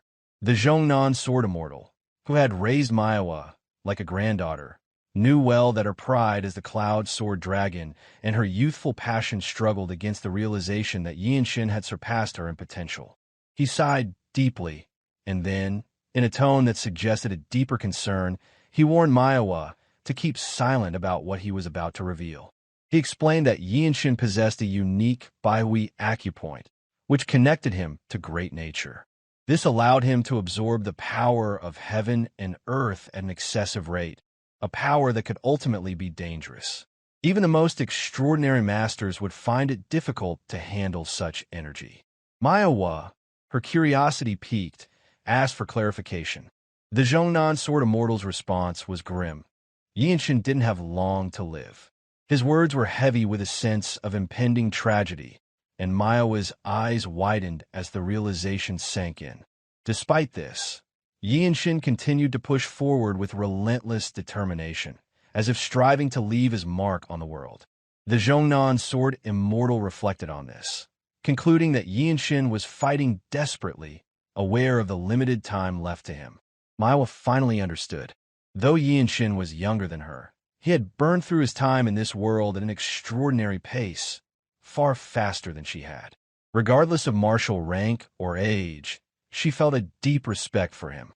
The Jeongnan sword immortal echoed this sentiment, voicing his own admiration for the young martial artist. This realization left Myohwa with a sense of pity for Yeonshin, the great young hero, the lightning genius of Desolate Fortress. It was the end of February when the battle between the two sects arrived. The wind, rough and biting, swept across the vast Gwanzhong plain. The forces of Jeongnan Sect and Tyrant Sword Sect stood facing each other across the field. After discussing with the Jeongnan Sect leader, Yeonshin was granted permission to join the battle. He stood among the Jeongnan Sect disciples, his gaze unwavering, looking straight ahead. The forces of the Tyrant Sword Sect, known as the 13 Heavens, stood in opposition. Their energy was sharp, as if it were a sword itself. They were infamous for seeking the most tyrannical power in the world. Yeonshin's gaze revealed no fear. His life was destined to be brief, but that fact was something he had already accepted. Now, all he could do was give everything he had in hopes of achieving something worthy of the fruit of the world tree. At the front of the opposition stood the Tyrant Sword Sect leader, the absolute being from Yeonshin's memories. The leader's face remained expressionless, but his energy poured outward as his domineering sword stood planted in the ground. Despite the distance of over 1,000 steps, the overwhelming presence of his power washed over the battlefield. Wonchong muttered, glaring ahead, recognizing Yeonshin's enemy. He knew Yeonshin's story well, and their growing friendship had deepened in ways that neither had fully realized. For the first time, Yeonshin saw in Wonchong an aspect worthy of being called a divine hero. Wonchong had not been required to join the mission, but he had chosen to do so, prompting silent gratitude from Yeonshin. At that moment, a figure from the Tyrant Sword Sect leaped forward alone. Landing confidently, Hyea, the third disciple of the Tyrant Sword Sect leader, issued his challenge to the battlefield. He called for a worthy opponent to face his sword. His challenge was a common one in martial conflicts, a vanguard battle. These battles served to assess the strength and potential of the sect by pitting their future champions against one another. Yeonshin had experienced something similar before, with Hyea of the Myohwa sect. Yeonshin stepped forward, stating that he would present his request to the Jeong sect leader. The Jeong sect leader turned, and their eyes met. Yeonshin, with utmost respect, requested permission to step forward. He spoke of having comprehended the legacy of the great senior Swordsmaster, the sect leader's father, and the great elder's husband, and as a guest of the Jeong sect, he sought the chance to face this opponent. Myohwa, who had been making strange expressions every time she saw Yeonshin recently, looked at him. Various emotions flickered across her face, thoughts of him trying to leave a lasting mark on the world echoing in her mind. The Jeong sect leader gave his permission, acknowledging Yeonshin's request. In turn, Yeonshin clasped his fist and expressed his gratitude. Myohwa's gaze remained fixed on Yeonshin as he moved away, walking towards the battlefield. Standing beside Wonchong, she did not take her eyes off his retreating figure. With a single leap, Yeonshin crossed the distance to the arena between the representatives, his movements graceful and swift. The Jeong sword immortal sighed, watching the youth with admiration. Even the great elder, Yeonshin, could not take her eyes off him as he moved toward his challenge. There stood a great master, burning with determination to leave behind a mark on the world, so young yet already a grand figure among martial artists. Yeonshin walked slowly toward his opponent, a sense of quiet resolve in every step. Hyea, facing him, spoke first. He remarked that the fate of the Jeong sect had ended. He seemed to be around 17 or 18, his appearance transitioning from a boy to a young man. Yeonshin did not falter. His gaze remained fixed on the figure behind him, not once acknowledging the young man in front of him. After sizing Yeonshin up, Hyea's eyes widened with recognition. He sneered, recalling Yeonshin from the Jeong family massacre. He had thought he should have killed Yeonshin back then, but now, fate had brought him to this moment. He drew his blade, confident that he could win against the youth who had been so weak in the past. Hyea taunted Yeonshin, suggesting that he had been unable to do anything back then and was destined to die in this life-and-death battle. He mocked Yeonshin, saying that the Tyrant Sword Sect leader would not interfere, as it would only embarrass him. Arrogance flowed through Hyea's every word, a reflection of the confidence instilled in him by the Tyrant Sword Sect. Yeonshin, however, did not spare him a glance. His eyes remained fixed on the Tyrant Sword Sect leader, even though the leader was standing far behind Hyea. As Yeonshin began to draw his desolate blade, the gaze of the two men met. The Tyrant Sword Sect leader's face remained as indifferent as ever, but the connection between them was undeniable. In this battle, the only person can face the third disciple of the Tyrant Sword Sect leader was Myohwa.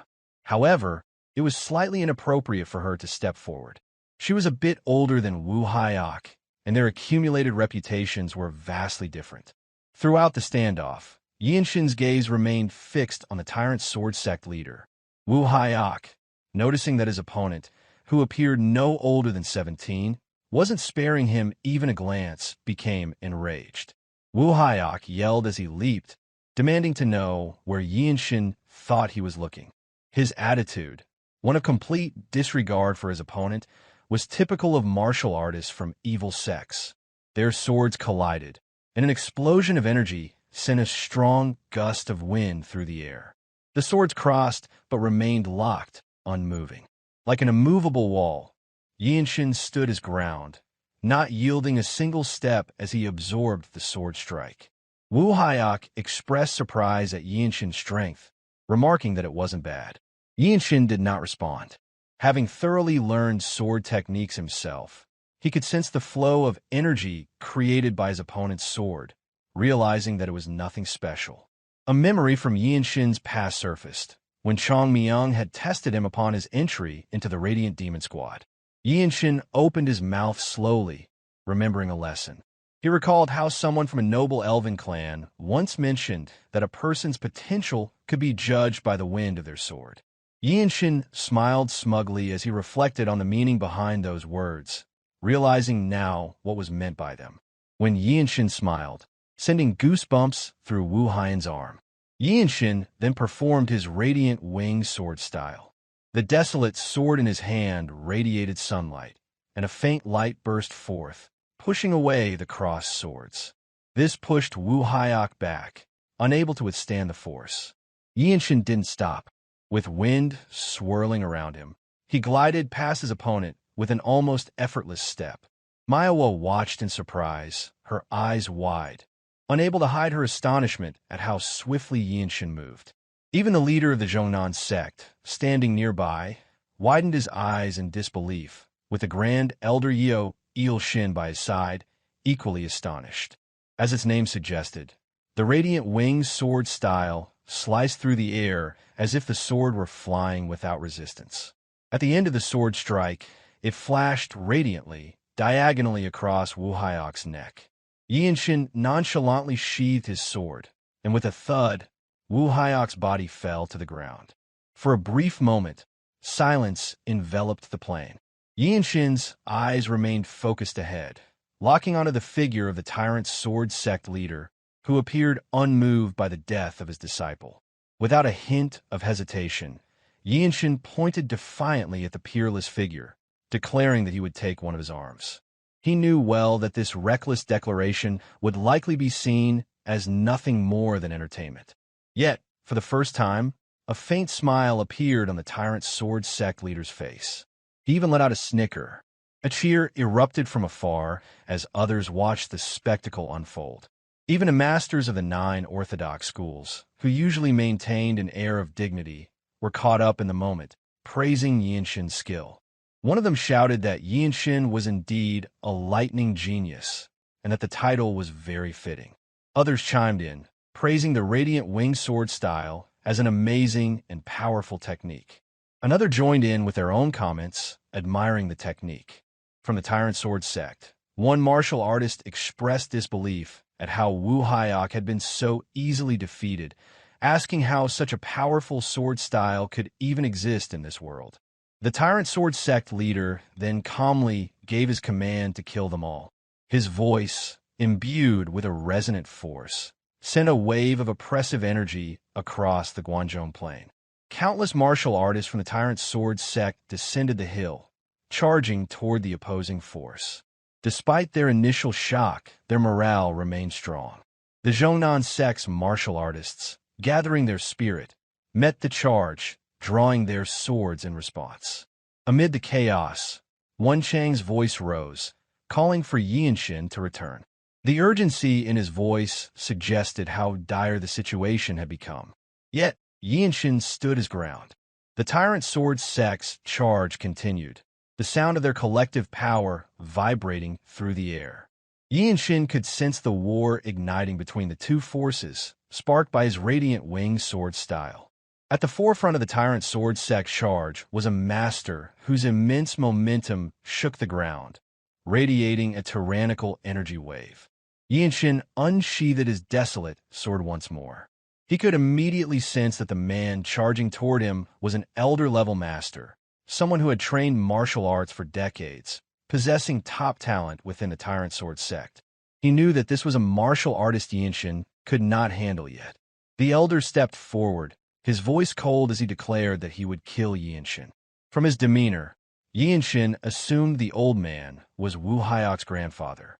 Had he been properly trained, it would not have taken more than 2 exchanges. Yeonshin spoke, provoking the elder.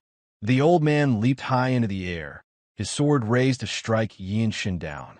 As he descended, His voice filled the air, accusing Yeonshin of daring to challenge him. Yeonshin remained calm, turning his body sideways to create space. This is a battlefield now, he thought. Any method is permitted. Behind him, the Jeong Sword Immortal passed by with remarkable speed, brushing past Yeonshin's clothes. His inner energy surged through his body and into his hand. With a powerful counter from the Jeong Sword Immortal, the Tyrant Sword Sect Elder was forced back, his body pushed by the overwhelming energy wave. The burst of power rippled outward in all directions, announcing the start of the Sect War. At last, the great battle between the Tyrant Sword Sect and the Jeong Sect had begun. The Sword Immortal turned slightly as he spoke, expressing gratitude for Yeonshin's role in taking the initiative in the battle. He then added that the old tyrant was his to deal with, and, with that, charged forward, sword drawn once more. Yeonshin remained motionless, scanning his surroundings. To gain merit in this battle, he knew he needed to find opponents he could handle. It was a group battle, so he did not need to overexert himself.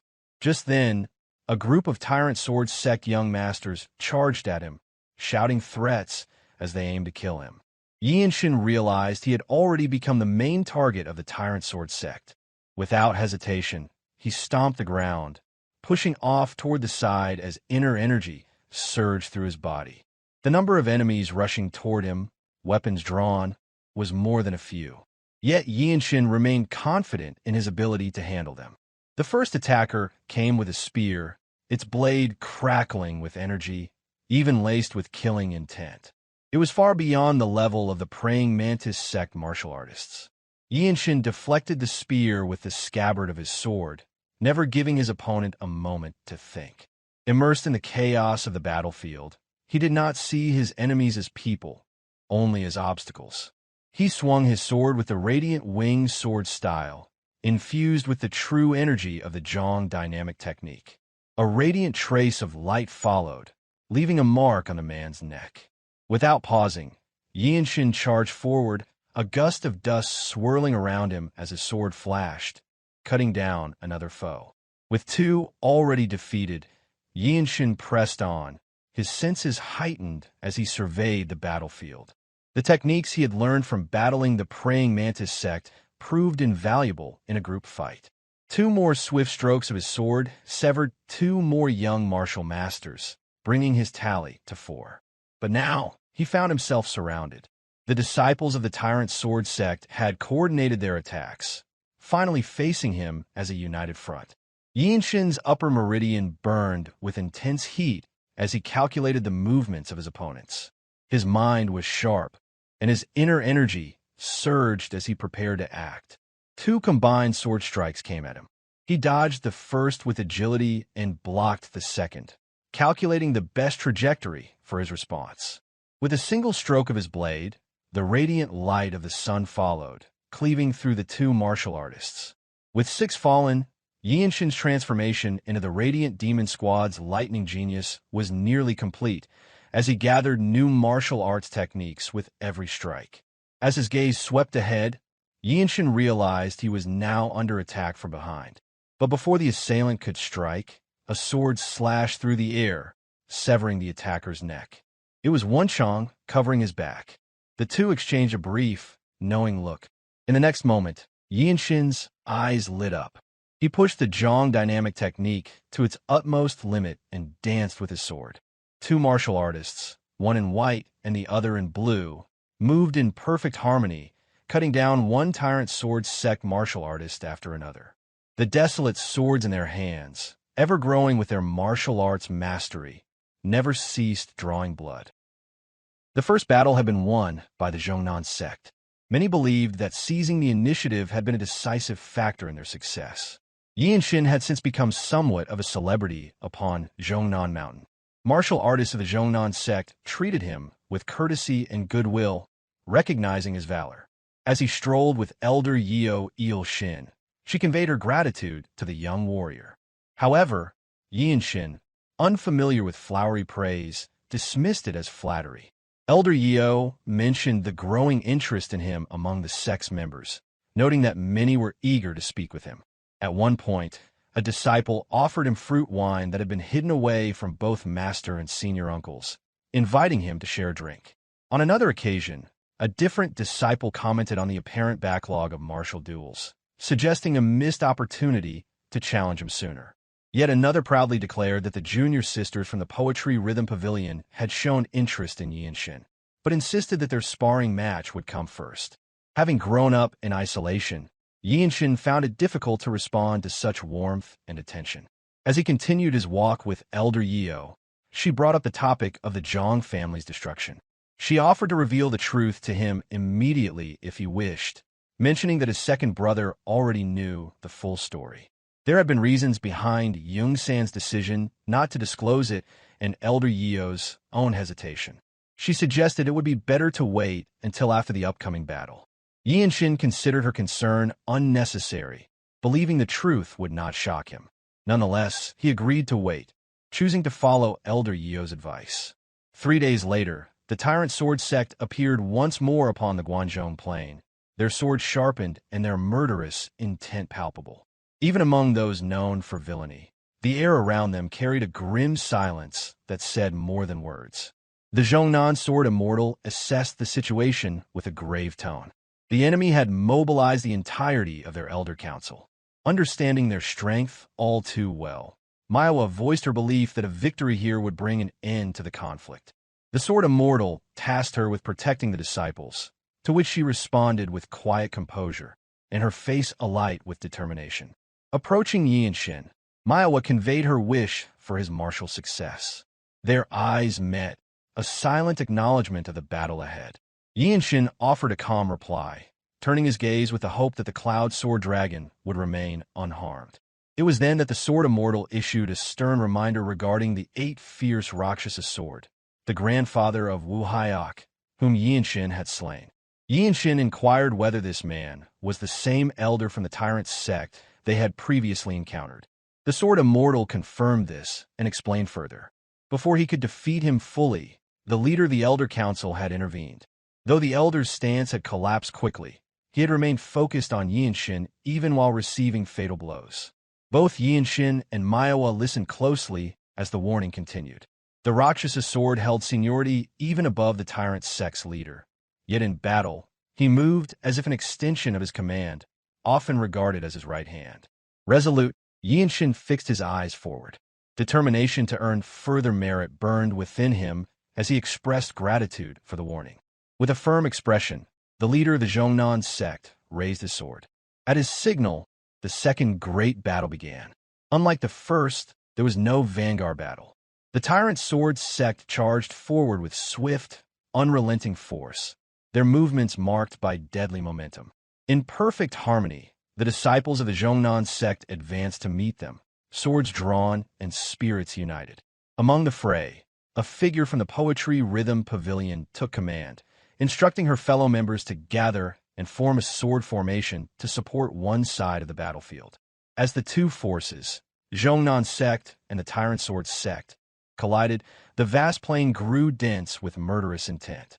The fierce waves of hostility clashed against the refined and profound energy of one of the 9 great schools. Within this maelstrom, Yeonshin found himself instinctively raising the radiant wing sword style. The scent of blood had become all too familiar to him. Amid the sweeping tides of martial energy from all directions, he could only wonder how many opponents had already fallen by his blade. A sudden pulse of concentrated killing intent surged toward him, snapping him to full awareness. The Jeongnan Sword Immortal's warning had proven accurate. An elder of the Tyrant Sword Sect, known as the 8 Fierce Rakshasa Sword, emerged through the chaos. Even clad in torn clothing, the elder radiated immense momentum, the aura of one who had endured countless battles. His fierce gaze fixed solely on Yeonshin. The elder advanced with solemn determination, declaring his intention to offer Yeonshin's head to a nameless grave, swearing there would be no escape this time. The surrounding battles drifted away, leaving Yeonshin isolated to face the elder. Yet not a flicker of fear touched his expression. He stood firm with his eyes steady, gazing ahead. He questioned whether all evil sect behaved this way. Yeonshin understood instinctively. Nothing disrupted an opponent's focus in a melee more effectively than provocation. He continued, accusing the elder of shamelessness, chasing after him while his subordinates fell under the blades of Jeong experts. Despite the words, the elder's focus only sharpened.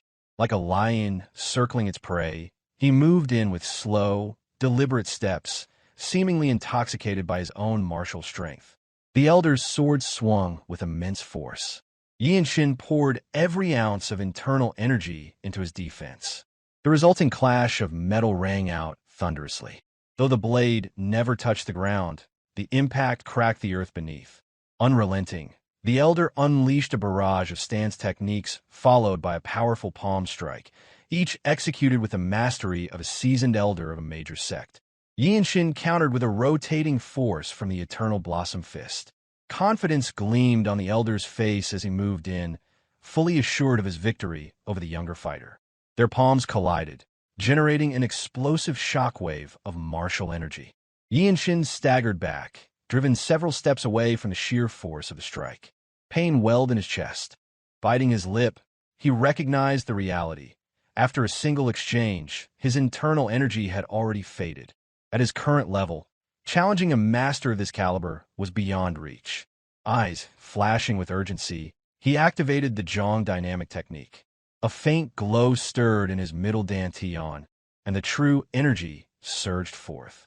It neutralized the residual shock coursing through his body and restored his internal flow. His breathing, once chaotic, began to stabilize.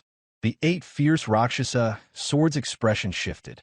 Seeing the young man endure his strike kindled a flicker of excitement. Then Myohwa, the cloud sword dragon, appeared behind the elder, sword drawn and aimed with precision. She was not alone. The shadowless fist and the precipice sword emerged in unison, intercepting the elder's movements and joining the fight to protect Yeonshin. The 4 martial elites clashed, each vying to gain the upper hand in this sudden shift of momentum.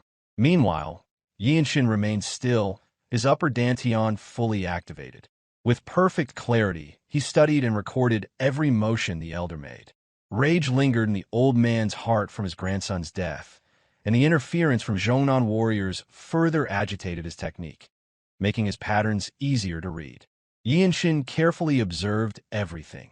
The way the elder gripped his sword, the subtle muscle movements preceding each strike, the precise angles of energy release, and the shifting patterns in his footwork. Every nuance, every minor habit became etched into Yeonshin's mind. He dissected the elder's entire martial form down to its most granular elements. The 8 fierce Rakshasa sword continued to be driven back until the exchange reached its 50th move.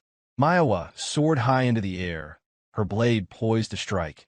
But this encounter was no mere exchange of blows. It had become a gamble of mutual destruction. To break free from the relentless siege, the elder recognized that he had no other choice. It was a necessary sacrifice. Yeonshin's eyes shone with sharp awareness, analyzing every detail of their movements. Myohwa targeted the elder's left side. In turn, the elder countered with a palm strike aimed at her flank. The palm connected, striking Myohwa's abdomen with brutal precision. Yet to deliver that blow, the elder left his left arm completely vulnerable. Myohwa's sword found its mark. Meanwhile, the shadowless fist and precipice sword continued restraining the rampaging elder. By now, the old man's state had deteriorated. Tattered robes clung to his blood-streaked frame. His left arm hung useless, crimson pooling at the corners of his mouth. Internal damage weighed heavily on his movements. Still, the 8 fierce Rakshasa sword retained the bearing of a renowned elder of the Tyrant Sword Sect. Looking down at Myohwa, who remained immobilized even with her sword in hand, he acknowledged her strength, claiming her reputation had been well earned. Despite her willpower, Myohwa could only grit her teeth. The impact from the devastating palm strike had rendered her body unresponsive. With the shadowless fist and precipice sword forced back, she stood alone before the elder. His sword rose high, ready to send the famed cloud sword dragon into oblivion. At that critical instant, Yeonshin launched forward. With his Jeong dynamic technique fully activated, he reappeared behind the elder, sword gleaming with intent. The old man turned with exhilaration, lighting up his eyes, declaring his long-awaited moment had finally come. Yet Yeonshin remained composed. Within that exact instant, he understood. The stance revealed everything. He could now see precisely which technique the Elder intended to unleash. The Elder's sword slashed upward in a diagonal arc, swift and devastating. As the attack closed in, a burning sensation erupted in Yeonshin's crown. It was as though the sun itself had descended, igniting his upper dantian with blinding heat. That was when he stepped into the realm of foresight. Allowing the Elder's sword flow to pass harmlessly beside him, Yeonshin moved with utter clarity. One move was all it would take. The sword path had already been drawn in his mind, and he was ready. At the perfect moment, he executed the strike. The technique, named by martial artists as destruction, unleashed a dazzling surge of white light. A radiant cluster of falling sunlight shimmered along his blade. The fluid white trajectory sliced past the Rakshas's sword and through the Elder's stunned form. For a heartbeat, the Elder could only look upon Yeonshin, watching as he calmly stepped forward. And then, the Elder's body split apart. Blood burst forth, painting the battlefield in deep crimson. Gasps of astonishment rose from Myohwa and the two martial masters who had previously restrained the Elder. Amidst a chaotic field swirling with energies and roaring winds, the space around Yeonshin remained still.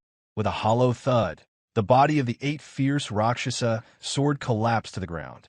On another front of the battlefield, the leader of the Tyrant Sword Sect, locked in combat with the Jeong Sect leader, shifted his expression. His gaze turned toward Yeonshin's direction, eyes narrowed as the sight sank in. He had witnessed it. His right-hand man had fallen. The 8 fierce Rakshasa sword, the right-hand man of the Tyrant Sword Sect leader, his head laid frozen with wide eyes as his mouth gaped open. Yeonshin remained indifferent to the incredible feat he had just accomplished, though the Tyrant Sword Sect leader's gaze lingered for a moment longer. In the chaos of the battlefield, where energy and wind swirled around, only the area where Yeonshin stood remained eerily calm. Meanwhile, Wonchong rushed to Yeonshin's side, concerned that his companion might have been hurt. With a casual wave of his hand, Yeonshin called out to the Tyrant Sword Sect leader defiantly, reminding him of his earlier proclamation that he would take it. Pointing his sword as if to challenge the harbinger of destruction, the leader of one of the 13 skies, Yeonshin boldly declared that he had claimed his arm. The Tyrant Sword Sect leader, who had just moments ago pushed back the Jeong Sect leader, now found himself looking at a boy barely of age. Yeonshin's defiant stare was directed at the very man who had once massacred his entire family. The image of a young swordsman slaying the head of a Tyrant Sword Sect elder was one that every martial master present could have scarcely imagined. Extremely adept at using social skills and provocation, Wonchong immediately devised a plan. With his hero's headband tied, tall stature, and handsome features, he took a deep breath, squared his shoulders, and shouted loudly, announcing that the guest of the Jeong Sect, Desolate Fortress's lightning genius Yeonshin, had beheaded the Tyrant Sword Sect elder. His voice carried true energy, echoing through the battlefield with remarkable clarity. The sound of clashing metal halted as all eyes turned toward Wonchong, the white-robed warrior from Desolate Fortress. One disciple from the Jeong Sect wondering aloud if the 8 fierce Rakshasa sword had truly fallen, and if that was the old master they spoke of. Tyrant Sword Sect disciples looked on in disbelief, their eyes wide with shock. Even the Jeong Sword Immortal, momentarily halting his combat with the Council Elder, paused to assess the battlefield. No martial master now present in the Gwangjong Plain could believe that the 8 fierce Rakshasa sword had perished at the hands of a young boy dressed in a seemingly oversized blue robe. After dealing with several Tyrant Sword Sect martial artists, Elder Yeoh also stopped to express her amazement that Yeonshin had indeed accomplished such a feat. Cheers erupted from the gathered crowd, and a senior disciple of the Jeong Sect called out in celebration for the death of the 8 fierce Rakshasa sword. The young masters of the Jeong Sect, stirred by the news, erupted into their own cheers, their faces filled with reverence and joy. Some even shouted with unbridled enthusiasm, their voices ringing out across the battlefield. Thus, the ranks of the Tyrant Sword sect began to waver. In unison, the disciples of the Jeong sect surged forward, their momentum growing stronger as they drove back their confused and disoriented enemies. The arrival of Desolate Fortress's lightning genius, a youth whose actions had shifted the tide of battle, gave the Jeong sect forces a renewed strength, like a powerful waterfall cascading forward. Before charging into the fray, the Sword Immortal muttered under his breath, acknowledging the youth's remarkable achievement. That boy had done it, causing trouble right when it was most needed. The Tyrant Sword sect's forces were helplessly pushed back, with blows that could not easily be recovered from raining down from all directions. The Jeong sect leader, reinvigorated by the tide of battle, charged forward with renewed strength. Now it was the Tyrant Sword sect leader who was being pushed back. Just as the battle seemed to turn in favor of the Jeong sect, the council elder of the Tyrant Sword sect joined the fray, stepping in to hold off the Jeong sect leader. While engaging with the leader's sword, the council elder turned back to give his leader a stern suggestion. He urged him to fall back and regroup later, warning that the Jeong sect's momentum was no trivial matter. The leader's mind raced as he considered his options. As a peerless master, he knew how to quickly weigh the risks, pondering whether to push forward or retreat. The council elder, watching the unfolding situation, shouted for the leader to make his decision without delay. The leader of the Tyrant Sword sect gritted his teeth as the realization struck him. He could have defeated the leader of the Jeong sect, but his remaining forces would not hold up. While the council elder received the sword of the Jeong sect leader, the Tyrant Sword sect leader cast his gaze downward, seeing the young warrior defeat his sect's members. Yeonshin met the leader's gaze. Despite the vengeance burning fiercely within him, he knew he could not defeat the sect leader at that moment. The leader was a peerless master, so overwhelming that Yeonshin could barely lift his eyes to meet him. The mere weight of the leader's gaze shook Yeonshin to his very soul. The momentum of his forces had faltered, and the leader of the Tyrant Sword sect had made the decision to retreat. Time was an enemy to Yeonshin, yet it was also a friend. In the passing years, it would grant him the strength he needed. He muttered to himself that he had 4 years left in this world, and that would be enough to challenge the leader of the Tyrant Sword sect. Ultimately, the Tyrant Sword sect was defeated. It was a great victory for the Jeong sect, one that came with little loss. The atmosphere was one of rare comfort and warmth, as the Jeong sect had suffered few casualties. Within the main pavilion, Yeonshin received the flowing cloud tablet. It was said that presenting the tablet to any affiliated school under Jeong would ensure he was treated with the highest respect. The Western Heaven Sword Lord added that if Yeonshin ever needed a sword from the sect, he should ask without hesitation. Even if it was for a political matter involving the Desolate Fortress, the sect would lend their strength only for once. Yeonshin placed the tablet inside his robe, accepting it with gratitude. He did not decline the offer, understanding that there would be times when he would need it for missions or to challenge for the position of Divine Sword Commander. The next topic of discussion was the destruction of the Jeong family manor. Finally, the secret behind the Jeong family's annihilation was revealed through Elder Yeo's explanation that everything had begun with the World Tree. Curious, Yeonshin inquired about the connection between the divine object and his family. Elder Yeo explained that the World Tree supported the world, its principles shaping all things. The land of the Jeong family was fertile, and the roots of the sacred tree extended beneath their streets. Yeonshin stood silent, processing the reason behind the massacre of his family. Elder Yeo continued, explaining that the Lord of the Desolate Fortress was a master of powerful martial arts, some of which were believed to be sustained by consuming the fruit of the World Tree. Yeonshin then asked the reason that caused the Jeong family's annihilation. Elder Yeo responded by explaining that the Tyrant Sword sect and the Blood Flame cult were bitter enemies of the Desolate Fortress. It seemed to them that destroying a small martial family to sever one of the World Tree's roots was a sufficient reason for the destruction. Since the Jeong sect was nearby, they had received a request from the Lord of the Desolate Fortress to protect the Jeong family, though they ultimately failed. Finally, Elder Yeoh added that Shinya County had been turned to wasteland by their hands. She expressed regret for Yeonshin, Yongsan, and Hyea. For a moment, Yeonshin seemed lost in thought, prompting Elder Yeoh to wish, as though she wanted to embrace him. However, she refrained. Yeonshin decided to let the matter rest for the time being. He believed it would not be too late to seek answers from the Lord of the Desolate Fortress once he became the Divine Sword Commander. Once the matter had been dealt with, many gathered to see off the two warriors from the Desolate Fortress. Yeonshin tried to reason with his crying, clinging niece, telling her that she could come when she had grown up. He explained that when she became a master, she would be able to visit the Desolate Fortress. Hyea's puffed cheeks reddened, her eyes teary despite her best efforts to hold her tears as she bid farewell to her uncle. Turning to his second brother, Yongsan, Yeonshin noticed his brother staring at him with an expression difficult to describe, a mix of regret and pride. Yeonshin simply nodded in acknowledgement. He then turned to Myohwa, who spoke to him, asking if it would be all right for her to come next time. Yeonshin smiled as he replied, stating that when there was no mission, he would be the one requesting the Cloud Sword Dragon's guidance. The Jeong Sword Immortal laughed heartily, remarking that the eddies behind a strong current had found friendship.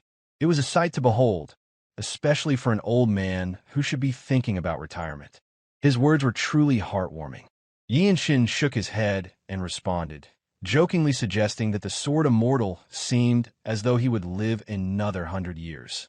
The Sword Immortal smiled benevolently and expressed his hopes for Yeonshin to achieve his goals. His words were layered with meaning, and Yeonshin understood. Along with Wonchong, Yeonshin clasped his fist in a formal farewell.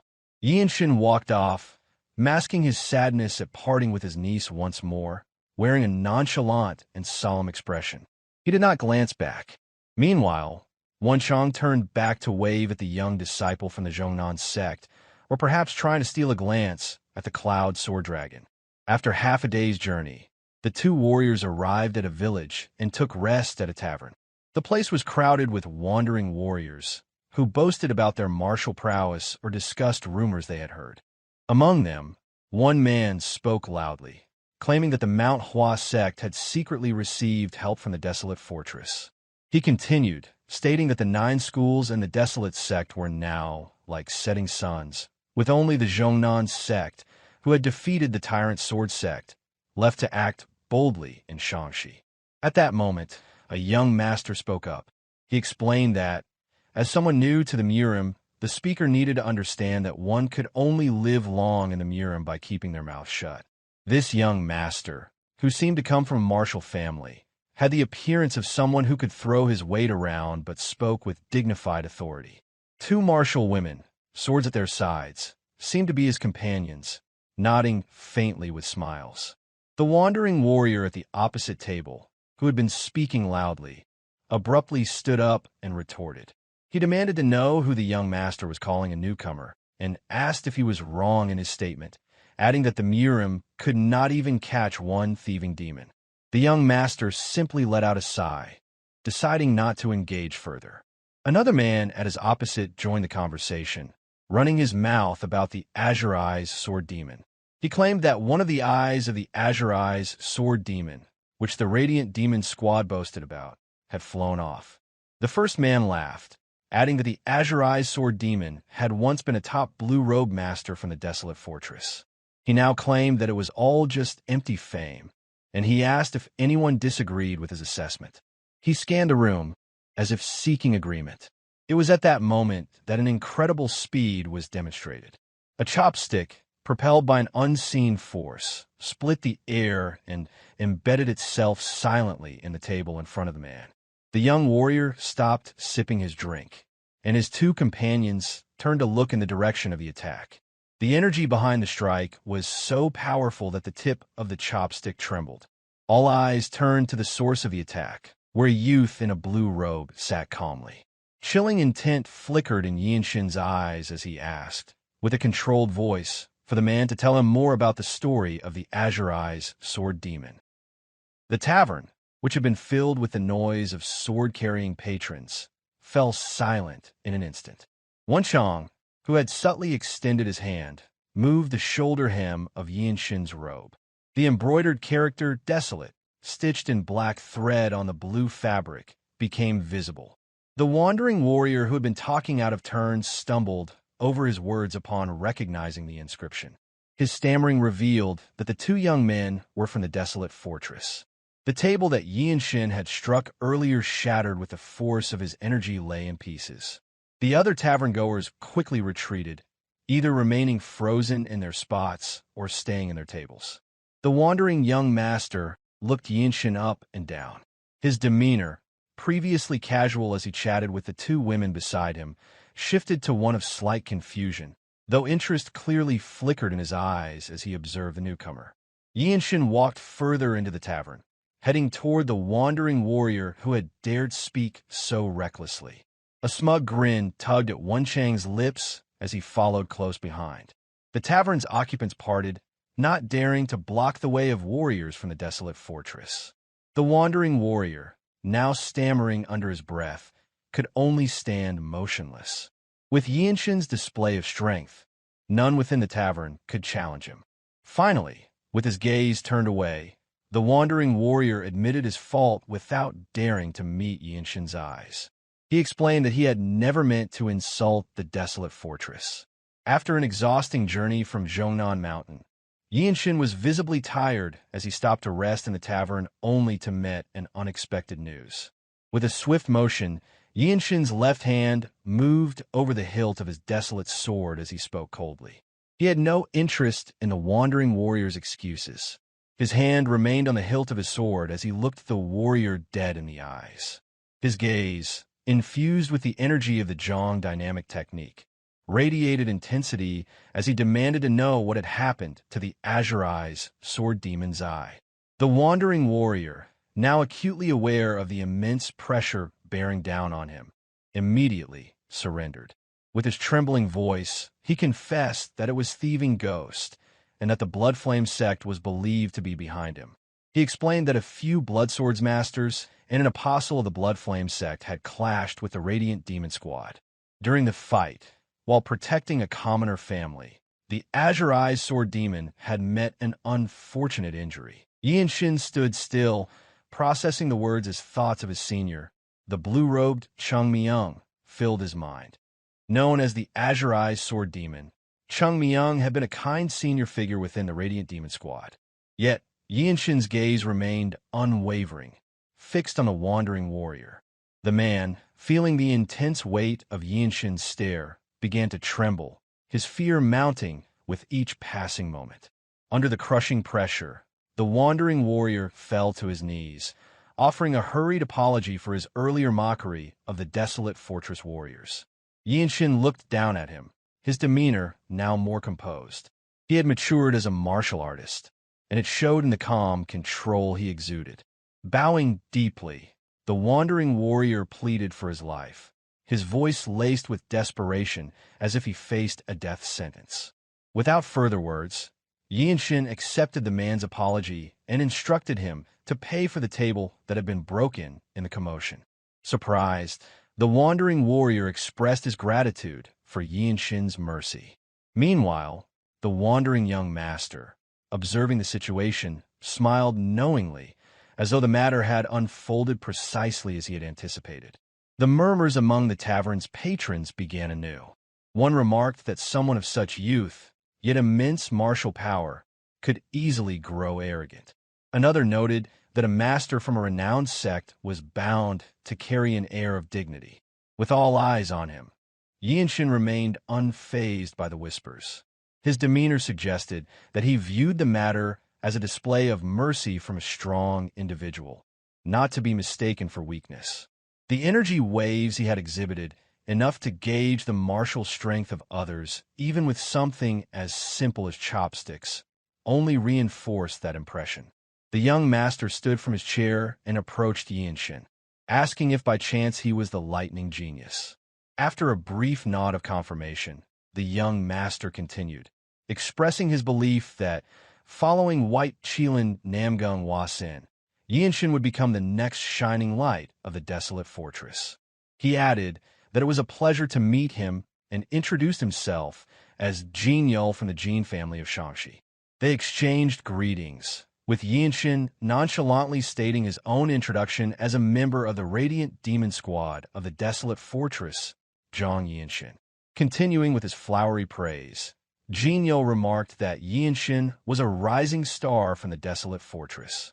He mentioned having heard of a master in Shangxi whose martial prowess far exceeded his age, and he believed it to be Yeonshin. The two women smiled, clearly entertained, as Jeong continued to shower Yeonshin with compliments, as if it were the most natural thing in the world. Feeling somewhat awkward, Yeonshin accepted the praise without responding, while Wonchong, with a grin, praised the young master's sharp ears. With this, Jeong inquired whether they were heading to Lantian County, and, if so, whether he could accompany them.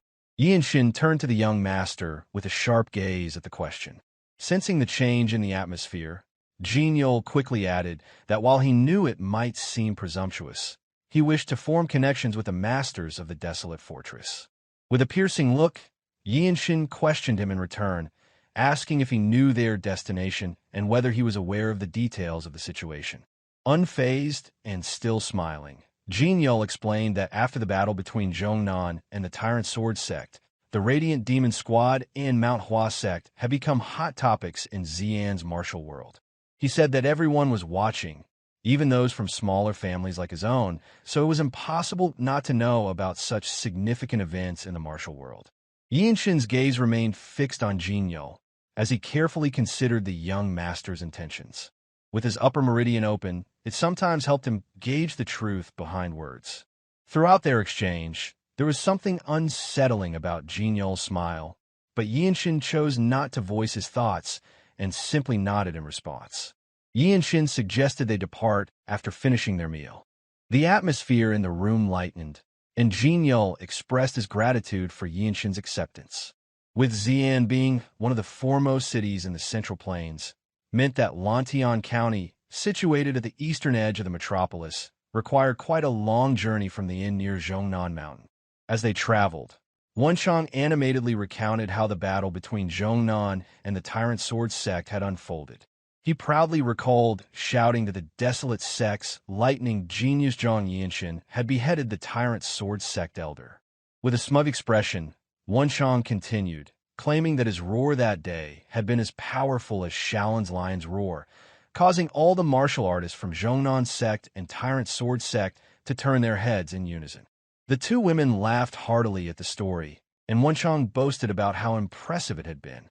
Meanwhile, Yeonshin walked ahead in silence, offering no comment. Amused, Jeong remarked that a Desolate Fortress martial artist would never lie, expressing his belief in Wonchang's words. The two warriors from the Desolate Fortress, naturally easygoing, quickly let go of formalities and spoke comfortably with their new companion. One of the women walking behind asked whether Yeonshin had truly beheaded the 8 fierce Rakshasa sword. Yeonshin shook his head and replied that it hadn't been as impressive as they thought. Without looking at them, Yeonshin elaborated that it was simply a case of taking advantage of the situation. Senior Cloud Sword Dragon, Senior Shadowless Fist, and Precipice Sword had already drained the Elder's strength before he had intervened. Fueled by the enthusiasm of the moment, Wonchong added that he had just finished the fight and was cleaning up the surroundings. However, he quickly emphasized that the final blow, the decisive strike, had come from Yeonshin, and it was truly brilliant. Jeong laughed heartily at Wonchang's words, clearly amused by the story. With a small lake in front of them, Jeong suggested taking a short rest. It was time for a meal, and the stream flowing nearby provided fresh water to drink while they rested. Wonchong turned back, suggesting that he would search for some wild game nearby, as it would be good to have some meat. The two martial ladies exchanged glances, seemingly devising a plan. After a moment, one of them offered to accompany him, and Wonchong, who appeared to be a rather naive martial warrior to them, eagerly agreed. As they left, Yeonshin bent down to fill his flask with water. Sitting on his left, Jeong glanced at Yeonshin and casually asked if he used his left hand as well. Unbothered by the question, Yeonshin responded that he used his right hand for sword techniques, although he had learned some fist techniques on a basic level. Jinyo muttered to himself, stating that Yeonshin's left side must be a weakness. His tone remained neutral, as if discussing something ordinary, but his hand slipped to a dagger hidden within his robe. In a flash, Jinyo thrust the dagger toward Yeonshin with incredible speed, without even using inner energy. His attack was remarkably stealthy, resembling a swift sword strike, but with a dagger instead. Jeong dynamic technique surged within Yeonshin's body. The internal energy coursing through his medians moved faster than the incoming strike. Just as Yeonshin reached for the handle of his sword, a flash of steel cut through Jinyo's neck with lightning speed. Wonchong had silently ambushed Jinyo with even more stealth, his movements seamless. The camaraderie shared in their brief journey evaporated in that moment, as the martial artist's eyes burned with merciless rigor. Looking at Jinyo's lifeless body, which now floated in the river, Wonchong casually remarked that he had known this would happen. The water from the river had caused Jinyo's hair to gradually turn a dirty red. Wonchong observed, suggesting that it appeared to be an assassin from the Bloodflame sect. Yeonshin agreed, then asked what had happened to Jinyo's companions, the ones who had claimed to be martial arts hall daughters. Wonchong grumbled that they must have met the same fate as Jinyo, now crossing the river of three paths. As a martial warrior himself, Wonchong had ambushed the two women while Yeonshin was momentarily getting water. Despite all that had happened, Yeonshin remained composed, reflecting on the situation just as he had done when Jinyo had muttered before his assassination attempt. The day quickly gave way to dusk, with the sun dipping below the horizon. Yeonshin murmured that they would arrive in half a day. As night fell, the two finally arrived at Xi'an. At the inn serving as the base for the Radiant Demon Squad, Chung Myung greeted them. His first words were that he had heard Yeonshin had done something unbelievable. With a wide smile on his face and a cloth wrapped around his head, covering his left eye, Chung Myung remarked that Yeonshin had killed an elder of the 13 skies. He added, with a grin, that even he had never accomplished such a feat. Chung Myung's demeanor remained unchanged, his expression bright and welcoming toward his juniors. Yeonshin stood there, slightly stunned by his senior's casual attitude, while Wonchang's jaw dropped, equally petrified by what he had just witnessed. Even in his disheveled state, Chung Myung's strikingly handsome face could not be hidden. He was a senior whom Yeonshin both appreciated and found somewhat irritating. Yeonshin believed that only he and Wonchong would bring concern to Radiant Demon Wing. Yet, for some reason, Chung Myung continued to smile brightly. Yeonshin silently observed his senior, while Wonchong spoke of how the rumors they had discovered on their return turned out to be true. Myohwa approached Yeonshin, her eyes scanning his entire body before she grabbed his shoulders. She remarked that while Chung Myung was a problem, Yeonshin, the lightning genius, was just as reckless. She pointed out that standing up to an elder of the Tyrant Sword sect was no small feat, and that it was fortunate nothing serious had occurred. Once the initial shock had passed, Yeonshin inquired about what had happened and also mentioned the absence of their squad leader. Myohwa explained that Ma Jin had joined the Sword Saint and Martial Masters of the Myohwa sect on a pursuit. She went on to say that the Blood Flame cult, the masterminds behind the current events, had revealed themselves. She added that while they weren't sure of the Blood Flame cult's intentions with the Plum Blossom Pill, support from the Desolate Fortress would likely be arriving soon. After addressing these urgent matters, Yeonshin asked about the incident that had caused Chung Myung to lose his eye. Myohwa sighed heavily, admitting that she had intended to deal with the Thieving Ghost herself, but had never gotten the chance. She revealed that the Thieving Ghost had used a flying explosive, a hidden weapon of the Jeong Clan, during an encounter when Myohwa was battling 3 of the Bloodmaster swordsmen. Chung Myung, whom Myohwa considered a fool, could have easily dodged the attack, but there were civilian houses behind him. He had no choice but to block the flying explosive with his sword. Looking sheepish as he was stared down by Myohwa and 2 of his juniors, Chung Myung explained the weapon's name, the Flying Strike Bomb, and revealed that he had also severed the Thieving Ghost's left hand in the process. It was then that the explosive weapon had flown through the paper wall of the inn. The four inside the room immediately recognized the weapon's deadly potential and the danger they were in. The explosive was bound to detonate and pierce them since they were standing, not sitting. A blinding flash and deafening explosion lit up the night as it ripped through the room. Chung Myung was the first to land outside. Thankfully, all of them were martial masters from Desolate Fortress, and they emerged from the room unharmed. Moving the fastest, Chung Myung helped Wonchong out of the room, ensuring he was safe before letting him down. He remarked that whatever their squad leader was doing to flush out the Thieving Ghost wasn't working. Always quick to react like a beast, Mirio had her hand on her sword's hilt while Yeonshin crouched beside her. Yeonshin narrowed his eyes as he looked toward the direction the attack had come from. He had noticed earlier that the powerful energy waves that had pierced Theon weren't just from a single source. Then, from behind the attacking enemies, a middle-aged man with a small build and missing his left arm entered Yeonshin's sight. He immediately deduced that this man must be the Thieving Ghost. Without hesitation, Yeonshin rose to his feet and strode toward the man. He saw this as an opportunity to refine his martial arts. As he walked off, Yeonshin asked the other Radiant Demon members to handle the remaining threats, declaring that he would take care of the middle-aged man himself. This revelation caught Chung Myung off guard, as the Thieving Ghost was the one responsible for taking one of his eyes. On the other hand, Yeonshin didn't wait for any response from his seniors.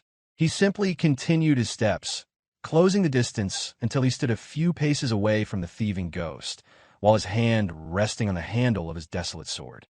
The middle-aged man greeted Yeonshin with a smile. He muttered that, given Yeonshin's blue outer robe and white inner clothing, he must be the rookie known as the Lightning Genius. Yeonshin did not respond, merely unsheathing his sword in preparation. He sensed the killing intent emanating from the Thieving Ghost, as though slaying the masters of Desolate Fortress was the man's sole purpose. The middle-aged man provoked him further, suggesting that being called by such a grand title had likely made Yeonshin arrogant enough to face him alone. The Thieving Ghost then mocked Yeonshin, asking if he did not realize that it was he who had taken the azure-eyed sword demon's eye. Despite the growing number of people recognizing him, Yeonshin remained unfazed. He simply asked the Thieving Ghost what had brought him there, mentioning that the plum blossom pill he had already taken.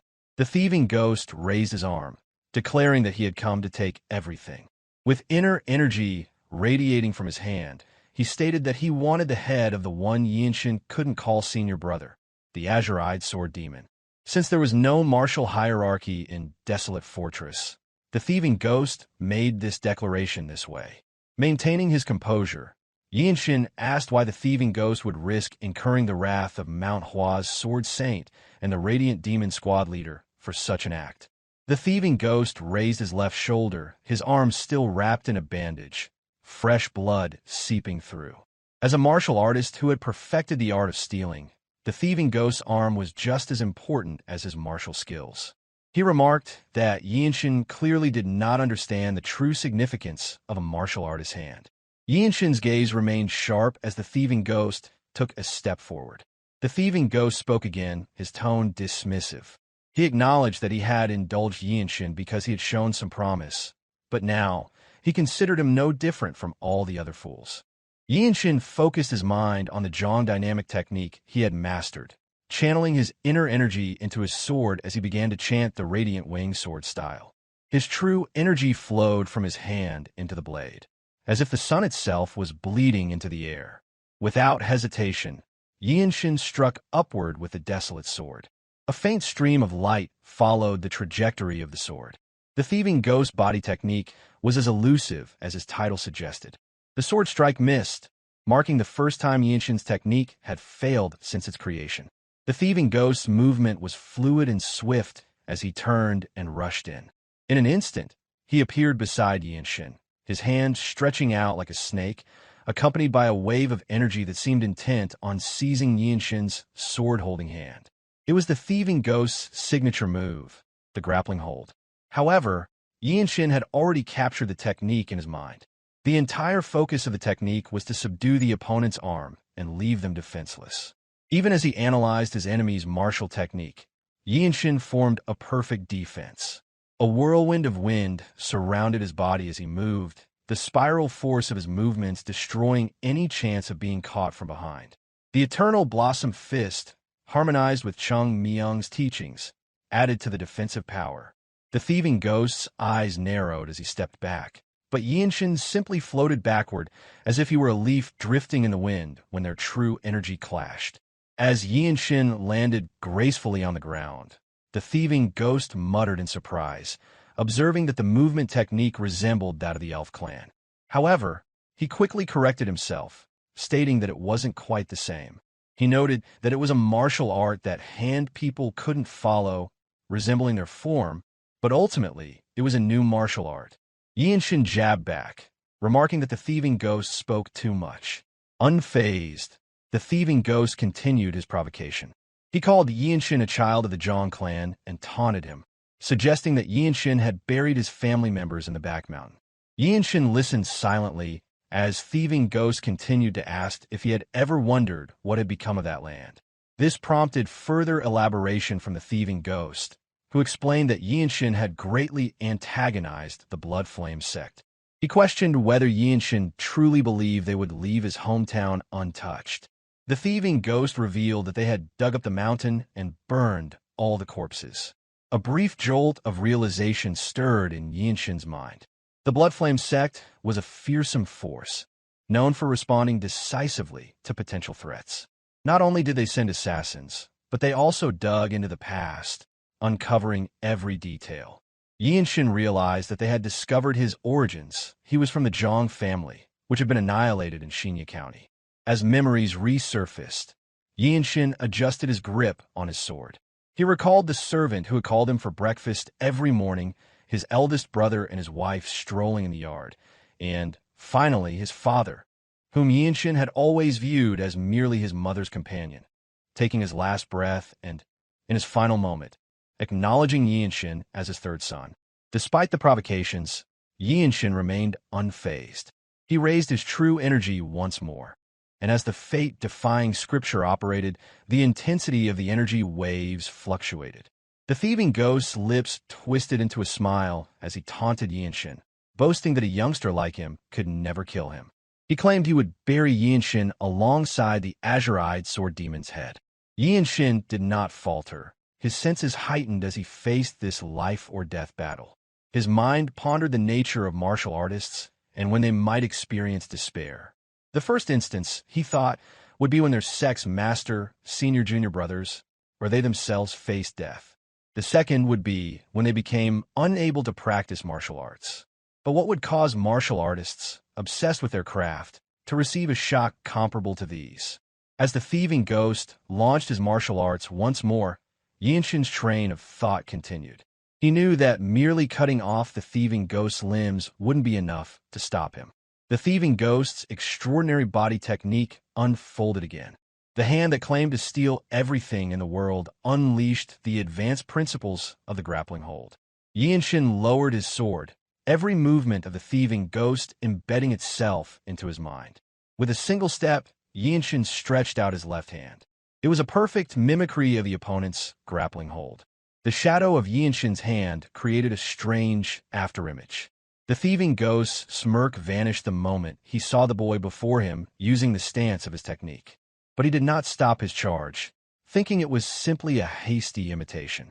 With a small but decisive movement, Yeonshin used a single hand gesture to deflect the Thieving Ghost's grappling hold.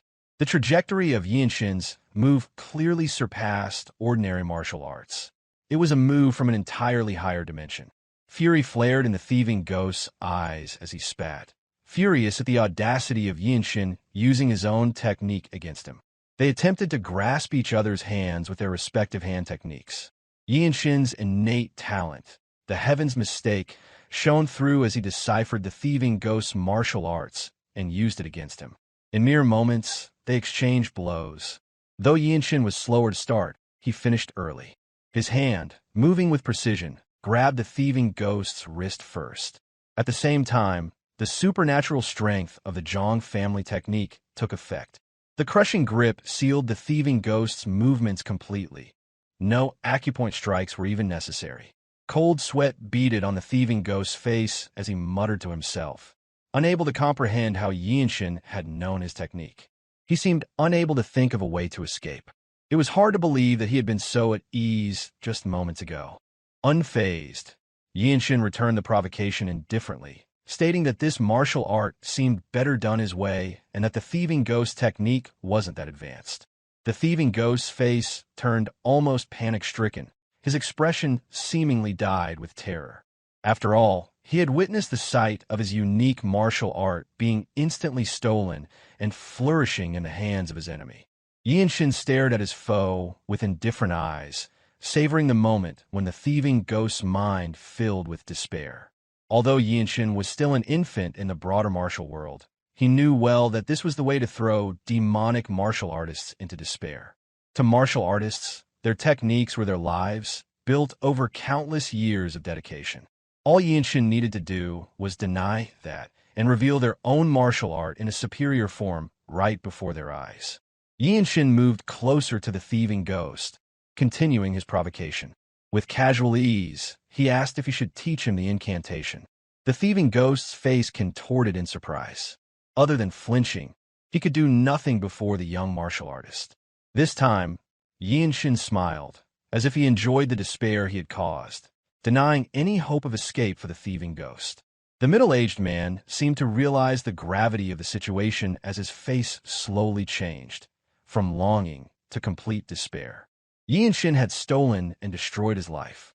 Strengthening his grip on the Thieving Ghost's hand, Yeonshin's newfound method of crushing evil path martial artists deep into the abyss became clear. The Thieving Ghost's wrist, trapped in Yeonshin's left hand, was crushed by the sheer physical strength Yeonshin possessed. The Thieving Ghost screamed in agony. His entire life was undone in mere moments, and now, the only hand he had left was being crushed by a mere boy. Yeonshin's gaze did not waver for even a brief moment. After all, the enemy before him was a villain who had shown no hesitation in treating commoners' lives as expendable. He was also the one who had harmed his senior martial warrior of Desolate Fortress. The Thieving Ghost screamed at the top of his lungs. He had made a grave mistake by confronting Yeonshin directly. There was no trace of pity in the youngster's heart for the man before him. The Thieving Ghost, in all his life, had never encountered an opponent like Yeonshin. Chung Myung and the man he was locked in combat with suddenly halted and turned their heads. They watched as Yeonshin effortlessly subdued the man who had once gotten the better of him. Even Myohwa, who had been toying with her opponent, turned to witness the fall of the man who had stolen her martial arts manual. He was defeated by Yeonshin, her cherished junior. With an emotionless expression, Yeonshin raised his desolate sword toward the Thieving Ghost's neck. His eyes were empty, devoid of any emotion, after he had destroyed the very essence of his opponent's life. With a wild, animalistic scream, the Thieving Ghost glared at the young warrior standing before him. As a martial artist, his life was over.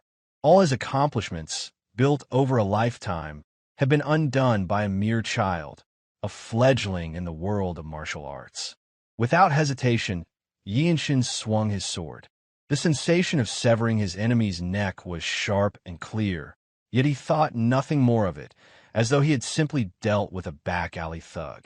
Both Chung Myung and Myohwa were stunned by their junior's swift and decisive battle. They had initially believed Yeonshin would engage in a prolonged exchange of blows to sharpen his skills. Instead, they were left bewildered by the sight. Yeonshin's progress, as his title suggested, was as fast as lightning. The Thieving Ghost's lifeless body crumpled to the ground as Yeonshin released his grip. From the folds of his robe, a gleaming wooden box, intricately adorned with plum blossom flowers, fell out. Once everything settled and Majin returned, Yeonshin brought the Thieving Ghost's head and the wooden box to record his merit. Majin had not expected an attack on their temporary base, especially not from the Thieving Ghost, who had brought martial artists from the Blood Flame sect along with him. However, everything had been swiftly dealt with following Yeonshin's arrival from the Jeongnan sect's support mission. No one in the room could deny that Yeonshin's talent was like a mistake of the heavens, something that should not exist in the mortal realm. Yet here he was, already making waves in the martial world at such a young age. The scar on Majin's face twitched as he observed the scene. Yeonshin paid no attention to his maternal uncle's complex expression. All that mattered to him was the merit he had earned. Having seemingly witnessed something he shouldn't, Majin opened his mouth several times before letting out a sigh. With the plum blossom pill secured, Yeonshin had earned the highest merits for the mission. Majin finally spoke, explaining that Yeonshin should soon be able to request a promotion to blue rank. He added that it would be the fastest transition from white rank, and Yeonshin would be the youngest to achieve such a feat. Curious, Yeonshin asked about the promotion exam he had heard of and sought more details. However, just as he was about to inquire further, Yeonshin paused, sensing that something more urgent required attention. Quickly realizing the shift in Yeonshin's demeanor, Majin set down the wooden box containing the plum blossom pill.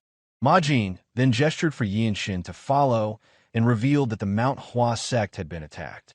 Both Yeonshin and Wonchong were stunned. After all, the Sword Saint himself had descended from Myohwa, leading the martial artists of the sect, indicating that the force behind the attack was anything but trivial. Upon arriving at another guest room, the martial artists present wore expressions of deep sorrow. Standing among them, Yeonshin felt an unreadable emotion cross his face upon seeing the boy lying motionless on the bed. The boy's face was familiar to him. This was the bold friend who had extended a gesture of friendship out of respect and had planned to visit the Desolate Fortress after a sparring match with Yeonshin. The Sword Saint Cheonju, who had been seated at the bedside, explained that Hyea had gathered all his remaining energy in a desperate effort to protect his senior brothers. Yeonshin understood. Unlike a fragile porcelain vessel, the Dantian was an organ that contained minute energy from birth. It was said to be damaged if emptied completely. Some even called this minimal energy primordial true energy. Yeonshin recalled hearing that its quality was no different from internal energy and could be drawn upon or stored. He cautiously asked whether the depletion of internal energy could be replenished. Cheonju confirmed Yeonshin's inquiry, explaining that disciples showing similar symptoms had recovered, rising to their feet and continuing on with their duties. Yeonshin suggested that the same could be done for Hyea, as his internal energy must have been similar to that of the others. However, Cheonju revealed that Hyea's case was different. As the sect leader's disciple, Hyea had learned the Purple Mist Divine Technique, a practice unlike the others, with a unique form of internal energy training. Yeonshin then proposed using the Plum Blossom Pill. Cheonju explained that while the Plum Blossom Pill could potentially serve as a substitute for the Purple Mist Divine Technique, a martial master would be required to absorb and transfer the energy in place of the unconscious Hyea. More importantly, Cheonju revealed that Hyea had only an hour left to live, nowhere near enough time to properly absorb the Plum Blossom Pill. He spoke with grave seriousness, his expression unwavering even as the pill was retrieved. At that moment, Majin interrupted, transmitting a message via voice transmission. Cheonju's eyes widened in disbelief as he turned to Majin. The suggestion that the young martial artist standing before him could accomplish the task was beyond his comprehension. Yeonshin noticed the subtlety of the exchange. Both Cheonju and Majin, black-rank martial artists of equal standing, communicated silently through the voice transmission technique. Upon hearing Majin's words, Cheonju's expression shifted. His face was filled with surprise, and although he struggled to believe it, he knew Majin would not deceive him in such a manner. Turning to Yeonshin, Cheonju rose to his feet. Without revealing the specifics of their conversation, Cheonju took up the wooden box containing the Plum Blossom Pill and entrusted it into Yeonshin's hands. Yeonshin asked if Cheonju truly believed he could do it. Majin then affirmed this, urging Yeonshin to swallow the pill and begin immediately, assuring him that it would be recorded as his achievement. Yeonshin did not ask for further details, knowing enough from his previous experiences. He remembered the time when he had faced the Azure Sky Squad Warrior. Majin had witnessed his ability to absorb Desolate Fortress's supply pill at an astonishing speed, before Majin could even place his hand on Yeonshin's life gate acupoint at his waist to assist him. The leader of the Radiant Demon Wing, who was on par with the Sword Saint in martial rank, shared a deep trust with Cheonju, as if they were close friends. At this moment, Yeonshin's ability was the key. Only he could quickly dissolve the energy of the Plum Blossom Pill and transfer it to Yu Hyan within the limited time left. Without hesitation, Yeonshin confirmed that he would proceed. After Yu Hyan was placed in a lotus position with his face down, Yeonshin, with Cheonju's tacit approval, retrieved the pure white pill and swallowed it. As the fragrant scent of the Plum Blossom Pill filled the air, Yeonshin felt the miraculous medicine dissolve the moment it entered his body.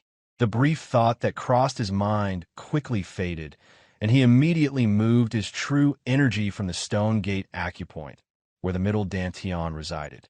For someone like Yeonshin, who had not cultivated the Purple Mist Divine technique, it would typically take at least a full year to completely settle the Plum Blossom Pill's true energy into his body. Without undergoing a year of closed-door training, the energy would simply be like someone else's internal energy. This was likely why the Thieving Ghost hadn't seized the opportunity immediately. On the other hand, in the time it would take Yeonshin to absorb the energy, he could have been honing his own martial arts. With that in mind, Yeonshin searched for another way to use the vast amount of energy to aid his cultivation. This was a fortuitous opportunity. By directing the massive energy toward his middle dantian, Yeonshin was able to forcefully open his slightly opened middle dantian, holding such immense energy within his body. The Plum Blossom Pill was more than sufficient to drastically shorten the time needed for Yeonshin to fully open his middle dantian. As the Jeong dynamic technique's true energy circulated through the major heavenly circuit, the Plum Blossom Pill's energy became sticky as it passed through the middle dantian. Yeonshin realized that this must be what Myohwa had mentioned. Cheonju was surprised by the sight before him. This young martial artist had indeed dissolved the Plum Blossom Pill's enormous energy and stored it within his body. Feeling satisfied with his benefit, Yeonshin moved his hand, placing his palm gently on the center of Yu Hyan's back as he sat motionless. He began pouring the circulating energy of the Plum Blossom Pill from his own body into Yu Hyan's. As he strengthened the power flowing into Yu Hyan, Yeonshin spoke, urging him to focus and use the Purple Mist Divine technique to absorb all of the energy being transferred. It was a cross-body power transfer, a technique used to transfer energy from one person to another. For most martial artists, such an act would come with extreme physical exhaustion. But Yeonshin was different. He was even able to speak while performing the transfer, something few others could manage.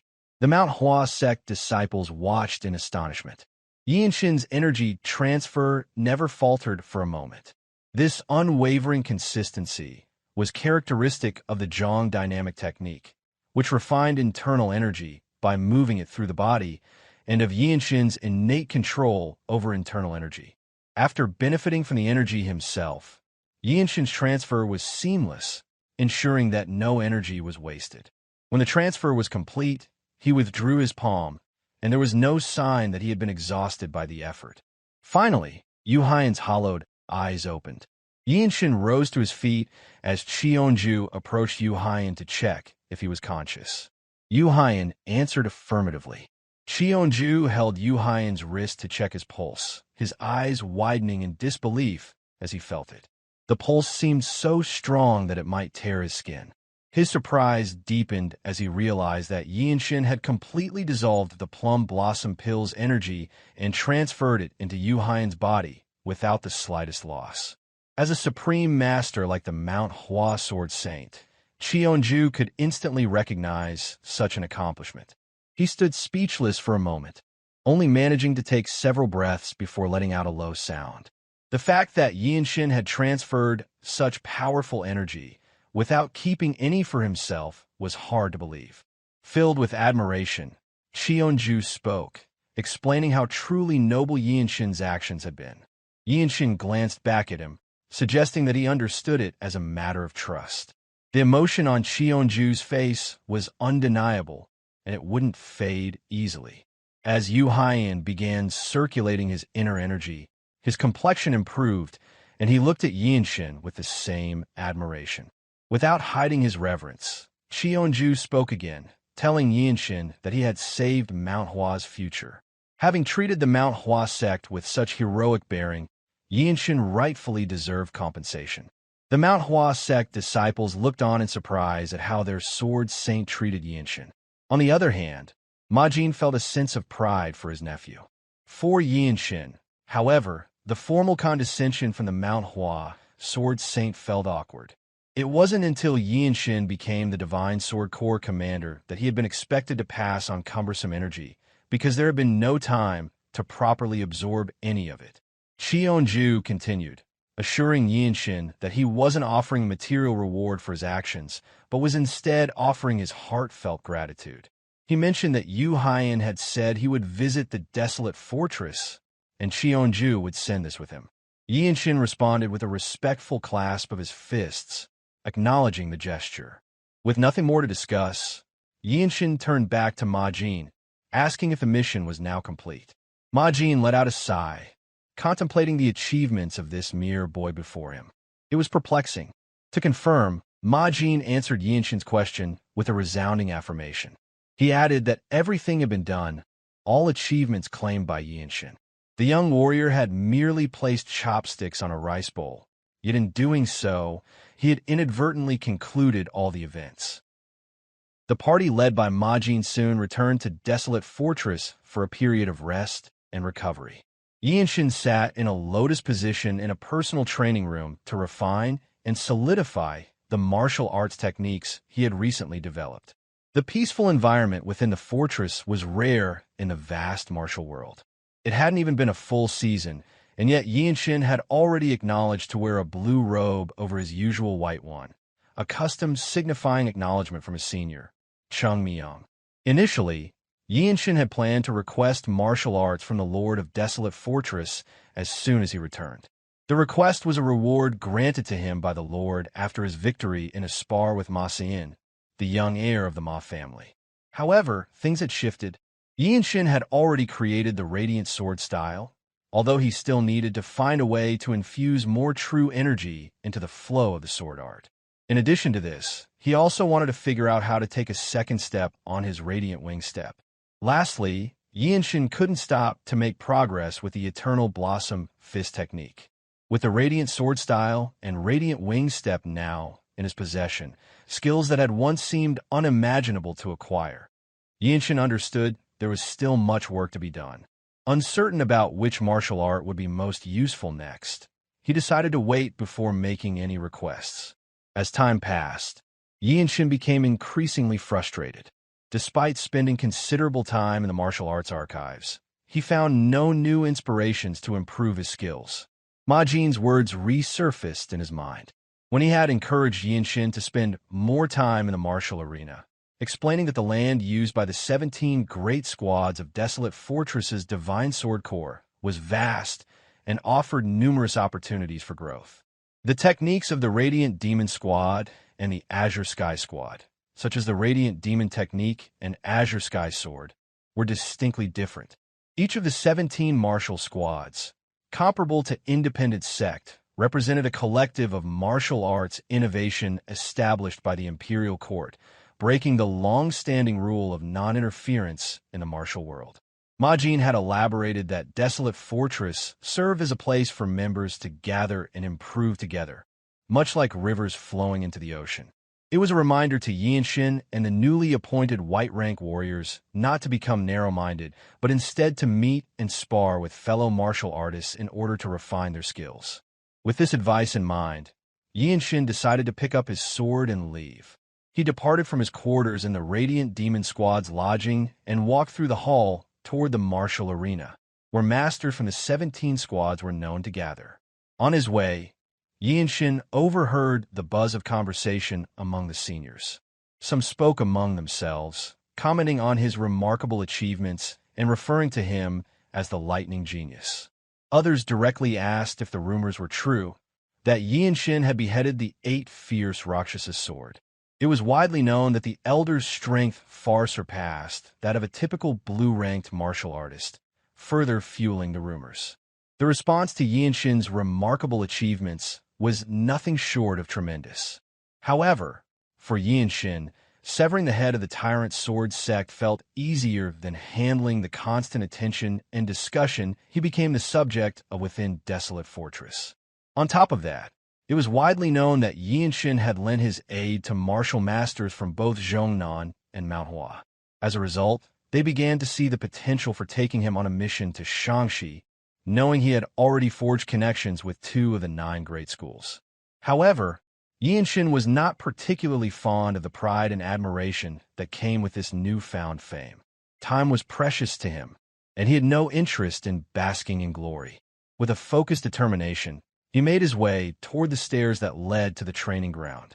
Upon reaching the top of the stairs, Yeonshin paused and took in the scene before him. The training ground stretched out before him in its vastness, an awe-inspiring sight. Even the small viewing platforms were carefully arranged, offering a clear view of the entire area. Scattered across the field were unfamiliar martial artists, each engrossed in their own practice, and their eyes were fixed on the center of the ground. As Yeonshin followed their gaze, he saw numerous martial techniques on display, some of which he was witnessing for the first time. 2 white-ranked warriors engaged in a fierce sparring match, exchanging blows using their fist martial arts, while their fellow white-ranked warriors observed. A little further away, blue-ranked martial masters worked on their sword techniques, testing their skills against one another. These martial artists, all from different squads, had gathered here to meet and hone their craft freely in the massive training ground. It was during this moment that Yeonshin's attention was drawn by someone calling out to him. A middle-aged scholar, a frequent visitor of the sparring hall, had noticed Yeonshin and, seeing him for the first time, approached him to inquire about his identity. In response, Yeonshin casually asked if this was indeed the martial arts training ground. The middle-aged man immediately confirmed that it was. Observing the young swordsman dressed in blue, he smiled knowingly and remarked that Yeonshin must be the lightning genius. With a polite clasp of his hands, the man introduced himself as Du Yuan from the General Administration Office. Yeonshin returned the gesture with respect before turning his attention back to the sparring sessions.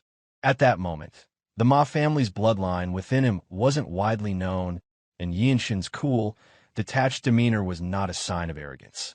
It was simply the result of his relentless pursuit of time and progress, ever aware that the clock was always ticking.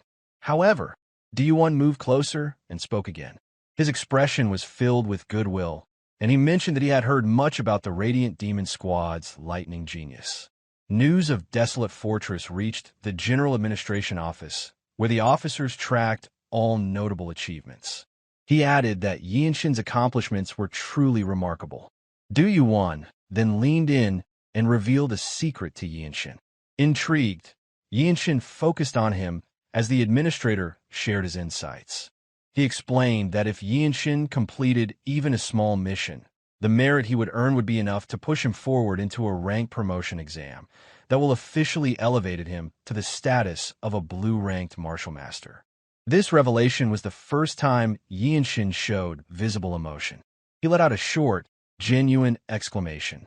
Although this was only the first step toward his ultimate goal, it was progress, and that was something he had been striving for. He had long known that the merit he accumulated was substantial, but hearing it directly from the officers gave it an entirely new significance. Du Yuan smiled slightly, congratulating Yeonshin in advance on his ascension to the blue rank. He turned his gaze back toward the arena and welcomed Yeonshin to the training ground, commenting on how worthwhile his duty of managing the martial arts training ground today would be. Du Yuan then pointed to one of the sparring areas and asked if it wouldn't be interesting to watch the young heir spar. Yeonshin instinctively followed his gesture, confused about who the officer referred to as the heir. But as his gaze landed on the sparring match, he saw a familiar figure. The young heir of the Ma family was engaged in a martial arts match against a martial artist wielding their palm techniques. He wore a white martial uniform with a desolate character embroidered on it. Yeonshin recognized him as his distant relative, the heir of the Ma family, adopted by Yeonshin's grandfather, Myohwa. The young heir had been chosen as the Ma family's successor and, aside from his talents, possessed a handsome appearance. As Yeonshin observed the spar, Du-Won spoke again, saying there was much praise for the Desolate Ma family. The young heir had been winning consecutive victories against other white-ranked warriors here at the martial arts training ground. Du-Won continued, noting that it was even more impressive given that it had been less than a month since the young heir passed the Desolate exam. Thanks to him, the area around the main fortress had become quite bustling. Just as Du-Won finished speaking, Ma Se-in pulled both hands back, gathering his true energy and releasing it in a powerful palm strike toward his opponent. The sparring session ended with that forceful blow. Ma Se-in looked up and noticed Yeonshin watching the match. His expression shifted as soon as their eyes met, and his complex emotions were plainly visible. He walked over to Yeonshin and asked if he would be interested in crossing swords. There was more than just anger and shame in his voice. Yeonshin could sense something else, something deeper, in his words. Yeonshin stared at his maternal grandfather's adopted grandson for a moment before asking his name. Slightly embarrassed, Ma Se-in introduced himself, explaining that they had never formally introduced themselves during their previous duel in front of the Desolate Fortress Lord and the purple-ranked Desolate Master. This duel had been one in which Ma Se-in, in an eruption of defiance, challenged Yeonshin, only to be crushed in defeat. Ma Se-in continued, saying he had learned a great deal from that defeat and asked for another chance. Yeonshin considered his words carefully. Though Ma Se-in had easily defeated several white-ranked martial artists one after another, he remained respectful toward Yeonshin. This change in his attitude seemed genuine, as though he had a shift in mindset. Yeonshin remembered the duel vividly, especially when he created the Eternal Blossom Fist during the match. He wondered whether Ma Se-in could help refine the Radiant Sword style. Yet, he ultimately realized that he could not fill the framework of the Radiant Sword style with inferior inspiration. It was a divine martial art, after all, inspired by the Swordmaster's sword path. At that moment, a light breeze stirred, causing Yeonshin's clothes to flutter slightly. Without them realizing it, Chung Myung had approached. He walked toward them and looked at Ma Se-in. The young heir's face brightened upon seeing a blue-ranked master. With a playful tone, Chung Myung offered to spar with Ma Se-in. The young heir of the Ma family was not one to shy away from a challenge. He immediately accepted and called out Chung Myung's martial moniker, the Azure Eye Sword Demon. Chung Myung chuckled at the exclamation, correcting him with a smile, saying that he now only had one eye. Even with the black patch covering his left eye, he spoke with a cheerful tone. With a respectful request, Chung Myung asked his junior if Yeonshin would mind if he went first. In response, Yeonshin asked whether his senior often visited the martial arts training ground. Chung Myung confirmed it, though he mentioned that he felt somewhat forced to. He explained that if he didn't keep up, he would fall behind, as Desolate Fortress was a place filled with monstrous martial masters. Yeonshin assumed that the loss of his seniors might have played a part in that. Chung Myung confirmed this assumption, explaining that he needed to recalibrate his senses since his vision was now halved. Understanding, Yeonshin did not mind and allowed his senior to spar with his opponent. On the other hand, Ma Se-in's face lit up with excitement at the opportunity to spar with such a master. Both of them were outstanding in their own right and would make for a fine training partnership. As the two walked side by side toward the sparring arena, Du-Won spoke, expressing how strange it was and mentioning that the rumors must be true. He elaborated, saying that the Azure Eye Sword Demon treated people according to their talent. Puzzled, Yeonshin asked for clarification, wondering if he meant senior Chung Myung. Du-Won explained that Chung Myung was known to be a cold person. He said that the records indicated this behavior, and the rumors suggested that Chung Myung applied a merciless standard to martial artists who weren't commoners, both in terms of talent and character. It was said that he treated people poorly, especially those from Orthodox Sect, with many of them losing their heads for hypocrisy. Yeonshin reflected that, Like him, Chung Myung had his own reasons for joining Desolate Fortress, beyond just protecting commoners. Du Yuan added that this was why Chung Myung was known as the Sword Demon, because of his harsh standards. Yeonshin was puzzled by this, as Chung Myung had been particularly kind toward him. He had also treated Won Chong with the same demeanor.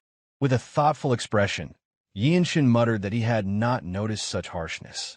Du Yuan reasoned that Yeonshin's exceptional talent likely spared him from such treatment.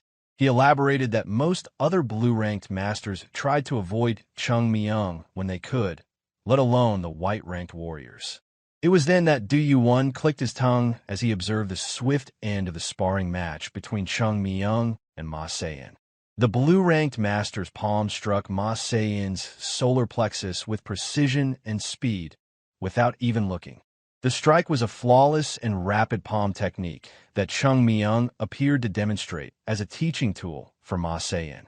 Du Yuan noticed that this wasn't the bullying of a higher-ranked martial master toward Junior. On the other hand, Yeonshin observed that Chung Myung seemed to have compensated for the blind spot left by his lost eye with an enhanced sense of energy. This indicated that Chung Myung had reached a truly high level of martial skill. Ma Seyin coughed up a handful of blood after receiving the remarkable technique Chung Myung had performed. The next moments, Ma Seyin collapsed, clearly exhausted and unable to continue the fight with his senior any longer. It was then that it happened. Instead of struggling to stand up and offer his respect as expected, Ma Seyin stayed motionless on the ground. Chung Myung immediately noticed that Ma Seyin seemed to have realized something profound from the move he had executed, so he let him be. A faint smile slowly formed on Ma Seyin's lips as he suddenly sat cross-legged, a clear sign of gaining insight. He sat silently without any disturbance. Desolate Fortress was such a place where every member within it could cultivate true peace of mind.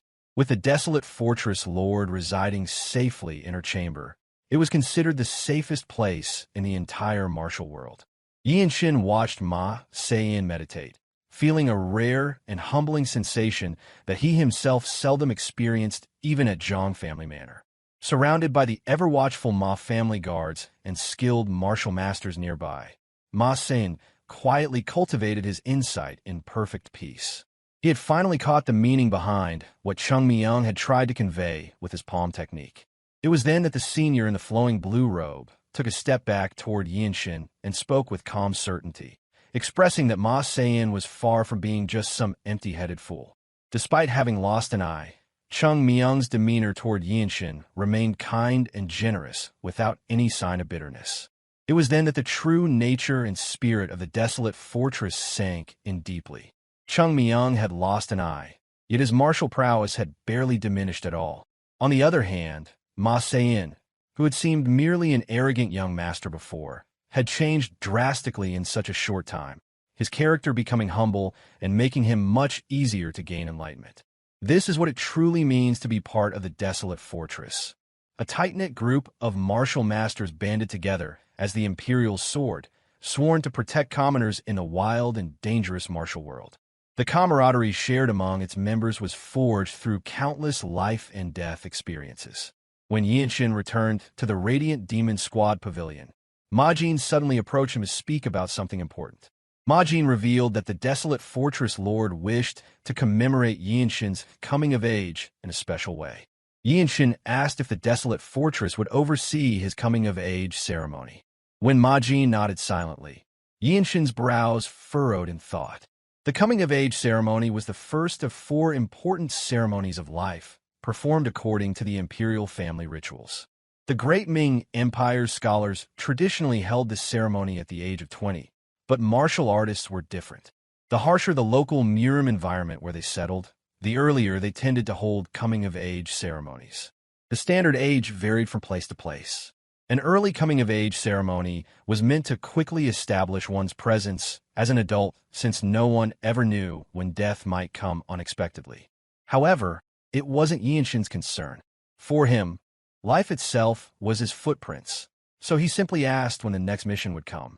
Majin sighed softly and explained that the Desolate Fortress Lord had personally arranged it, showing that she truly acknowledged Yeonshin's talent and potential. Yeonshin stayed silent, unable to guess the Lord's thoughts at all. If she truly acknowledged his talent, wouldn't it be better to just bestow the fruit from the world tree directly upon him? It did not occur to him whether he could handle such fruit from the divine world tree. Yeonshin did not want to rely on vain hope and expressed that he did not particularly want to do it. He added that in 2 hours he could comprehend dozens of sword technique variations, thus declining the offer. It was then that Majin replied, saying it seemed as though the Desolate Fortress Lord knew Yeonshin better than he knew his nephew. Majin spoke aloud, suggesting that perhaps she anticipated Yeonshin's reaction and had instructed Majin to tell Yeonshin about the reward. Majin explained that the reward was the Thunder Immortal Treasure Wine, a wine whose properties did not overlap with any miraculous medicine in the world. 1 cup was enough to grant a long life free from illness. At that moment, Yeonshin felt intrigued. He wondered if it was really that potent. Even martial artists were not free from illness, as blocked meridians were common. He considered quietly whether 1 sip of the wine could truly grant a life free of illness and filled with longevity. Perhaps it could even slow down the opening of the Weiji acupoint. Though he held no great expectations, these were not words Yeonshin could simply ignore. His attitude changed drastically as he accepted the arrangement. Majin suspected this outcome. The Desolate Fortress Lord had seen through Yeonshin's rejection. Majin then explained that only 1 person among those participating in the coming-of-age ceremony could drink the wine. The Desolate Fortress ceremony was a place to elevate oneself through martial arts. Most of the time, it was a competition among children who could not yet attain a white rank. But this time was different. Majin had heard that several recognized white-ranked warriors from renowned families, aware of Yeonshin's presence, would be participating. Yeonshin was not in the least concerned about the potential competition for the wine and answered bluntly that it would not be a problem for him. He did not care about Majin's flustered expression. He had never known whether it was possible to slow the opening speed of the Weiji acupoint even slightly. A few days later, on the day of the ceremony, Myohwa sat at the far end of the upper seats arranged on both sides of the vast and luxurious banquet hall. He clicked his tongue thoughtfully and muttered that the Desolate Fortress Lord had intervened. Without uttering any other words, Majin understood that his father wanted to hold Yeonshin's coming-of-age ceremony at the main house. Yeonjiak replied nonchalantly that it was not a matter of face to consider. The head of the Ma family and his son, Majin, who, for some unknown reason, could not be appointed as head of the family, sat silently at the banquet table. The ceremony proceeded. The boys and young men followed procedures vastly different from scholars' coming-of-age ceremonies. It seemed that their identity as martial artists made the atmosphere far from solemn. They stood straight on the platform. The Desolate Fortress Lord, dressed in ceremonial clothes, personally bestowed and placed caps on their heads. Among the 25 participants, only 3 were white-ranked warriors. Most had grown up in the Desolate Fortress from the start. Cases like Yeonshin or Ma Se-in, who entered through the Desolate exam, were unusual. The Desolate Fortress Lord moved her red lips to congratulate Yeonshin after stroking his cap. Her mouth corners rose smoothly as she did. As she turned and walked back to her seat, her clear voice rang out, stating that the Lightning Genius would not take a courtesy name. This meant Yeonshin would not create a new name to use as an adult. Some martial artists who gained titles early took those names as their courtesy names. For Yeonshin now, the name Lightning Genius was more than just a moniker. It had become a name he would carry with him for life. The spectators showed clear signs of agreement, and, as the ceremony concluded, people began chatting quietly among themselves. Many had come simply to relieve boredom and enjoy the occasion. 2 blue-ranked martial artists conversed quietly between themselves. One remarked that this marked the final part of the ceremony. Another added that they were curious about who would get to drink the wine this year. The first suggested that if the decision was based purely on achievements, very few white-robed warriors could compare to the Lightning Genius. He had been tirelessly active without rest. It was said that even the white, Chiling Namgung Washin had only recently completed his first major mission. They seemed somewhat excited. On the other hand, Yeonshin, as an attendee, could only think about whether the wine might somehow help him. the man who was relentlessly chased by time itself. The excitement was further heightened by the overwhelming strength shown by the great martial families within the Desolate Fortress.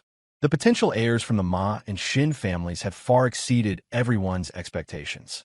Before long, the Desolate Fortress Lord tilted a luxurious bottle into a wine cup, the Thunder Immortal Treasure wine. The moment Yeonshin witnessed this, life seemed to return to his eyes. Even when meeting the Desolate Fortress Lord's deep green gaze, his momentum was not pushed back in the slightest. Where she stood, the Desolate Fortress Lord raised the cup and announced the wine as a celebratory offering for all attendees. Everyone present understood that it was a test, but the mere chance to partake in it was already a gift in itself. Thus, the Desolate Fortress Lord declared that the wine would belong to whoever seized it first, openly challenging the young men to claim it if they were able. At that very moment, her clothes began to flutter softly, and an illusion arose as waves of energy spread out from her entire body. A tremendous momentum pressed in toward the young man. Yeonshin immediately felt as though he was being pulled into a deep, viscous swamp. Taking a step forward suddenly became frightening, enough to make him laugh inwardly at the sensation. Yet, it was merely a small fraction of the Desolate Fortress Lord's full power. Those who had not yet become formal Desolate Fortress martial artists, white rank, were flung backward and collapsed to the ground. She caused no internal injuries, signify her power control had reached the realm of divine skill. The only ones left standing were Yeonshin, Ma Se-in, and a young martial artist from the Shin family. All of them bore the white rank within the fortress. Ma Se-in felt his knee and groaned loudly. The young Shin family martial artist remained rooted to his spot, unable to make another move. Only Yeonshin held himself steady, preparing carefully to make his next move. He could feel the mysterious wind the Desolate Fortress Lord emitted from her entire being. Streams of momentum swept over him, making new thunder sprout in his head. Amidst the sensation of his soul being drawn deep into the Desolate Fortress Lord's piercing eyes, old techniques to break down energy barriers naturally flowed through his mind. Yeonshin took a deliberate step forward. It was not the radiant wing step. He simply stepped forward, fully conforming to the energy surrounding him. This was communion. Sky blue light brushed past Yeonshin's eyes. The purpose was different. The radiant wing first step was a footstep designed to create gaps. Surprise was etched on the faces of everyone watching. No one dared to speak aloud. Only gasps escaped their lips. Colorless waves spread in all directions, gently pushing back the Desolate Fortress Lord's energy wind. Yeonshin strode closer, his feet carrying colorless true energy to close the gap. The Desolate Fortress Lord smiled, as if inviting Yeonshin to a challenge. Naturally, she had heard the report that Yeonshin had created the Radiant Wing Step to dodge Majin's strike. She wanted to see just how far Yeonshin's technique had truly advanced. It was Yeonshin's test alone, to see if he could take the second step of the Radiant Wing Step art. The moment had to be now. He had to manifest it fully. Energy waves spread outward, centered on his stepping foot. The Radiant Wing second step, a movement technique that cut through momentum and closed distance, was the polar opposite of the first step. His cap flew off, and his long hair scattered wildly in the air. With a solid thud, he finally stepped before the Desolate Fortress Lord, his long black hair settling strand by strand. Ma Se-in managed only a single step. The young Shin family martial artist barely stood, and the rest of the attendees were flung back. Only Yeonshin arrived before the ancient being. Majin and Yeonjiak remained stunned by the spectacle. Ma Se-in's shock was apparent as he witnessed his peer achieve what he could not.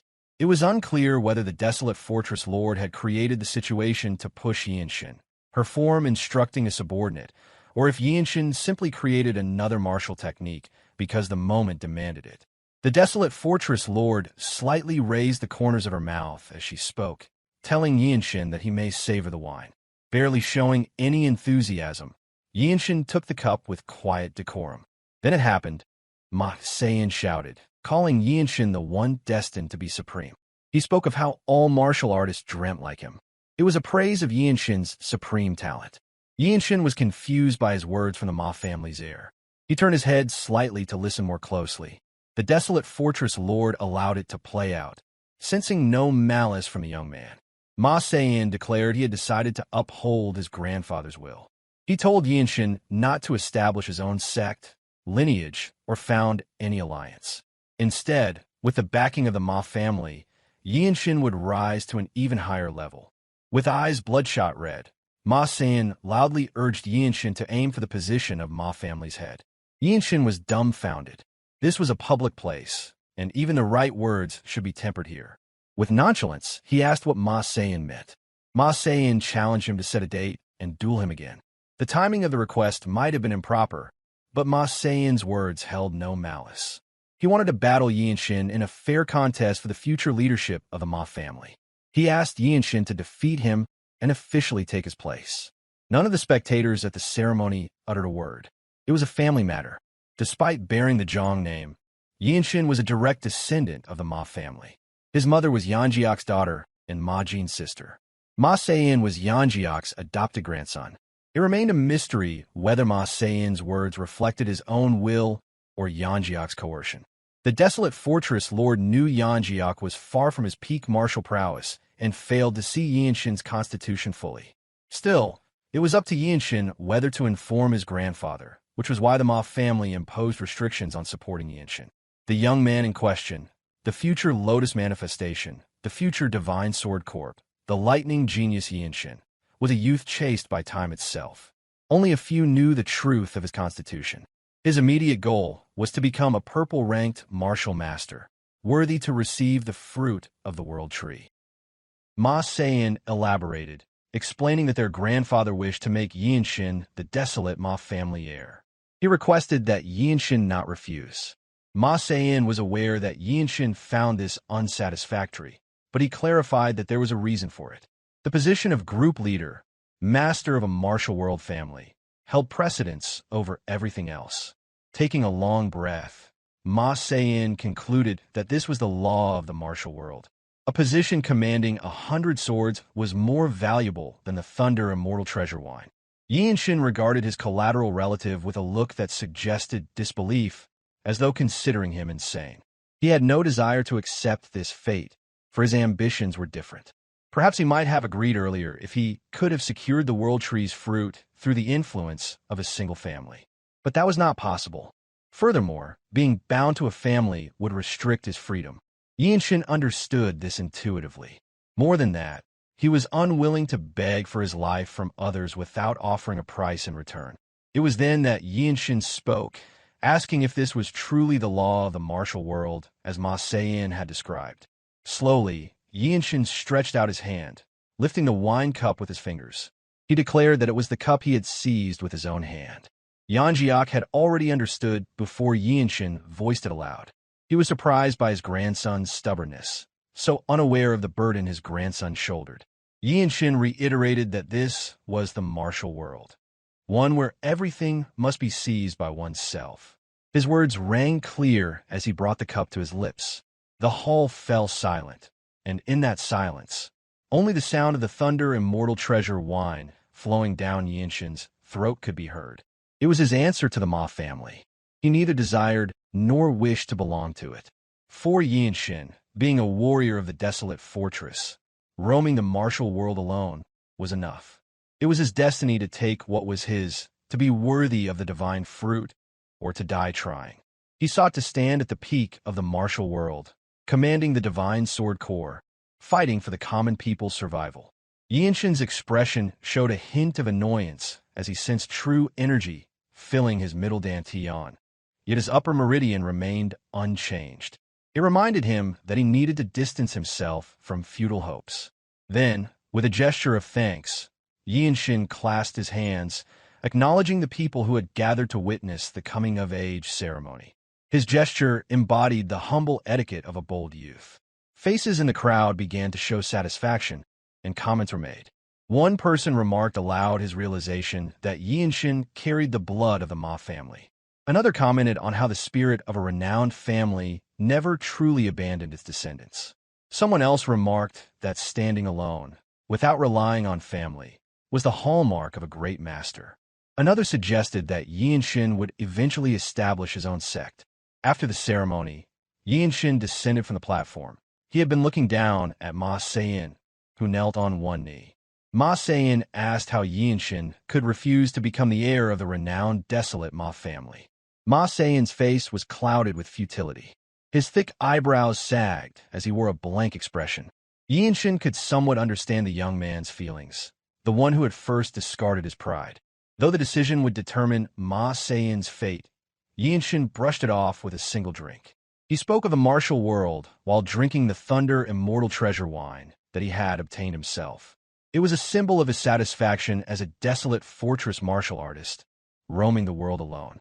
Anyone in Ma Sein's position would feel deflated. Ma Sein flinched as Yeonshin passed him, commenting that Ma Sein would make a good family head. Dealing with his troublesome maternal family reminded Yeonshin of the Jeong Sword Immortal in Myohwa, especially those peaceful training days. It was a fleeting wish, one that Yeonshin thought would not be bad, to spend his remaining years in a famous mountain, full of immortal energy, like Jeong Mountain. As Yeonshin left the banquet hall, he silently prayed to Buddha and the primordial heavenly Lord, hoping for at least 30 more years of life. Upon stepping outside, he found Ma Jin and Chung Myung waiting, as though they had left first. Yeonshin immediately approached Ma Jin, his squad leader and maternal uncle, asking bluntly whether he was married yet. Yeonshin's curiosity about the Desolate Ma family's affairs led him to this question, though he was unaware of any deeper concerns. Ma Jin narrowed his eyes, clearly reluctant to delve into the matter. Yeonshin clarified, stating that Ma Jin was the eldest son of the Ma family. Considering Ma Jin was still in his prime, Yeonshin wondered why the Ma family was making a fuss about succession to the younger generation. To him, it did not make sense. Ma Jin's expression darkened, and the scar across his face seemed to twist with the weight of the question. He was clearly taken aback, somewhat overwhelmed by the barrage of Yeonshin's seemingly innocent inquiry. Then, Chung Myung leaned in, suggesting that Yeonshin should know and offering to tell the story. Ma Jin walked off abruptly, granting his approval for the tale.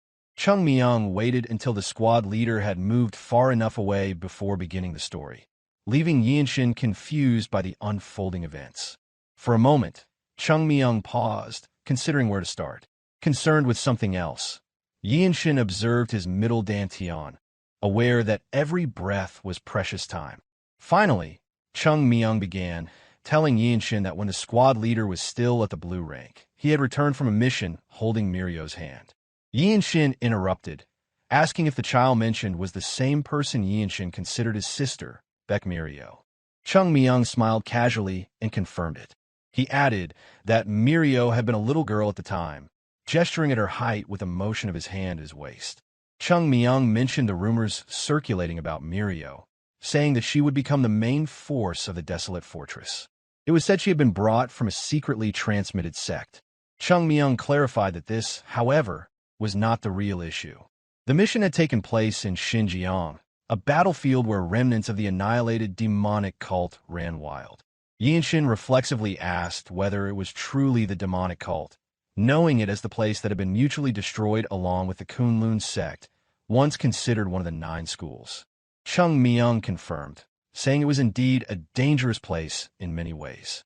He then added that Ma Jin had completed the mission in the end, but his smile faded as he revealed that Ma Jin had fought against an internal force master from Xinjiang, only to be struck in his vital spot by a forbidden demonic technique. Yeonshin's understanding finally clicked. Ma Jin's leniency towards him made sense now. Perhaps it was because of how Yeonshin had lived as an outcast in his own family. Chung Myung continued his explanation, stating that Ma Jin had been unable to function as a man since the incident. This was why the fierce Mirio had faithfully served as the squad leader, acting as a benefactor. He also mentioned the Azure Sky squad leader, who did not get along with Ma Jin, and noted that the leader would avoid speaking of the incident whenever they bickered. Since Ma Jin could not produce a descendant, he couldn't serve as the head of the Desolate Ma family. The words hung in the air for a moment as Chung Myung allowed them to sink in. He then asked if his junior understood. Yeonshin nodded, indicating that he understood, and implying that he also recognized the importance of never mentioning the incident again.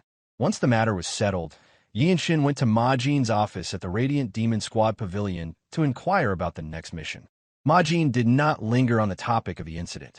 Instead, he pondered why his nephew seemed so restless, as though something were pursuing him. Beyond simply accumulating merits, Yeonshin sought to explore the vast martial arts world, drawing inspiration from it. With this in mind, Majin suggested that Yeonshin take a 1-month break, as someone who had completed the coming-of-age ceremony was entitled to such leisure. However, Yeonshin bluntly replied that the break meant nothing to him. He simply wanted to take on the next mission without delay. Majin's annoyance was visible as he reacted to Yeonshin's attitude. Standing up, Majin mentioned that it might be a good idea to secure a position in Hunan early. Yeonshin asked what the mission involved. Majin revealed that the mission was one of annihilation. He explained that they would be cutting off one of the Bloodflame cult's arms, and, if luck was on their side, they might discover the location of their main headquarters. Yeonshin listened intently. After completing a minor mission, his achievements would be enough for the blue rank promotion test. But it seemed that this would be another significant mission. Majin continued, telling Yeonshin that when he had dealt with the Thieving Ghost, an apostle had engaged with Majin. This apostle, whose hair had turned entirely black without a single red strand, was a monster surpassing the Swordsmasters. The trail of this apostle had reportedly ended at Mount Pingding in Hunan, within Shaolin's territory. Yeonshin asked if Shaolin was located on Mount Song in Zhengzhou. He pointed out that Mount Song and Hunan were quite far apart, and questioned how the apostle's trail could have led to Shaolin's territory. Majin explained that Shaolin was the foremost orthodox sect and that all martial arts under the sky originated from Shaolin. He added that in the Central Plains, there were few places not influenced by Shaolin martial arts. The number of secular schools was innumerable, and one could consider the entire Hunan province as being under Shaolin's influence. Majin also mentioned that Yeonshin had originally lived in Hunan, should know that. Yeonshin nodded in acknowledgement as Majin mentioned his origin. He was also surprised by something else. It was the first time Yeonshin had seen a Desolate Fortress black-ranked Supreme Master show such respect for a martial sect. His heart raced with excitement.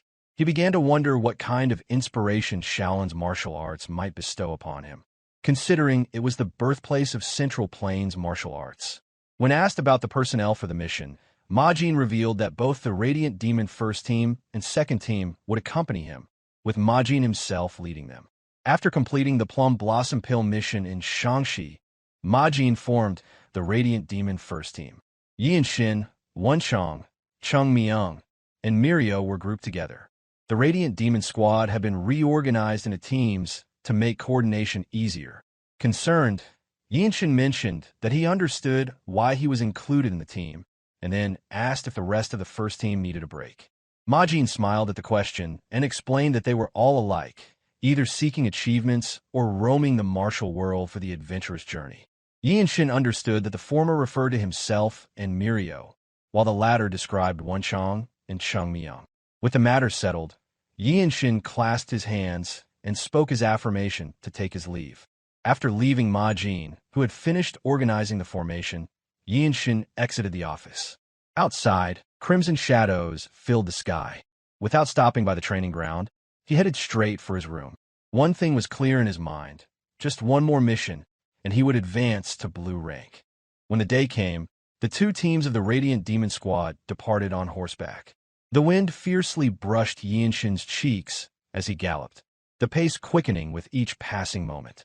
From atop his fine horse, Yeonshin looked around and noted the 9 Desolate Fortress warriors riding together, an indication of the seriousness of the mission. For Yeonshin, this was a first. He had never seen so many masters riding together on a mission, traveling without stopping toward their destination and changing horses at the Desolate Fortress support stage along the way. To cross Hunan from the Desolate Fortress, they had to pass through Hyea County. They had already passed the site where the Jeong family had once been. Majin remarked that he was unsure whether what lay ahead was an inn or a tavern, but they would take their rest there. The party entered the marketplace, and Majin's voice resonated thickly, as though imbued with true energy. Wenchong looked around Hyea. Then he noted how different it was from the stories he had heard about the county. He muttered under his breath, observing how completely ruined the area had become. At a glance, the place appeared barren, confirming what the Thieving Ghost had said. Yeonshin fell into deep contemplation. It was to be expected. With the original occupation gone, groups from the Black Path were bound to run rampant. The back alley thugs must be in charge now. Just then, a conversation from inside the tavern reached their ears. A man's voice could be heard speaking aloud, mentioning how, with the Jeong family gone, the place had practically become a paradise for them. He added that his boss had been completely stunned by the profits from the forest, which had previously been monopolized by others but were now flowing in freely. Yeonshin's thoughts flickered with realization as the man continued, expressing concern that he would have to fight for his place if he were ever kicked out of the organization. The man then mentioned how the Blood Flame cult had done his group a favor by wiping out the Jeong family, leaving only Yeonshin, Yeongsan, and Hyea. Yeonshin recalled the moment just before his departure for the Desolate Fortress. At that time, he had asked the Jeong family's chief steward about his intended destination. The steward had expressed a desire to remain behind, continuing to serve the surviving members of the Jeong family and overseeing what remained of the estate. The conversation he heard puzzled Yeonshin, especially since the steward had earlier claimed he would take care of those affairs personally. The Forestland profits were not something to be left for Black Path martial artists to exploit or manipulate for their own ends. While the older members of the group tended to the horses outside, Yeonshin took the initiative and stepped into the tavern ahead of them. Even the seasoned masters of the Radiant Demon Squad observed the fluctuations in his mood, each of them carrying a sense of quiet respect and goodwill. Inside, the tavern buzzed with a diverse crowd, people of all kinds enjoying their food and drink. The moment Yeonshin entered, accompanied closely by Wonchong, the energy in the room subtly shifted. With a calm and measured demeanor, he addressed the crowd, asking them to explain the current circumstances surrounding the Jeong family's land and its disputed status. A man scoffed from a nearby table, demanding the boy repeat what he had just said. A large bald man, seated not far away, raised his wine jar and drank slowly while inspecting the young intruder from head to toe. At that moment, a quiet but knowing smile curled across Wonchang's expression, hinting at an unseen plan or inner amusement. The man who had scoffed earlier rose to his feet, likely preparing to teach the newcomers a lesson for their bold and disruptive entrance. However, the moment he stood, his expression changed abruptly. The young man in the blue robe, accompanied by his confident companion, was clearly no ordinary traveler. Wonchong had executed a subtle technique beyond the typical grappling hook skill, and Yeonshin allowed it without resistance.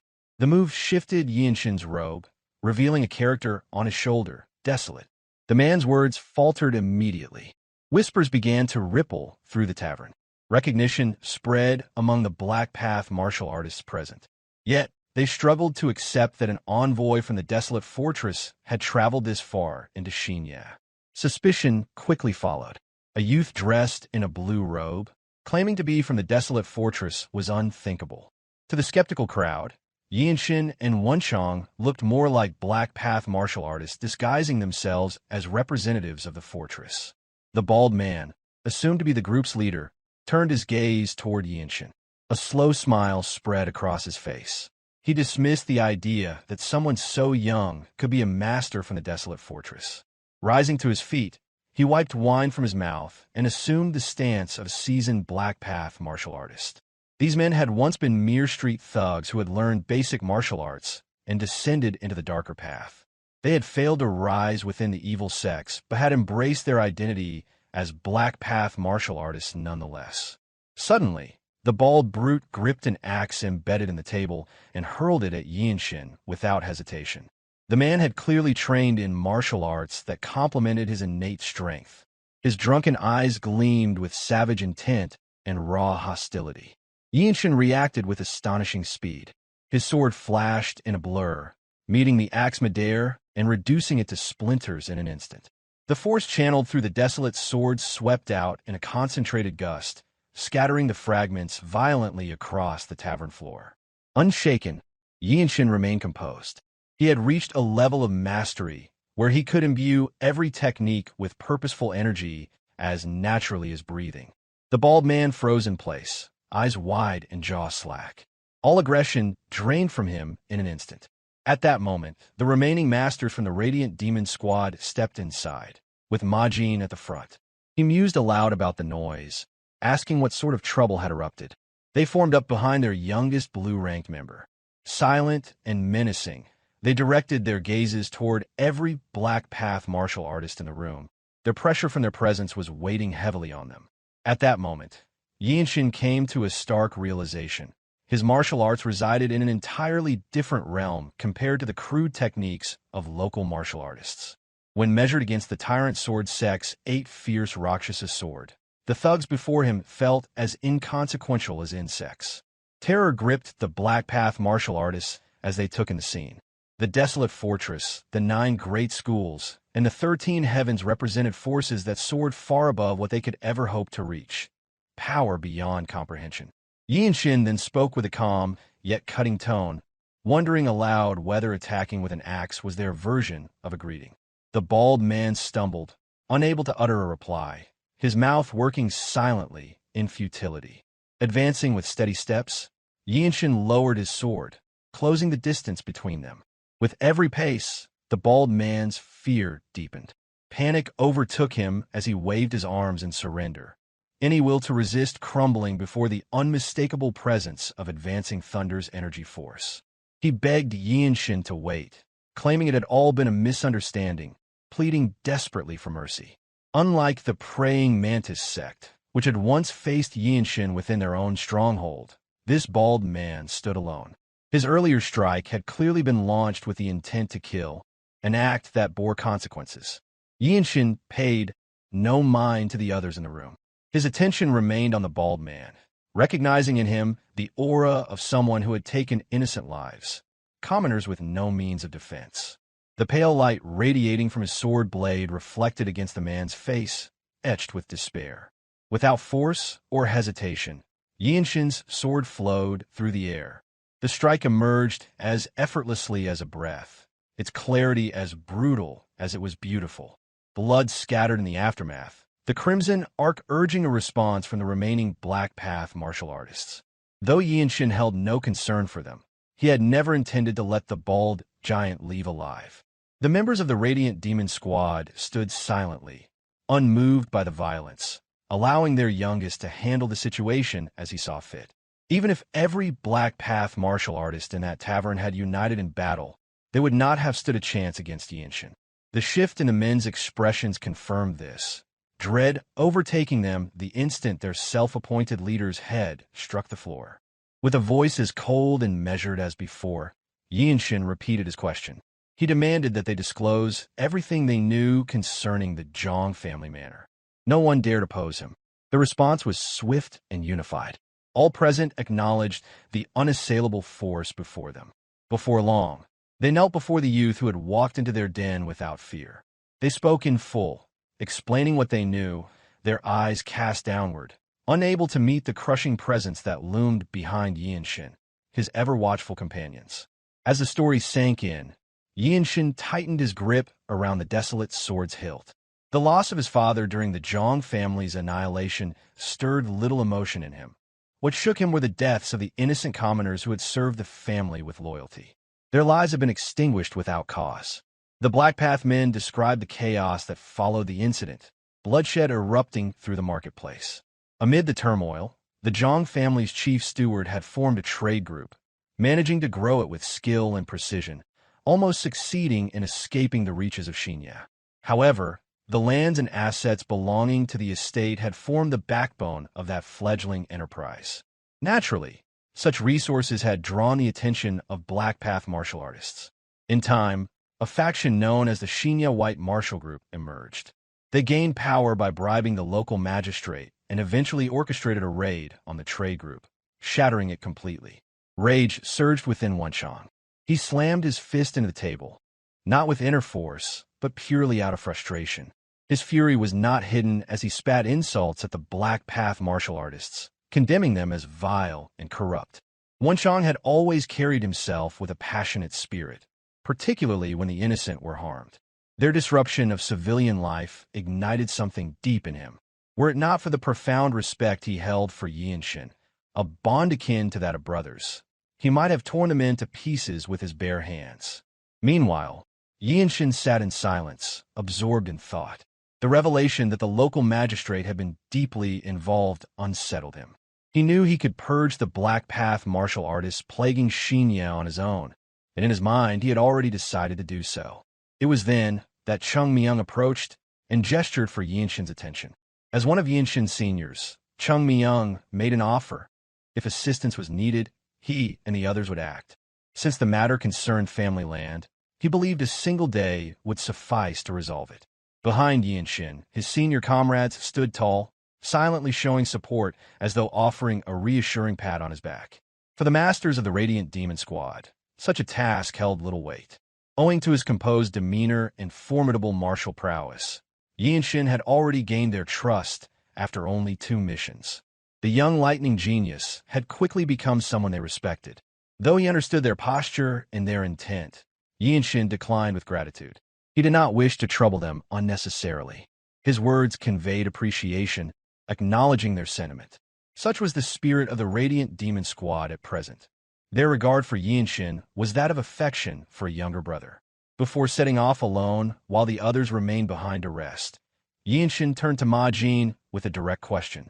He wished to know whether he could punish the local magistrate himself. Ma Jin denied the request.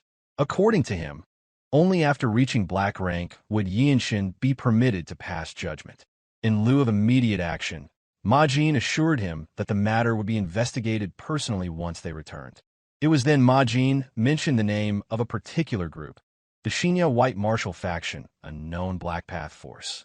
Reflecting on Yeonshin's solo raid and eradication of the praying Mantis sect, Ma Jin remarked that this lesser group would not present a real challenge for his nephew. Even so, he offered to lend his aid if needed. Without hesitation, Yeonshin declined. At that very moment, Wonchong entered swiftly, cutting in with a firm statement that he would accompany Yeonshin. He added a dramatic flair, gesturing in ways that imposed his intent. He questioned the wisdom of sending someone not even 20 years old on a solo mission, noting that such a move could tarnish the title of Desolate Master. When Yeonshin attempted to explain that this was not some grand heroic campaign, Wonchong cut him off mid-sentence. In his view, the act of eliminating a Black Path faction was inherently heroic. He spoke with conviction, pointing out how most would avoid such confrontations for fear of injury. His tone turned boastful as he repeatedly referenced his self-bestowed title, Divine Hero of Desolate Fortress.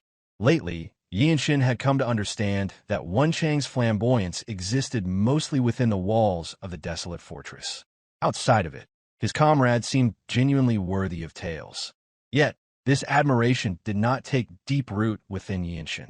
Without the need for movement techniques, the two arrived swiftly at their destination.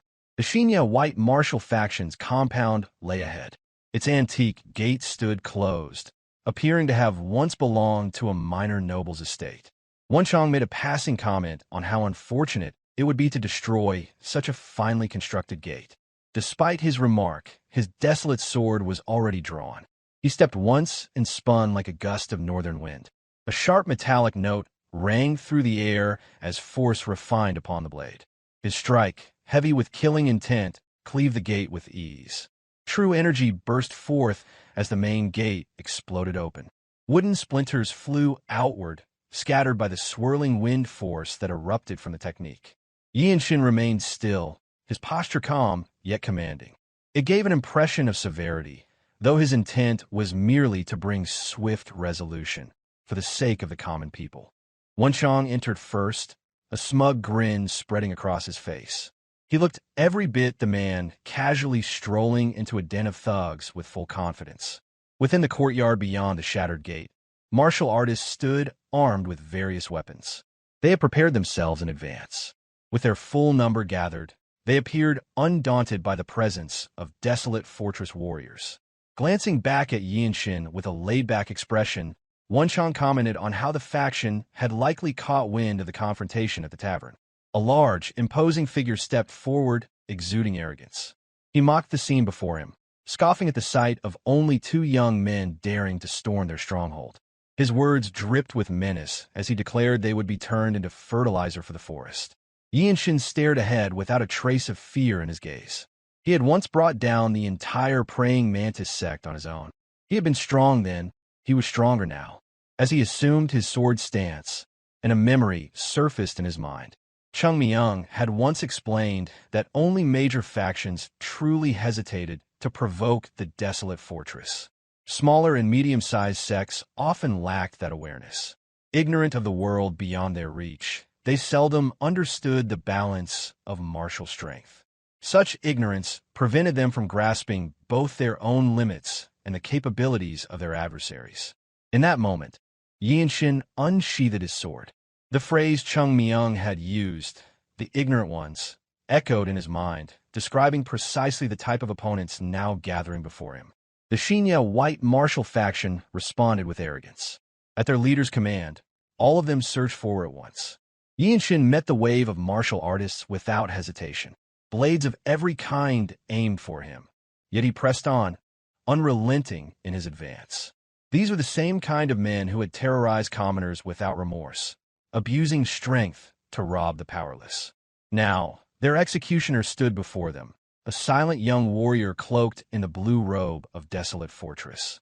With each approach, Yeonshin swung his sword once, no more, no less. The radiant sword's style glowed faintly, its light weaving through the air as the blade passed the necks of those foolish enough to engage. His strikes held no waste, only precision. The first 4 who rushed to meet him were swiftly sent to the afterlife, delivered to King Yama in a matter of moments. Still, Yeonshin pressed forward. None had stopped him, and none would. Those who dared were met with fatal ends, their heads severed with chilling exactness. One brilliant stroke followed another, lives extinguished in rapid succession. With each step he took, another life fell. The remaining fighters he left to Yeonshin, whose strength was more than enough to handle what Yeonshin deemed unworthy of pursuit. The confident expression worn by the faction's leader faded instantly. As screams echoed and blood painted the ground, horror replaced bravado. He watched as the heads of his men rolled, and realization struck him with finality.